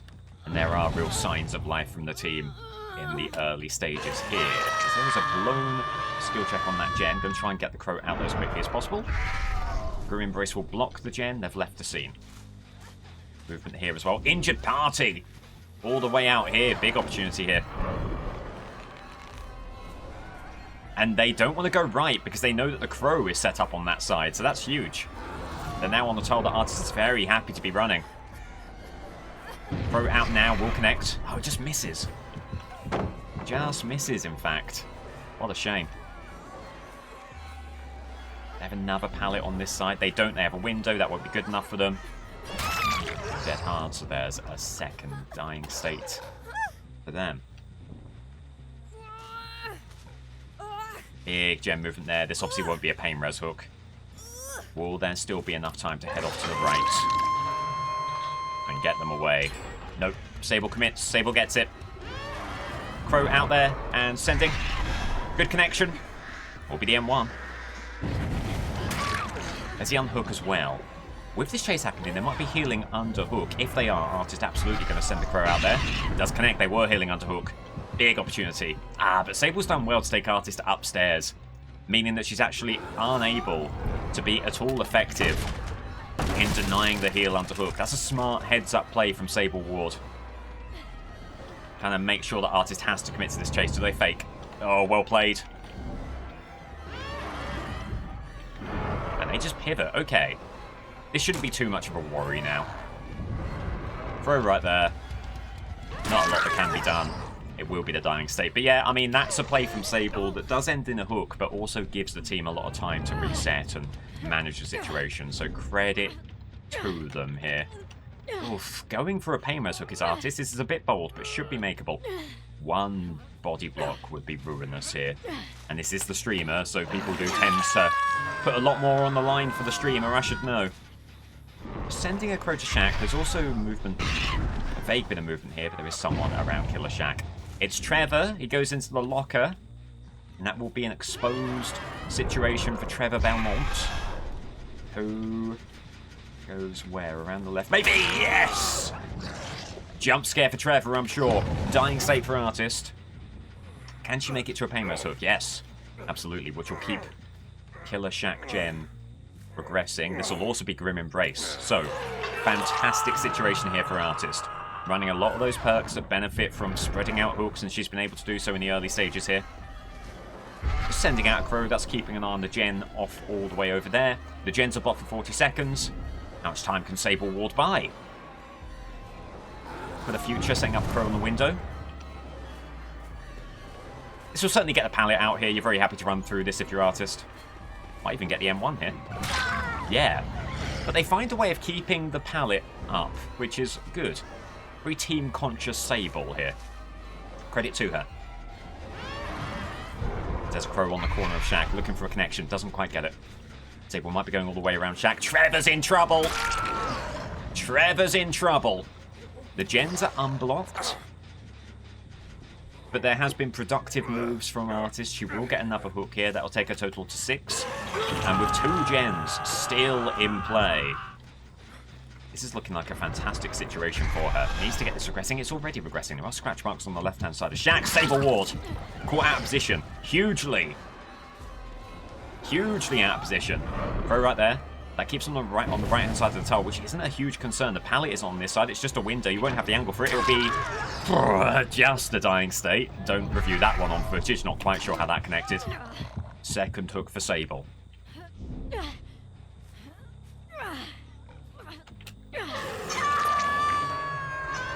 Okay. Still concerned about that gen over there, as this gen is still regressing, so the unhook, they've probably moved over to Cow Tree, if I were to guess. That's where Artist heads. No movement, no noises. Setting up a Crow on the hook there. As soon as the unhook happens, you're going to fling the Crow over. Try and put some immediate pressure on the heel afterwards. Apologies. Oh, hang on. They're just delaying. Funk's not able to get the gen. Oh, sorry. They are able to get the gen. Coming back here. Good play from Funk. Throw down. Immediately sending it. Good play from them. And they don't go for the window. That's incredible from Fung Min. You talk about game-winning situations, and Fung Min might be putting something together here. Good vault. Good vault from them. Crow should connect. Oh, it doesn't. Great dodge. She's finding a way to make Artist sweat here. We'll have another pallet. Oh, just the cooldown not there for Artist. Oh my god, but near the end of the effective injury range there. Does get the dying state. Does get the 3 survive situation.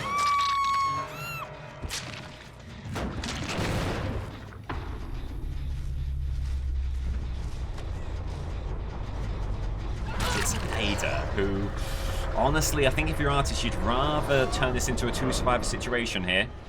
Trying to keep Ada from pivoting to the right where all the pallets are. Oh, the Crow does just miss, unfortunately. They've got a vault there. Live! Actually, that's the situation where live is beneficial for Artist. Wow. They had a really good situation there. A smorgasbord of pallets, but they'd use live. They go to a much worse position. But like I was saying, you really need the 2 survivor situation here if you're Artist.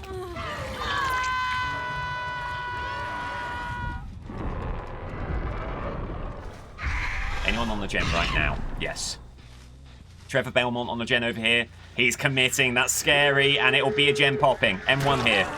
Has not been able to repel these crows. Artist will have them back. Big opportunity. Massive opportunity here. And, oh, he's just taken a line that denies. But should still be the M1. Sable's in the locker. Okay, there she is. So this will be 2 survivors left. Remember, there's still 4 stacks of no way out. This is still going to be so tough. We know Sable. We know how altruistic she is. We know how good she is as well. She'll be moving in for the unhook. Does she get there immediately? She does. Great connection with the crows. Severed hands. That'll make them contagious. Big opportunity here. 1, 2, 3. And just hold for a second. Hold for a second and send. Oh, good play from the team. Good move there. Sable takes the injury. Still not tapped those gates. Now they have, but now they have a lengthy wait. Is it dead hard for Sable? Yes, it is. Okay. Dying state there. 1 left. And surely now it's all about Hatch for Ada. They were here. Would they maybe go off in this direction? Oh, what you wouldn't have given for a Crow to have connected there. It's a long walk back to Shack for Artist, but it's a good thing to be doing. You've got to be denying this. Oh my god, there they are! Dying state! Oh my goodness me. Whoa. Talk about fine lines. That had to be perfect to the second, and what a good thing it was that Artist moved back to Shack so quickly. Wow. And that confirms 12 hooks, and that's what she needed. She could not leave the door open here for Legion. Legion, on the Temple of Purgation, a tall order from Artist here. 12 hooks, but Legion has been doing nothing other than getting 4Ks, getting 12 hooks so far this tournament.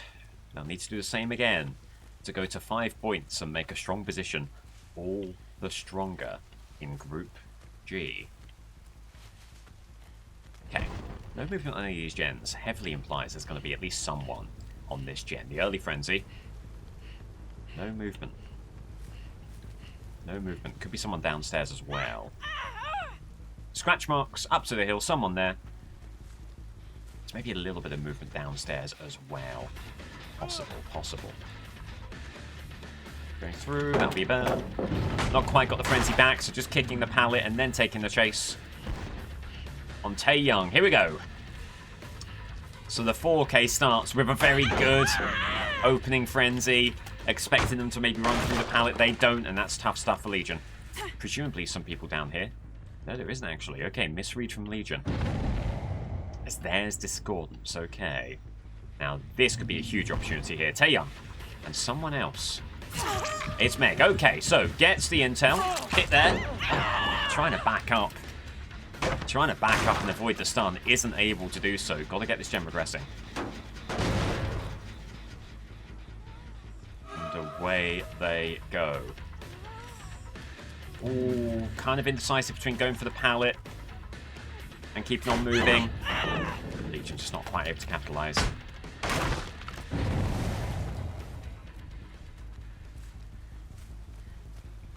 Meg's away. As that gen's still regressing. Good intel there. As Taeyong gets back on that upstairs gen. Not a huge amount of movement on it. Should be a dying state unless they got this pallet here.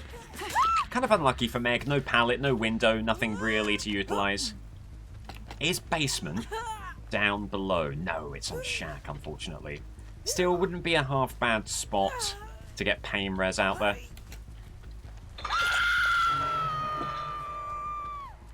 As Taeyong was still around. Maybe it was Taeyong, maybe it was someone else, but certainly someone on the hill. It was Taeyong before, but it may not be anymore. Oh, it is! It is, and there he is. Early frenzy. Looking for intel here. Are they going to get another stun? Oh, they just held off. They just held off, and that gives Legion the opportunity to put some more pressure on. Someone downstairs here.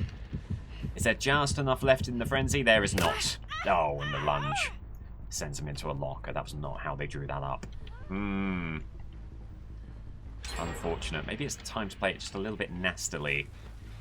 Keeping an eye on the hook. Seeing who comes in for the save. Maybe trying to catch Taeyong out of position. That's exactly what happens. Okay. Has frenzy, but there's no pallet up ahead. That was burnt previously, so maybe an opportunity for the dying state here for Legion. It will be.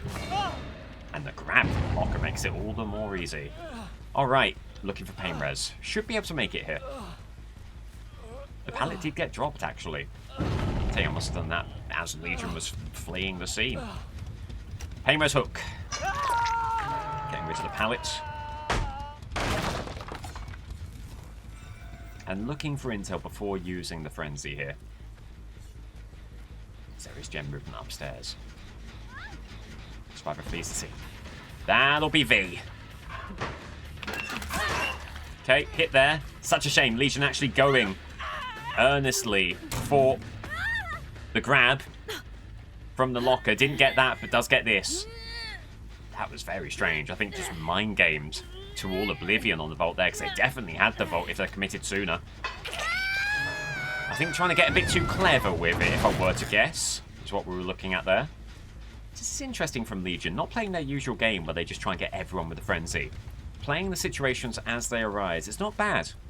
It's not bad from Legion, but still plenty of hooks to get, and a couple of gens are popped. Unhook behind.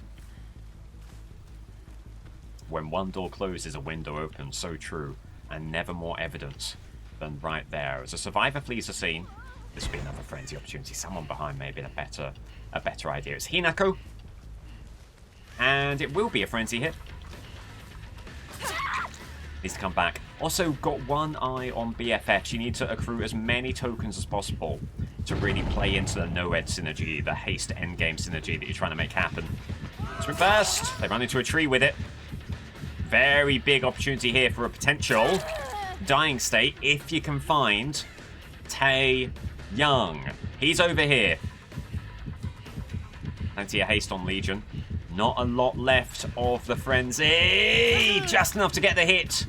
And that should... Oh, they get the pallet, unfortunately, but there's someone else here. That'll be the dying state. Okay, massive from Legion. And that single-handedly probably gets them to... You're just holding, because you have Taeyong right here, not leaving.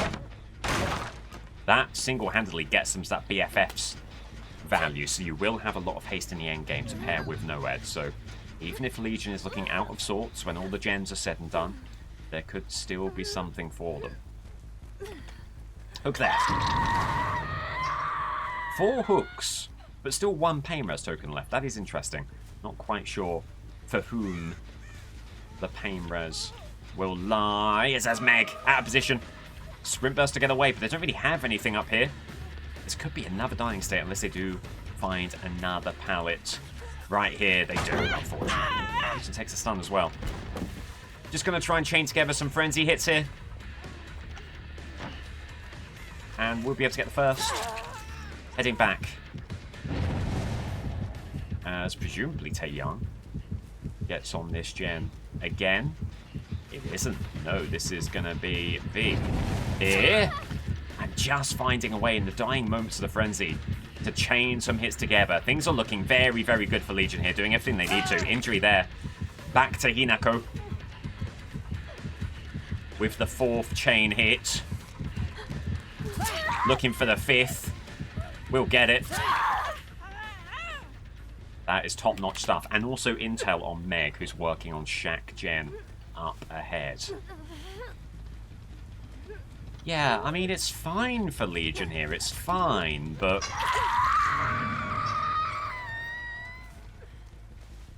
You know, these frenzy hits for the dying state, they do take up time.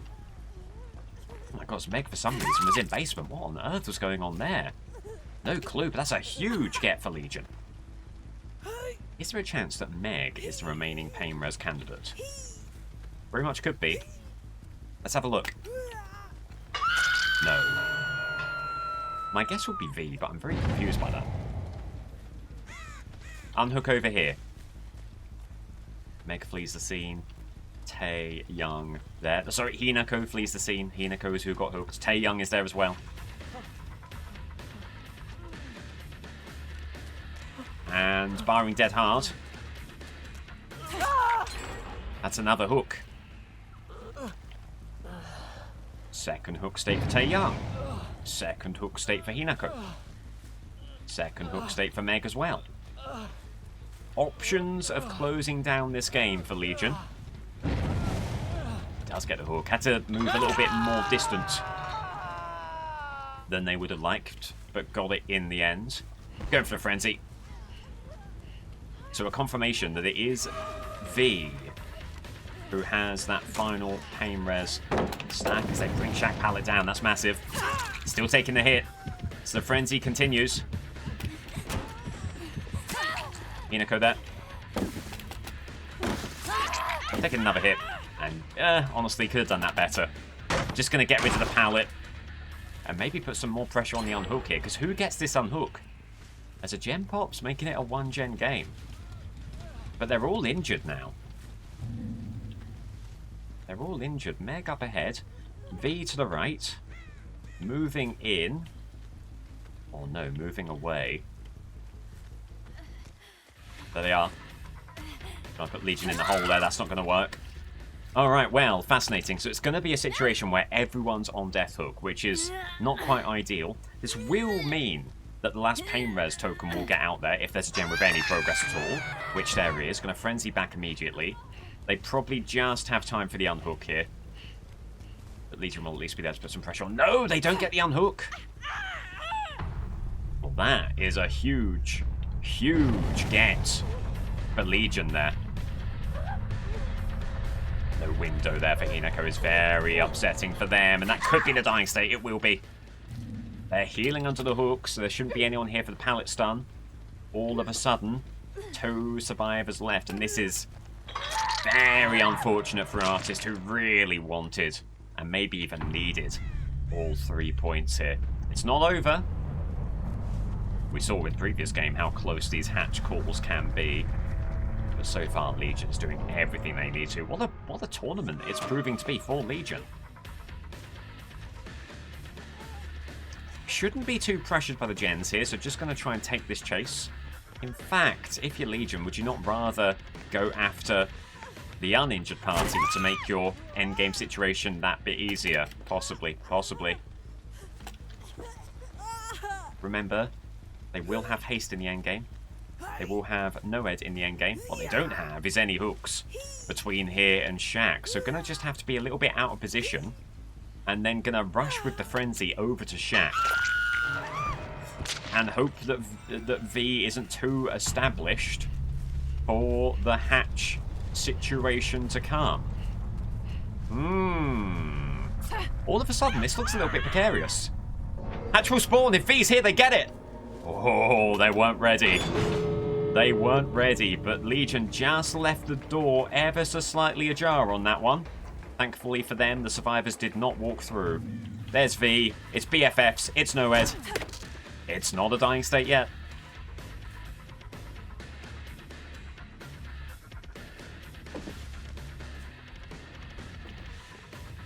But this is just such a tough situation if you're V here. One force move. It's all over. GG, 1 point apiece.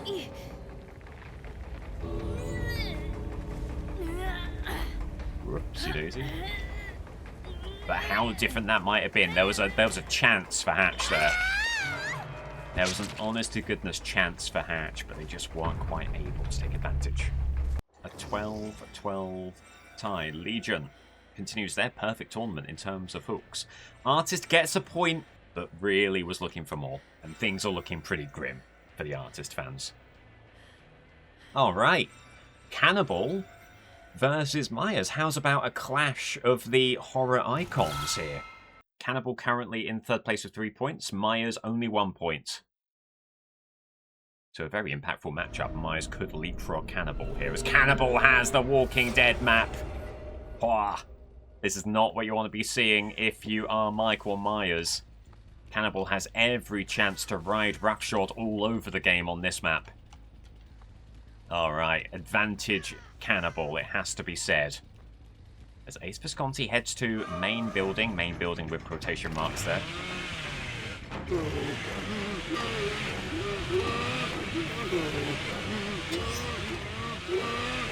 And not quite able to close down the chase there with a chainsaw. Ace just maintaining a good enough level of distance. Has to get the M1. Has to go for the M1, continuing the chase here. Chainsaw is back. He's going to go for it, trying to apply some pressure here. Oh, too focused on the mind games. Wasn't actually able to close down before the chainsaw revs were gone. Alright, overlong chase there. Have to pivot elsewhere. A bit of movement here. That could have been the movement that Ace was getting on that gen as Bubba finds Yui, who is looking maybe for Shaq. Brings down the pallet. Cannibal back on her. 2 charges might be enough. He's going to send it right now. Opportunity here. Okay, there we go. There's the nice state that he needed, albeit a little bit later than he would have wanted. Looking for the hook, looking for an opportunity for Pop Goes the Weasel. And this may be a good enough gem for that kick.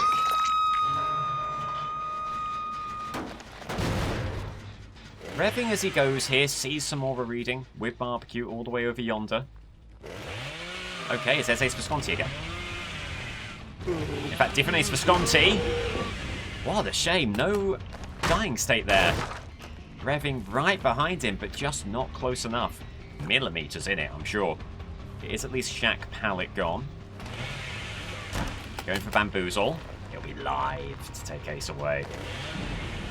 Continuing to rev, continuing to try and establish some aura reading around here as there's scratch marks. They might be moving in for the unhook right now.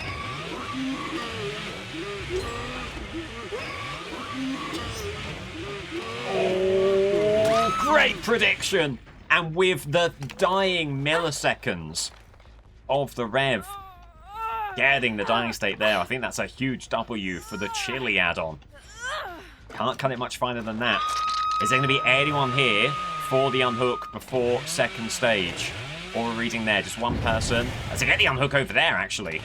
And Michonne's going to try and move in before second stage. Won't be able to do it. And that will be second stage. And that is the dying state. And there's the unhook. Bubba pivoting back. 2 injured parties. Is it endurance here? It is. Just got confused between which Yui was recently on the hook, so he's only able to get the deep wound there. As Ace is going to go for some kind of recovery. Very bold from Ace. Bubba's not going to relinquish the hook here. Okay.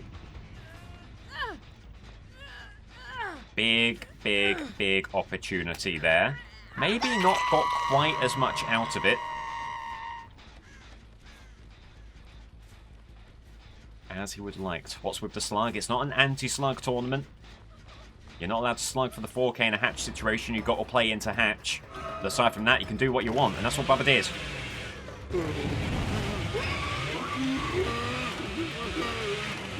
Oh, this looks like a great chainsaw. It is. It is very good with Ace Visconti there. Also able to get rid of the boon. But have you given Ace an opportunity to crawl onto the pallet? No, not interested. Not interested in such things. Hook there, Barbecue. Big intel on the gen ahead. Someone trying to reapply their boon on the left.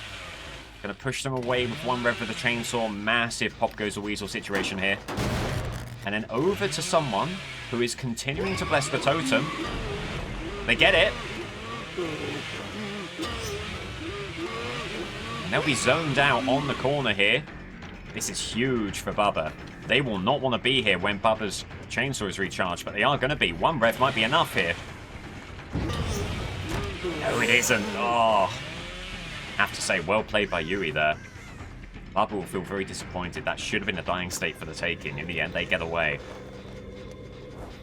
Obviously, things still looking really good, especially on a map like this, where it's going to be so tough for the team to bring this back. As Michonne not able to commit to the gen in the way that they would like. Bubba gets another kick out there, albeit just a regular old kick. No pop goes a weasel value on that occasion. The injured party here, 1M1, could seal the deal. So that's what Bubba's going to go in on. Boone's back.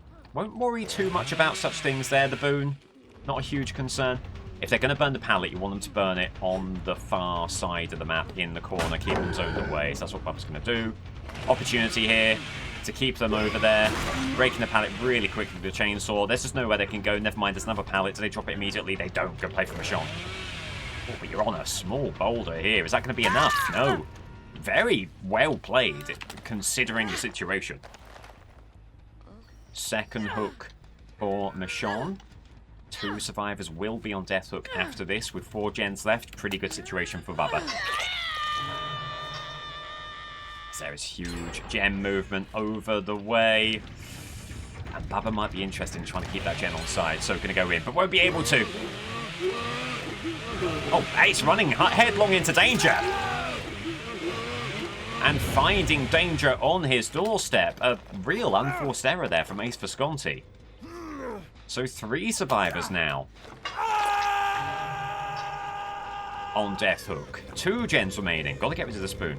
There must be a reason they're so enamored with the notion of keeping this spoon. Oh, well played by Yui. Well played by Yui. Trying to use the light chassis aura reading there.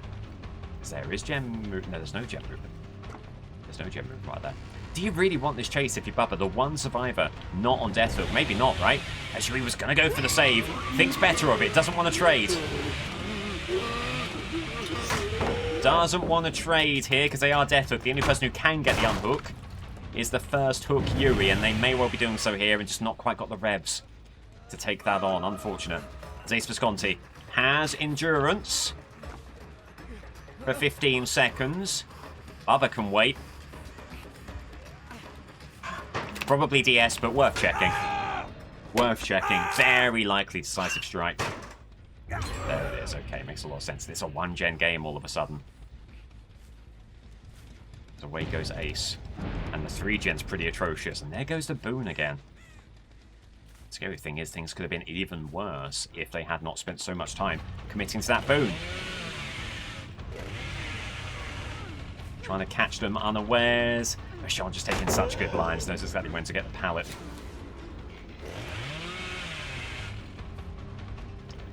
Well, all of a sudden, things looking incredibly tough for Cannibal. Does this be another pallet burn? No! Or have they made a huge mistake here? Oh, gutting. Gutting for Bubba. Okay, gotta move on. Gotta lick his wounds, find someone else. Drops a pallet early. But all he can do is bring down the pallet. And Yui's going to get to the window again. It's going to be another close call. But Yui has what she needs to get away. No movement on the right there. The only gen that could be concerning is this gen. And there it is. And Yui walking away, presumably sprint burst. Cheeky rev. Needs some more reading there. Whoa. And Yui has absolutely pulled a fast one on Bubba there. Incredible move. And just wise to what he's going to do. And he can't make anything happen now. All of a sudden, things are looking incredibly grim for Bubba. No mistakes from the team. They've locked in a true sense. And there goes the gen.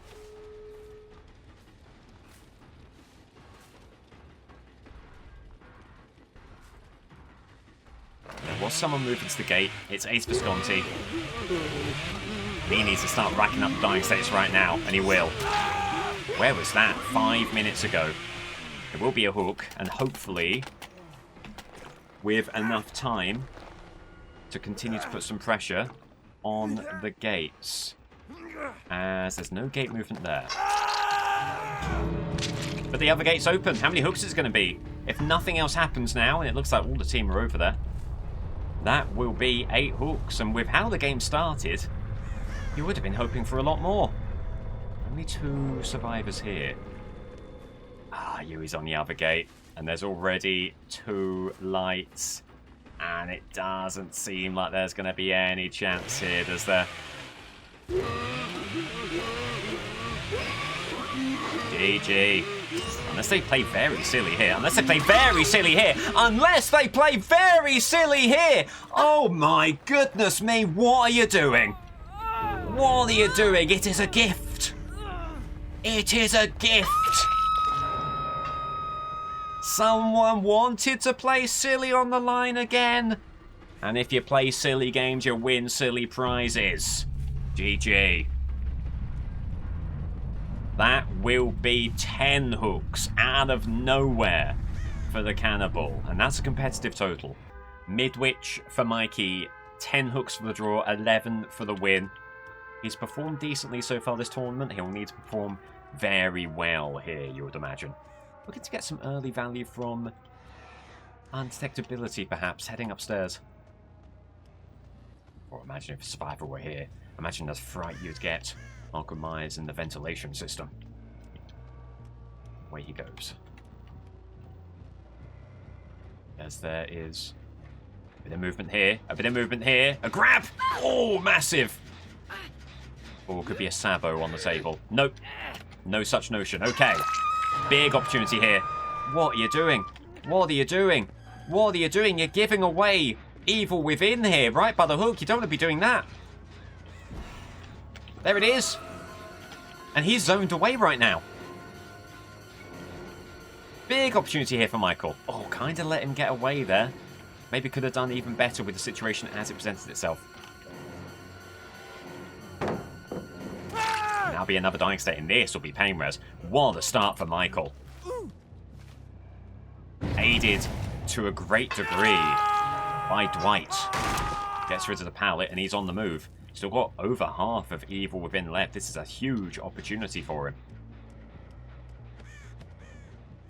This will be big terror radius sent downstairs. Could there be a bit of misdirection available for Michael here? Are they going to anticipate Michael dropping from the bathroom, maybe? Maybe meeting them in the corridor here, perhaps? Maybe a bit too big brain there. Maybe should have just kept the scratch marks in sight and made a play. Yeah, not fantastic from Michael. Saw what he was going for, but maybe a bit too big-brained for the situation as it presented itself. There's a heal, potentially. Oh, they are going to be able to get away. V has Sprint Burst, has used that, has basically run into the back of Lara Croft in doing so, so won't have any exhaustion perk here. Doesn't really get any value out of that. And just a slither away from another evil within. It's a fantastic start for Michael, but just the notion that it maybe could have been even better. As they just held that check spot. Actually really good from V there. And they have a huge amount of distance here. And there they are.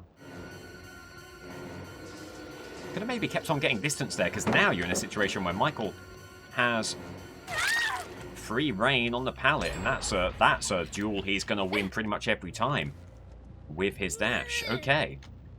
Another gen does pop, however. Will be the third hook for Michael. Try and get rid of this pallet, is able to do so, and heads back downstairs, presumably. Really kind of lacking intel here is the only thing with that door. Didn't want to get rid of the upstairs door, just in case that made the unhook ever so slightly more difficult.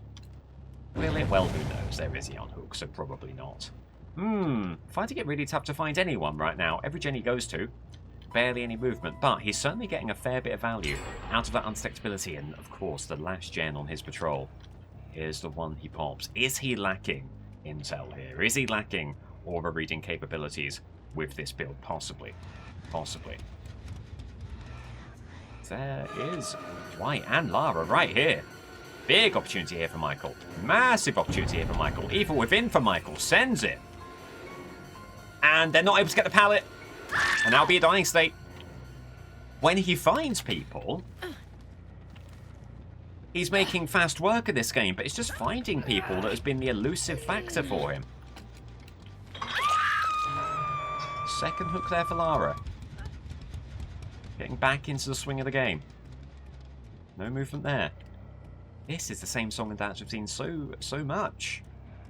There is at least big gem movement in this room. Anyone going to drop down? And the kick out there. Big footsteps. You're hoping that there was no one in the locker there. There is a lot of movement on this gen as well, and actual honest to get the scratch marks, and a big opportunity here with the dash.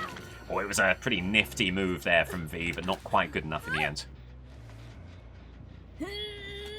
And this will be Pain Res. Pain Res does hit on that gen, that's important, and back to the stealth mode. And really, Pursuer mode is not going to see a lot of play here. On a map like this, really good opportunity to let stealth do the work. And you thought Lara had seen you, but apparently not. Apparently not. Lara rushing headlong into danger, giving Michael plenty of opportunity to get the stalk out there. Keeps on running. Stalking again. They're going into the music room. Just keep on putting themselves in really tough situations. You can't really afford to do so with Michael Myers and with that dash that he boasts. And just needs a little bit more for Evil Within. Gets it. Evil Within is out there. Ooh, honestly, good play from Lara. But I mean, if you're Michael here, you just do this. Lara not able to leave to any real degree. And that should be, barring DS, a 3 survivor situation with 2 gens still remaining. And that really has worked in Michael's favour, in survivors insisting on playing the pallets rather than just getting distance on Midwich. That plays into his hands. A huge deal. There is more gem movement here. Is there any chance that someone is playing it very aggressively, not wanting to concede the gem, and then hiding in a locker? Gonna waste some Evil Within in checking. They're not there. He heads back. Gonna check on the other upstairs gen here. Get movement. And this has been the story of this game. As a gen pops, they've just done enough. They've just done enough to stay away. Could they be in a locker there? Possibly. Possibly, but no real time to seek out such instances. As in comes Dwight. Okay, big opportunity here. Brings down the pallet. Looking to keep him in this room. And again, once again, survivors insisting on staying around the pallet. At least for Dwight, there was life there, so that makes a lot more sense.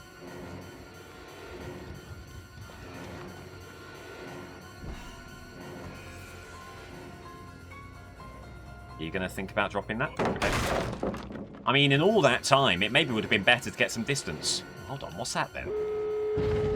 See, so I thought it was live. It could have been Sprint Burst with Vigil that they've just recharged very quickly there. In either case, it will be the dying state. They have got the last gen. It will be 3 stacks of No Way Out. But there's opportunities here for Michael. This isn't over. As it stands, 7 hooks. If they just leave Dwight, that would be 9 hooks total. That would not be enough. He needs more than that. He needs to locate people. Is there going to be someone moving in for the save immediately here? Is that scratch marks? No, it looks like the entity around the hook. If that's scratch marks, Michael will feel very, very silly indeed. Really hoping to find someone before Evil Within passes, but he's just looking a little bit too tough for such a thing.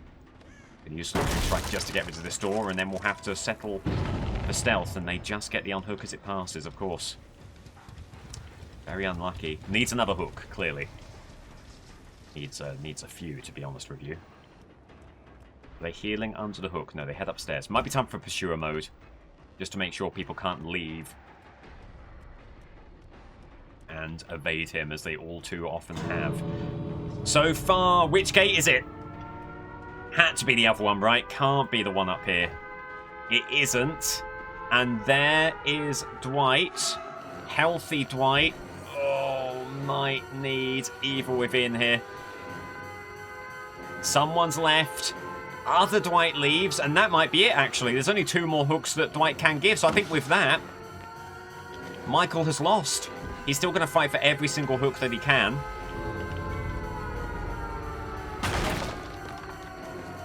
And he's probably going to get it here. Oh my god, just couldn't quite charge up the strike. Gets it there. But this will just be the 9th hook. This will not be enough.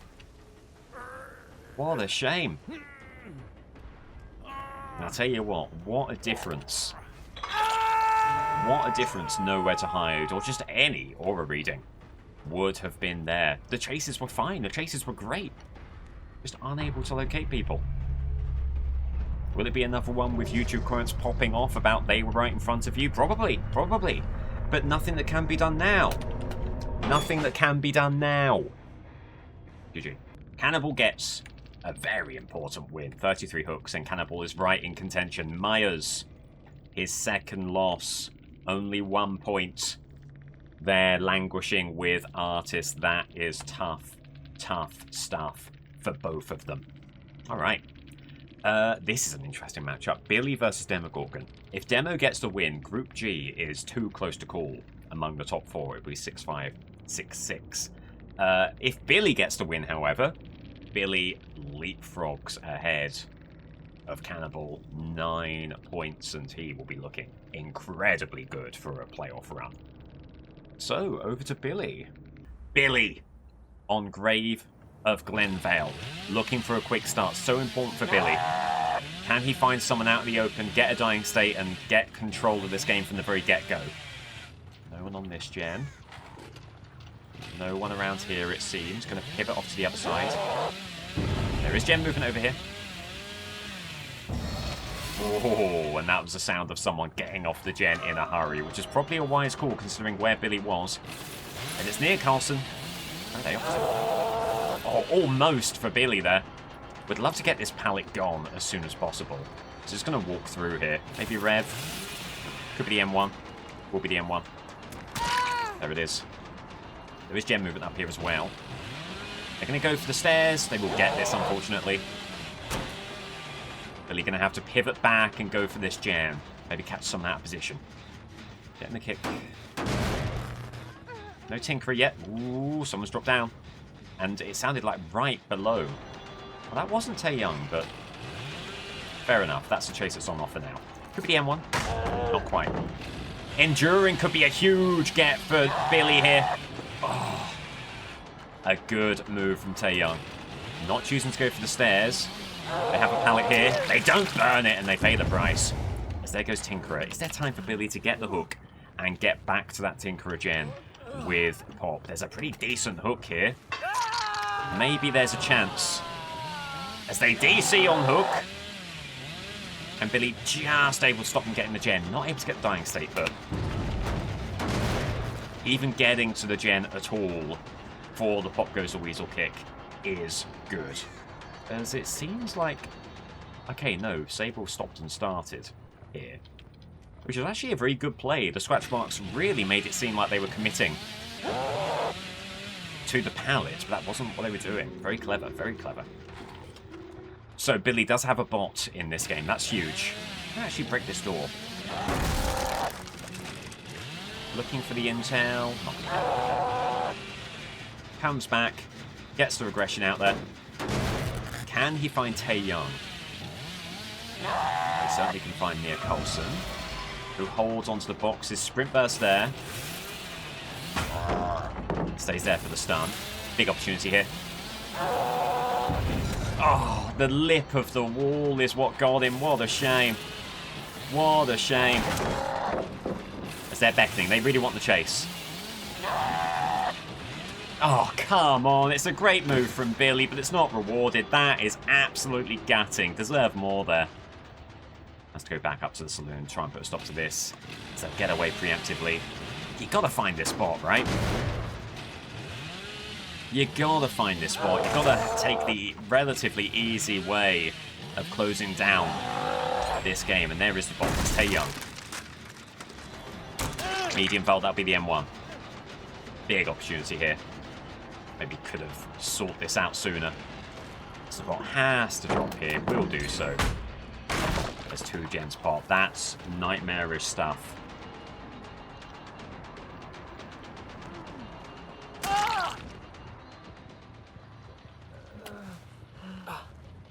Nightmarish stuff for Billy here. Only the 2 hooks to his name.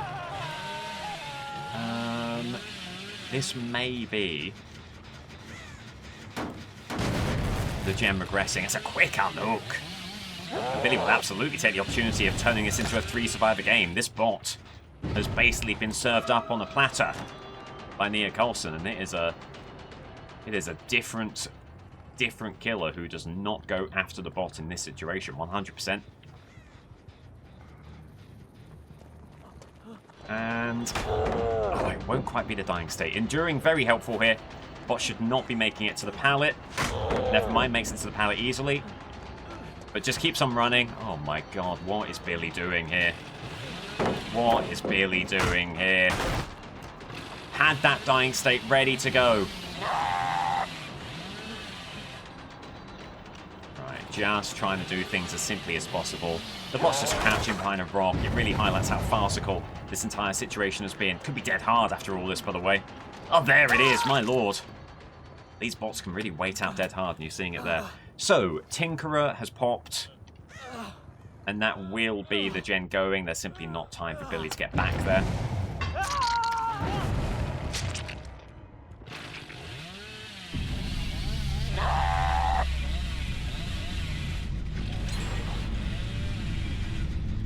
They don't get this gen. They do get the other one. Very important. Pop Weasel kick here to stop this from being a 1-gen game.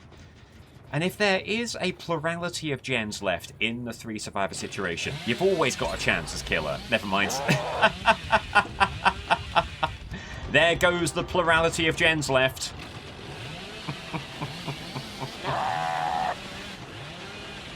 Oh dear, curse the commentator. Never been stronger than it is today. Sable, not interested in Shaq. Runs around here. Just no line for Billy. No line for Billy. Gotta get the pallet. All the while, Gallows gen is a real concern. And will be moving. Someone's dropped down. It is Kate Denson. And a hook here, and Pop Goes a Weasel here. Really the only thing that you think saves Billy. And that might be massive, as long as no one's committing to the gen. Right now, the blind would have been tragic. Okay, getting the hook. Whoever went for the blind save surely going to run up there and just try and get the gem right now. And they might be able to. They're not going to be able to. Okay. Well, we talk about keeping hope alive. That definitely keeps hope alive right there. No movement there. Gotta keep an eye on this gen as well. This could be moving for all Billy knows. It is. There's Sable. Oh, just not able. Not able to find a way through. And curving around. Not going to have a tight enough angle to make that play. However, maybe a chance to get on the unhook here. No. That is very concerning. They're getting the gem before the unhook, which is a good idea. And definitely puts the pressure on. There they are. Big opportunity here. Maybe should have taken the opportunity just to get rid of the door on that one. So all the while, Sable... Well, hang on. I was going to say Sable moving the gen, but they're not. They get the unhook. Sable could be in play here. And just not finding a way of closing down these situations time after time as Sprint Burst will get into the pallet. And beyond the pallet. Nia may have been going up for the gen here. Doesn't. That'll get regressed. There's Kate, who's looking for the other gen. Oh, just trying to find them out of position, but not quite able to. And just not getting anything going here, Billy. This has been really tough. However, possibility here. Oh, overdrive just. And this has been a game punctuated by ughs. As it's just barely not quite enough. A Sable bolts immediately. Big opportunity here. Oh. So close. So far. Do they vault? They do. Oh. And tough luck, Billy. It's just not been your game. There's a protective aura around all of these survivors. Does Kate try and move this gen along here? There's certainly someone here. Right. Well, could there be something finally for Billy in the end game? Ooh.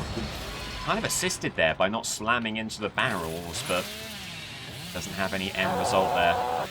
And look at this. They're going to get the gen and the awareness to not be over the gap. To not be in a position where you're going to be falling into Billy's chainsaw. Very good play from the team. Oh, Billy can't find a way past the trough. Well, what a turnaround it's been for Billy, who's been so good up to this point, but is falling back to earth. And then some here, just not finding any way of getting the dying state. Kate Dempson. Out in the open, but can't find a way past the crates. And this is gutting for Billy. This is absolutely gutting. This isn't the way that he wanted this to go. And such an important matchup where he could have solidified his position in Group G. And it's not really the sprint burst. It's the opportunity to find that one corner, that one object. Running through his Sable. Opportunity here for Billy, mind game. Needed to pull something out of the bag, and he finally has. And what does that do for him? Well, it's first hook for Sable. If they were just to leave right now, it would be 6 hooks total. Probably not going to be enough against Demogorgon. Probably needs more. Off he goes. Looking to catch someone out on the gate. No lights here. Turn in the corner. Big lap here. Needs to take a wide line to be able to turn it back in. We'll be able to do so. There is gate movement. It's 99s. Okay. Trying to get all the way around the map again. This is very audacious from Billy, but it's kind of working out here. We'll be back to the hook. Is it in time to catch anyone out? No, going to get back to the other gate. He's just showboating at this point. Is there someone moving this gate along? No. Now it's a race. Can Billy keep this lap going? Get back to the other gate before they get there. It's unorthodox, but sometimes in tough situations like this, you need a little bit of unorthodox measures. Oh, GG. What a shame. And then Nia presumably has Hatch. They're not here. Not even going to take it unshut Hatch. Just hoping they're on the other gate. And they're not. And there it is. It's all over.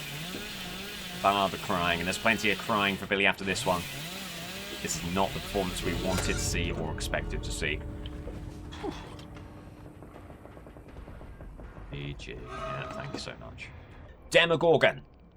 Eerie of Crows. 5 hooks for the draw. 6 hooks for the win. Very doable, but we've seen once before in the awful 5-3 matchup, if you remember that, Executioner versus Trickster back in round 2. 5 hooks has been enough for the win in the past. Is it going to be enough for the win here? It seems unlikely. Seems unlikely. Scratch marks there, but not finding anyone in particular. Going to do an early teleport here. Get some undetectability out there. Maybe catch someone who's gone past demo. There is a blown skill check all the way over yonder. Gem movement to the left as well. Okay. As Nicolas Cage is not there. He's a mirrored illusion gamer. Okay, almost fooled demo. Fooled me, the commentator. Almost fooled demo, but are wise to what's going on there. Big gem movement here as well. Nicolas Cage is a memester through and through, and he's just given away a big surge hit, and the blind isn't there. Desperately looking away from the torch and just able to get the hook. Very important, actually. You did not want to give away that hook at that stage. Okay. There is, I think that's V over there, who went for the blind, trying to find a place for the portal. Finally gets it. Away goes Demo.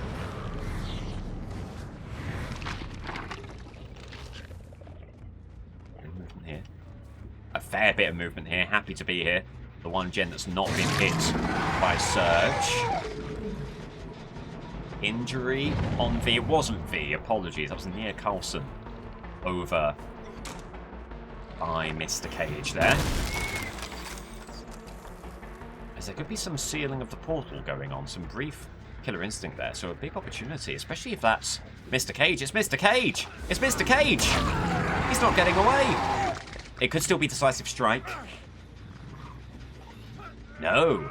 So sealing a portal isn't a conspicuous action. So if you're off a hook, you might want to do that. So it's something productive you can be doing, which still holds on to Decisive Strike and endurance and all of this stuff. It's a big situation there as Demo puts another portal down, teleports. 2 hooks for Nicolas Cage. The gen does pop. And away goes V, the injured party. An opportunity for another quick hook here. Demo with the shred. Has the add-on for the quicker recovery from a shred. That will not be able to get them before they get to the window. Although they go the wide way around here. They do go for the window. That's such a bold call from V there. Demo moonwalking around.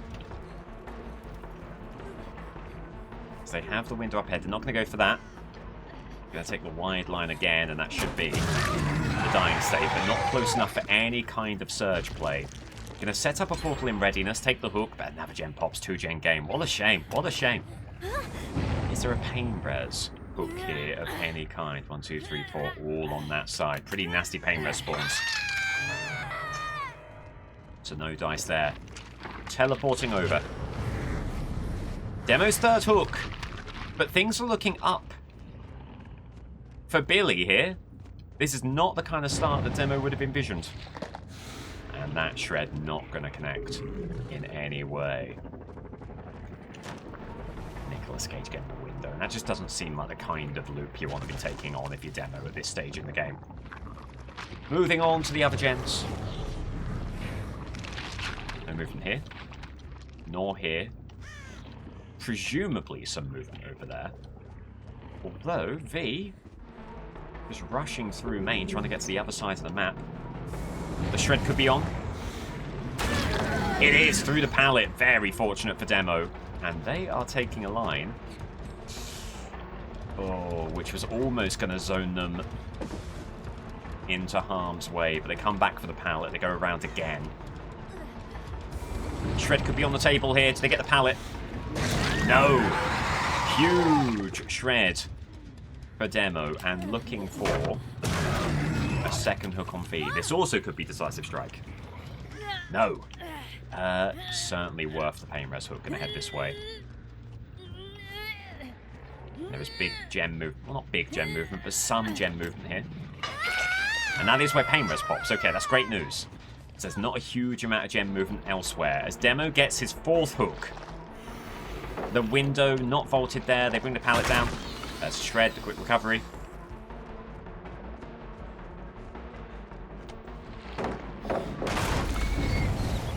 The unhook behind.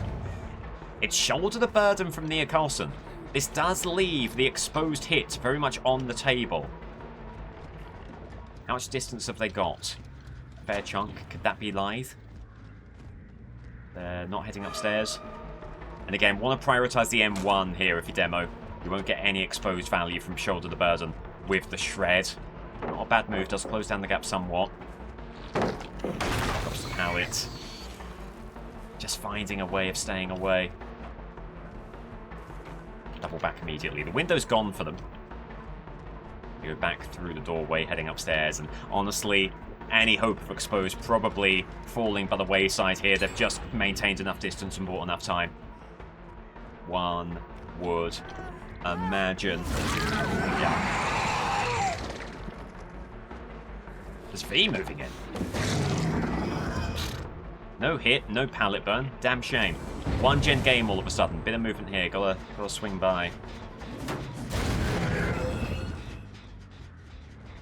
This V is really almost single-handedly handing this game to Demo. I mean, they're not to know that 6 hooks is the win condition. The Demo certainly does. And if you can put V on a hook, it's a draw. If you can... What on earth went there? If you can secure the kill after that hook, it's a win. So maybe Demo very content to try and secure a gritty, unexciting 6-5 victory here. These are good lines from V, however. There's been some really good loopers this game. Just really efficient stuff all the way through. Shred! Oh, seeing the dodge coming, but not able to counter it well enough as V keeps on moving. Another pallet here.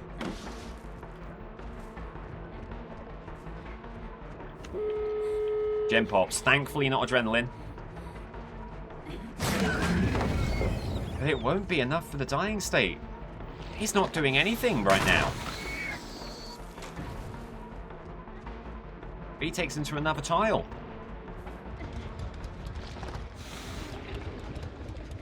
This is Thomas Tuchel tactics from Demo here. He's parked the bus. He's trying to just go for the 2 hooks from this from V, but might be losing the game because of that. Lost control of everything here. V escapes. Nia walks over a sprint burst, says, haha, look at me, I've got sprint burst, and then runs away, and it does enough.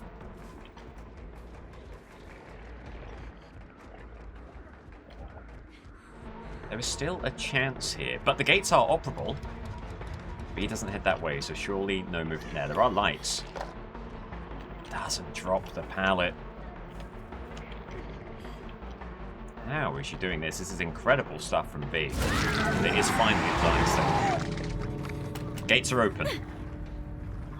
Demo is going to defend this hook with his absolute life.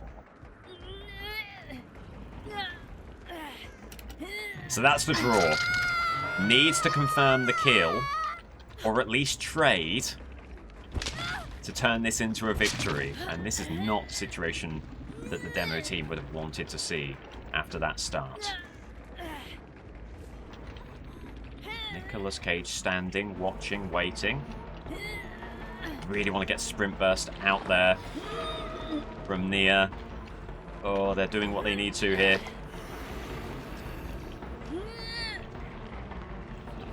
Oh, and the one thing he couldn't do, he beefs it! He beefs it with the shred! And that should be enough for the draw here. Unless he can find a way through. No, he can't. GG. That is an atrocious performance from Demo, and it's going to be... You thought you couldn't see anything more sad than a 5-3 victory? How's about a 5-5 draw? GG. Billy's first draw. Wow. Salvages something from what looked like an unsalvageable situation. Demo cannot capitalize. So, Billy on top. 7 points to his name. Cannibal in second, 6 points and 33 hooks. Legion, very unfortunate for Legion, has got 36 hooks, but only good for 5 points. So in third place there, but with very, very good hook differential. Demogorgon in fourth now, 22 points and 4 hooks. For him, Myers, very unlucky as well, 30 hooks, but only 1 point. An Artist on the bottom of Group G. We did not expect that after 3 rounds. 25 hooks, 1 point.